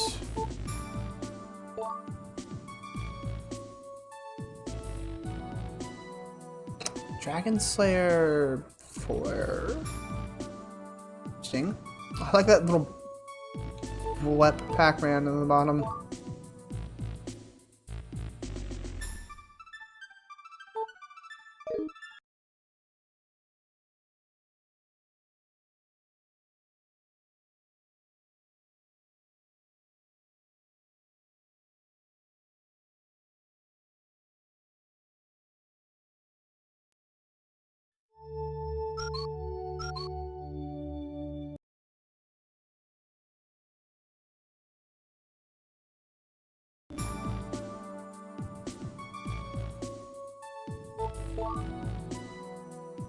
Pac-Mania.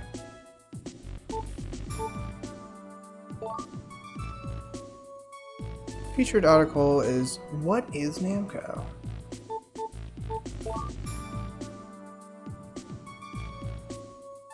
Final lap. Oh, not the ads! Frick! Oh, goodness gracious. I think I would need to end after I beat Xevious anyway. Because I am EP. And CB.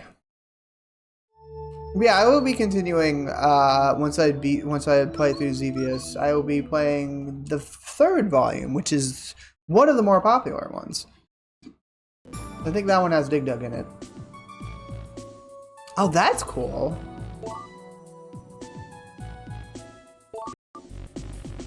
Man, imagine if Dragon Buster was made in the year 2025 or 2026. It would be probably a pretty cool action RPG. By these illustrations, damn. Wow. All these really detailed designs for something that would be translated in like 8-bit pixels. Look at this detailed bat, bro. This is like a freaking biology.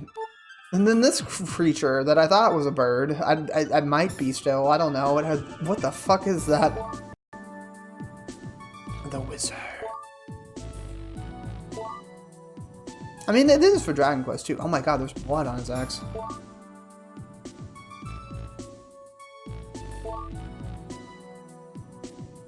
Jeez.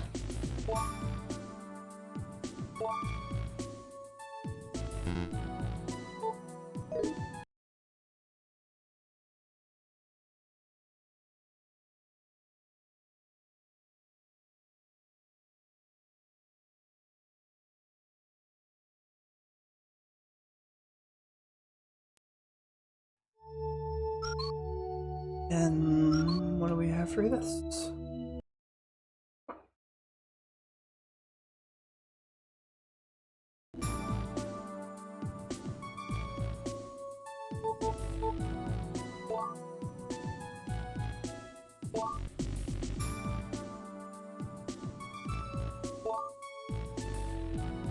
Wow. I just took the concept art like this, and it's just like, you kind of wish that the developers back then had the technology they do now, because they would have made some cool shit out of these illustrations that were made for like an 8-bit ass game. Like, jeez.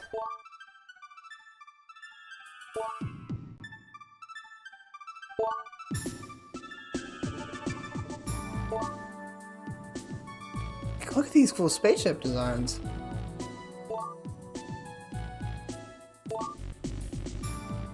Ooh.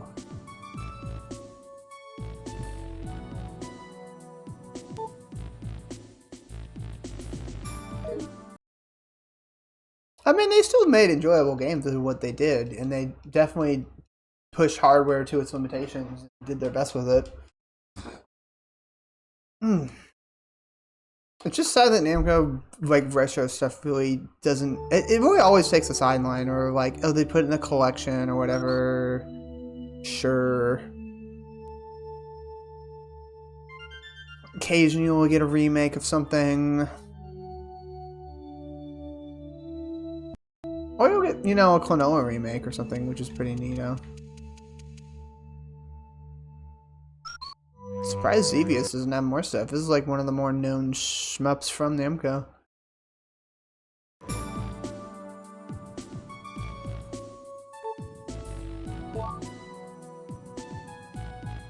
Buttons.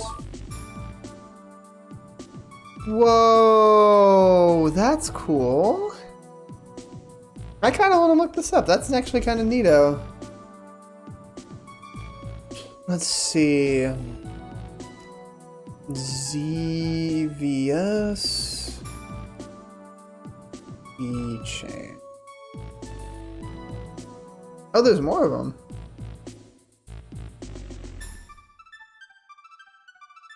Oh shit, here's the original one. Or a similar one to the original one.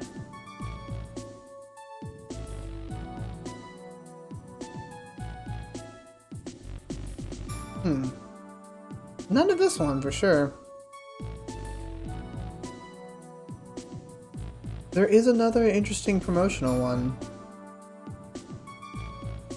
But this one might be lost to time and collectors.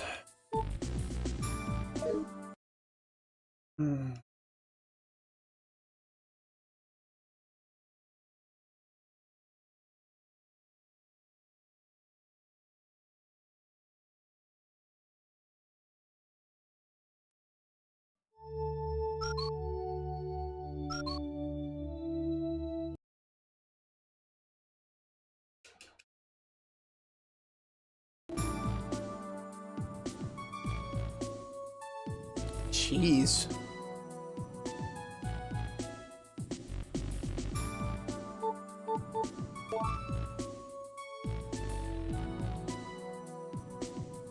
Like, wow, man. Man, if people in the 80s had, like, 2025 technology, they could have made some crazy shit. All this detailed stuff for an 80s arcade shoot 'em up. Like, look at this, bro. What the frick? This has just, like, insane amounts of aura. Wow.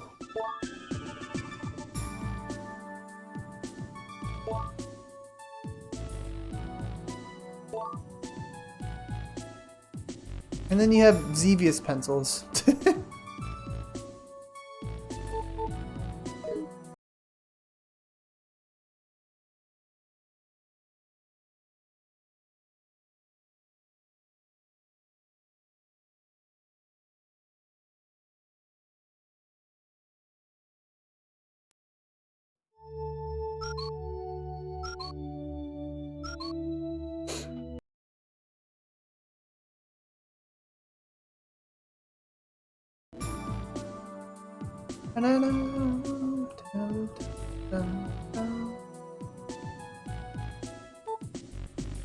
Oh. I'm like, oh shit, there's more.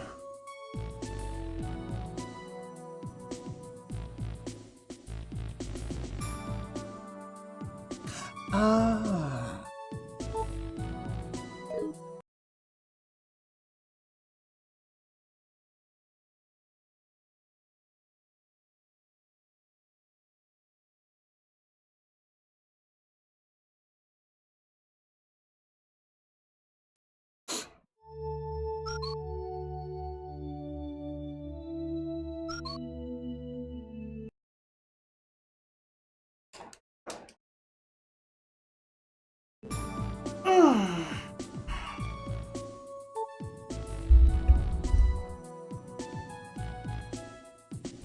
The thing about like space games from Namco was like the name of the game is usually the name of the enemy and not the protagonist of the ship or anything like that.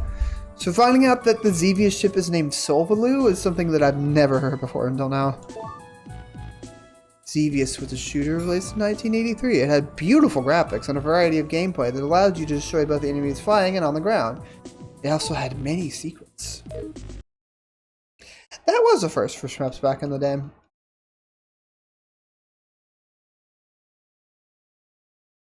Heading out for the night. Have a good night. No problem, Jay. You have a good night as well. If you want to check me around, I'll be around like same time-ish, like 8 o'clock for volume 3 through 5. Honestly, it is a good indication that I should stop after this. Look at these orbs.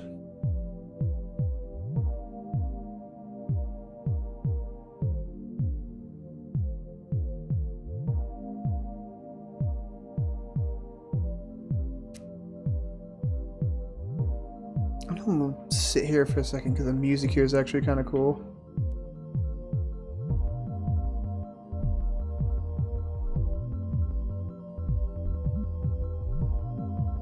It's like a build-up of the Xevious beeping in the background. If there's anything else in here? Nope, just that.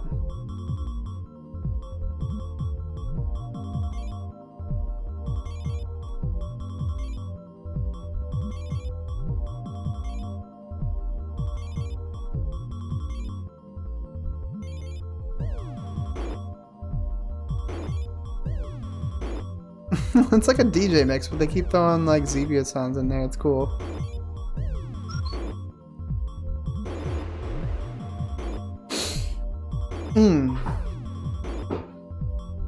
I want to see what the next beat drop is.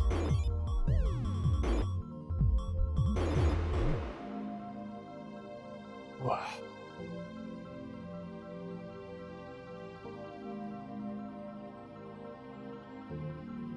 Like that SpongeBob thing where you're just like ascending. That's me right now. Like,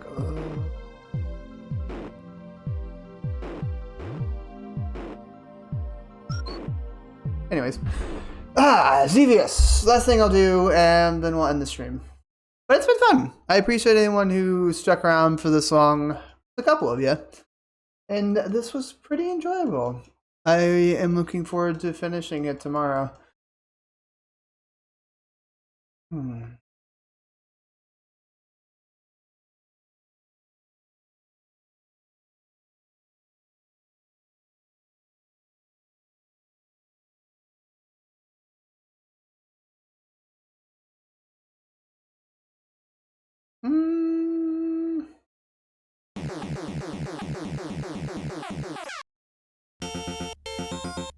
Oh, it's literally in the description.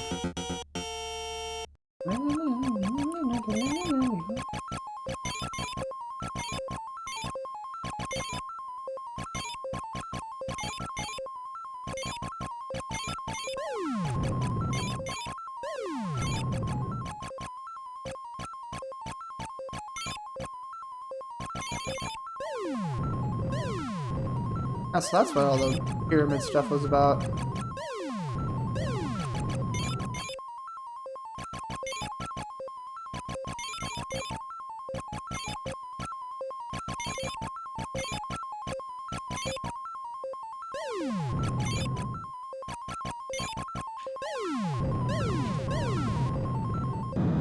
Oh no, I died.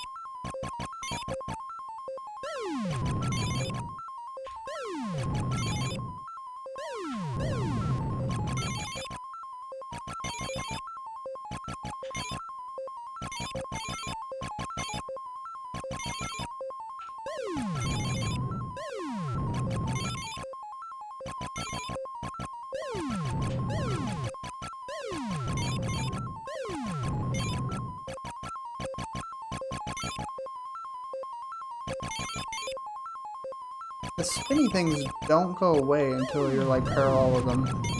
I just noticed. Oh, owie. And I gotta start all the way from the beginning.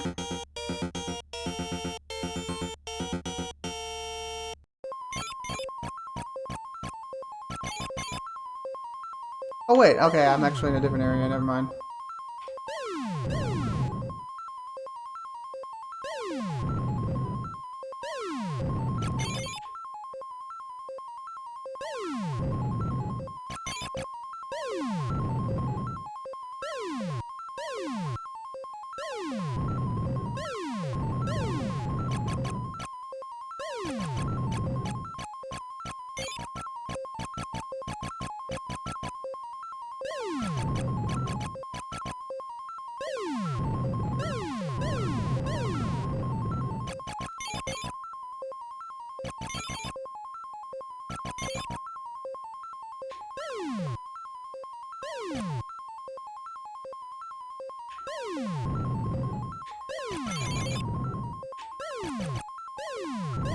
Dang it. Game over. I'm gonna add some extra lives and do a couple more tries. There we go.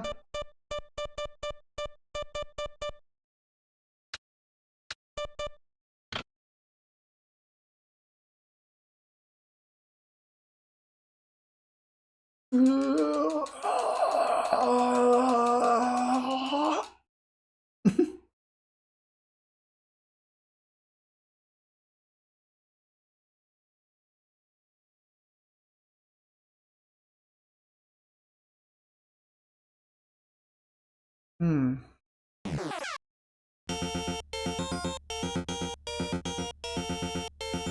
Ba-ba-dum-bum.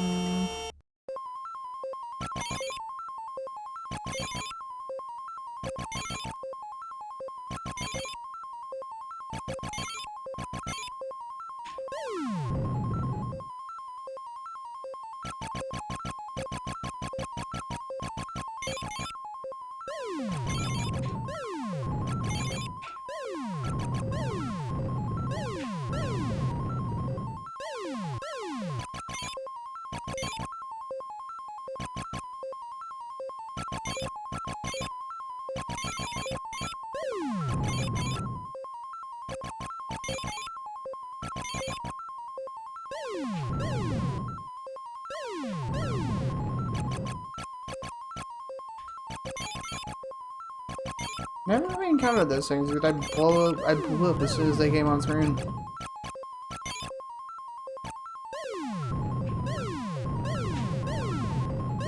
Dang it!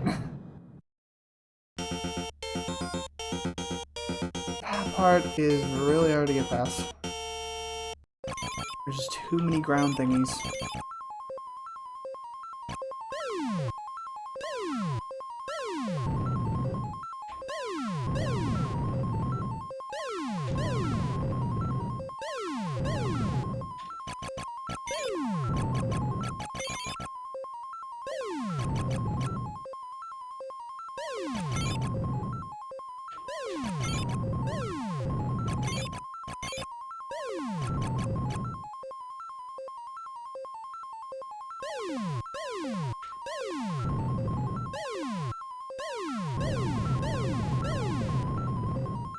Can't believe that actually worked.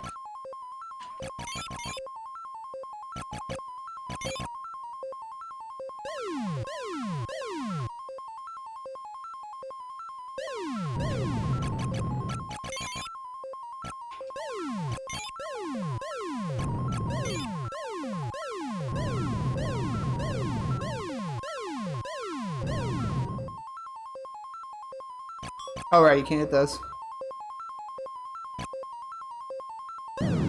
God damn it.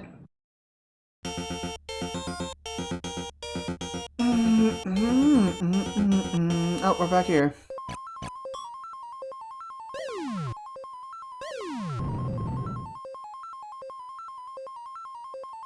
I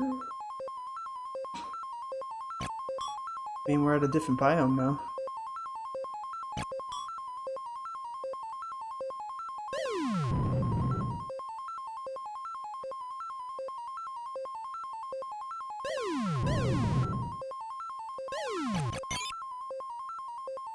Oh, fuck. I wanted to see if that did anything.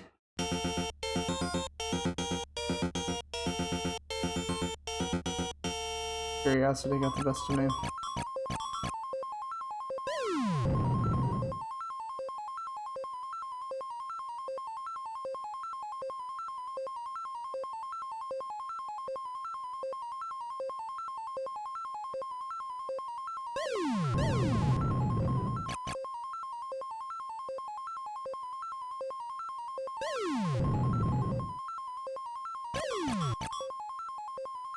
Oh god.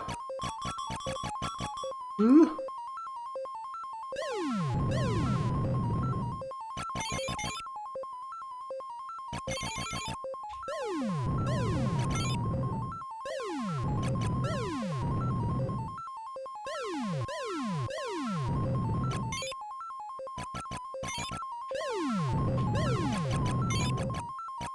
God fucking damn it.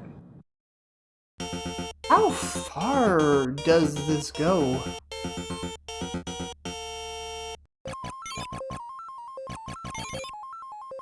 Like, is there an end to it? Or does it just keep going?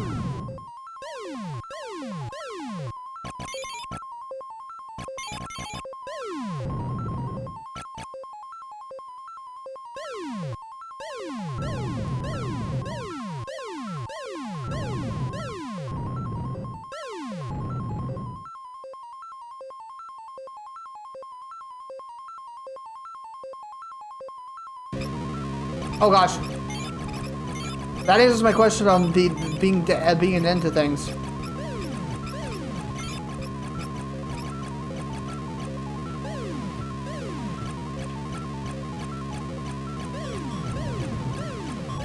Oh, there we go. I don't think I've ever encountered that thing before. Making you brown and devious, bro.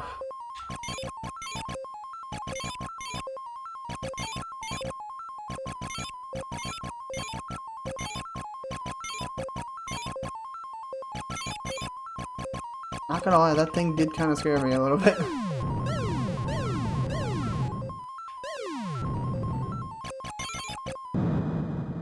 The fuck was that? Glad I had one more life.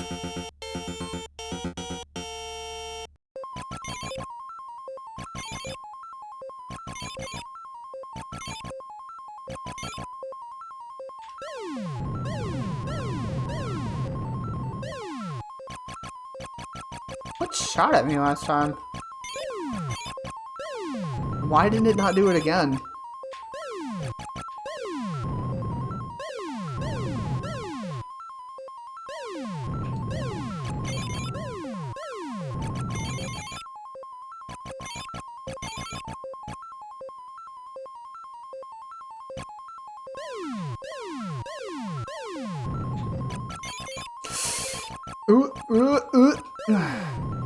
Damn it! I had gone so far. Hey! I got a high score though.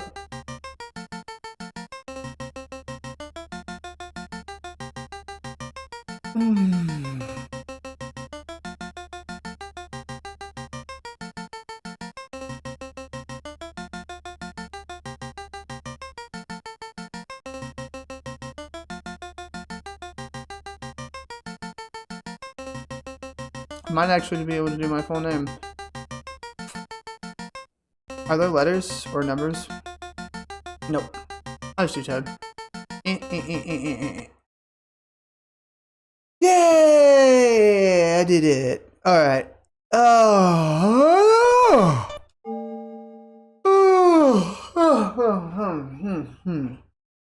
Well, time to leave the second NamToad Museum. It is 1 in the morning. I think that's a good place to stop this and move on to the third one tomorrow, which I will be doing at 8 o'clock CST. This was fun. I hope you'll like this because this was both nostalgic and new for me, because I hadn't played any of Volume 2 at all. I can also see why Volume 2 would be largely ignored, because it doesn't really have anything Pac-Man related other than Super Pac-Man, which wasn't really... I mean, I wouldn't say it wasn't popular, but it's definitely not one that people think about when they think of Pac-Man. Alright, time to exit.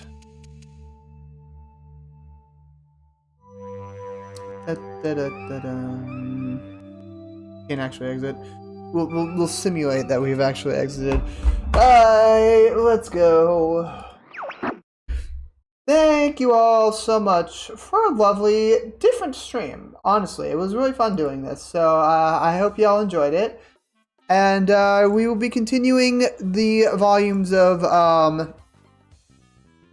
3 through 5 tomorrow. At least I will try to. I can't guarantee that I will get all the way through, but I would like to get through 5, because 5 is the only one that I haven't seen anything about. So, yeah. So that'll start at 8 o'clock Central tomorrow. I really don't have any big plans for next week. All I can say is I will probably be trying to play Dragon Quest again. And that when the 17th drops, I will be playing Rayman 2 on the N64 Virtual Console. And yeah. That's... Oh wait, actually on the 17th I'll be working. I might do it on the 18th then. But yeah, that's basically all I got for now. Going to go ahead and say ahead of time, on January 7th, I'll be playing through a lot of Mega Man games. I'll be playing through 8 through 10 and the Game Boy games. throughout the month of January, starting the week of like January 7th, which is the unofficial or official Mega Man Day by now. I don't know, but it's the fans' Mega Man Day. So that's all that really matters. I should definitely research that. Is that actually a thing? Let's see, Mega Man Day.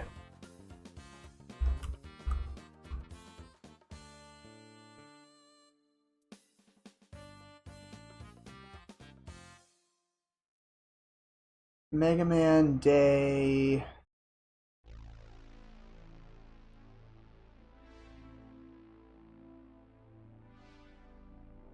June 9th is actually the actual Mega Man Day. But January 7th is obviously the funny Mega Man Day, so that's the one that I'm focused on the most. Alright. So yeah, that'll be January 7th. I'll be playing a bunch of Mega Man games because I'm kind of hyped for Dual Override, and I want to actually go through and actually play 11, which is another game. I said 8 through 10, didn't I? Yeah, I've actually meant 11. Whoopsie. Yeah, that's about it. NamToad Museums will continue tomorrow at like 8 Central. And I would try to get on stream earlier, because I was at 8:30 today. If I was a little earlier, I probably would have been able to finish more. And in doing so, tomorrow I will probably be able to finish through 3 through 5, so that'll be good. Alright. Who do we got? Who do we got?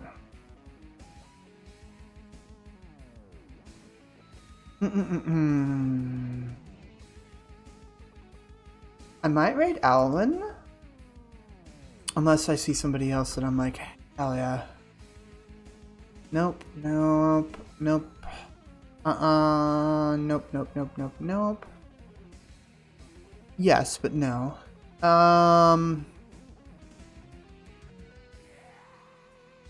Ba-ba-ba-bum.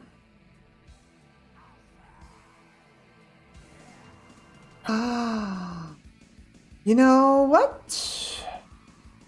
I don't know what this person's doing, but they haven't been on stream in a while. My friend Trisha is live playing Prey. Don't know what that is. It's definitely some sort of like sci-fi-ish type of game though, or the opposite of Predator. I don't know. But I haven't seen Trisha in a while. She's been going through some shit, so it's nice to see her again. Yeah, I think I'm gonna go raid her. You guys have a lovely evening. Thanks for a lovely NamToad Museum stream so far. I've had a lot of fun with it, and I had a lot of vibes with everybody who came by. See you guys tomorrow at like 8 Central. And that's all the plans that I have for now. I'll let you guys know if I have something planned for next week other than Rayman, but it's most likely just going to be like impromptu Dragon Quest or even Kirby Air Rider stream, because I haven't done the New Game Plus stuff for that yet. So, and since more of my friends are getting Switch 2s, I think it would be also a good opportunity to open up a paddock, maybe, but we'll see. Alright, raid engaged. If anyone's left to hop in for a raid, gosh dang it. Gosh dang it. Come on. I love it when my stream deck specifically does not do this. There we go. Copy one of these raid messages and give Trisha some love in the name of the fungus course, because she has not been on Twitch in a while and she deserves some love. Thank you guys so much for the love and for a wonderful little retro stream. I will see y'all next time around, next game mission. Take care of yourselves, have a good weekend, and have just a lovely night. Thank you so much. Agent Double Toad 7, signing out.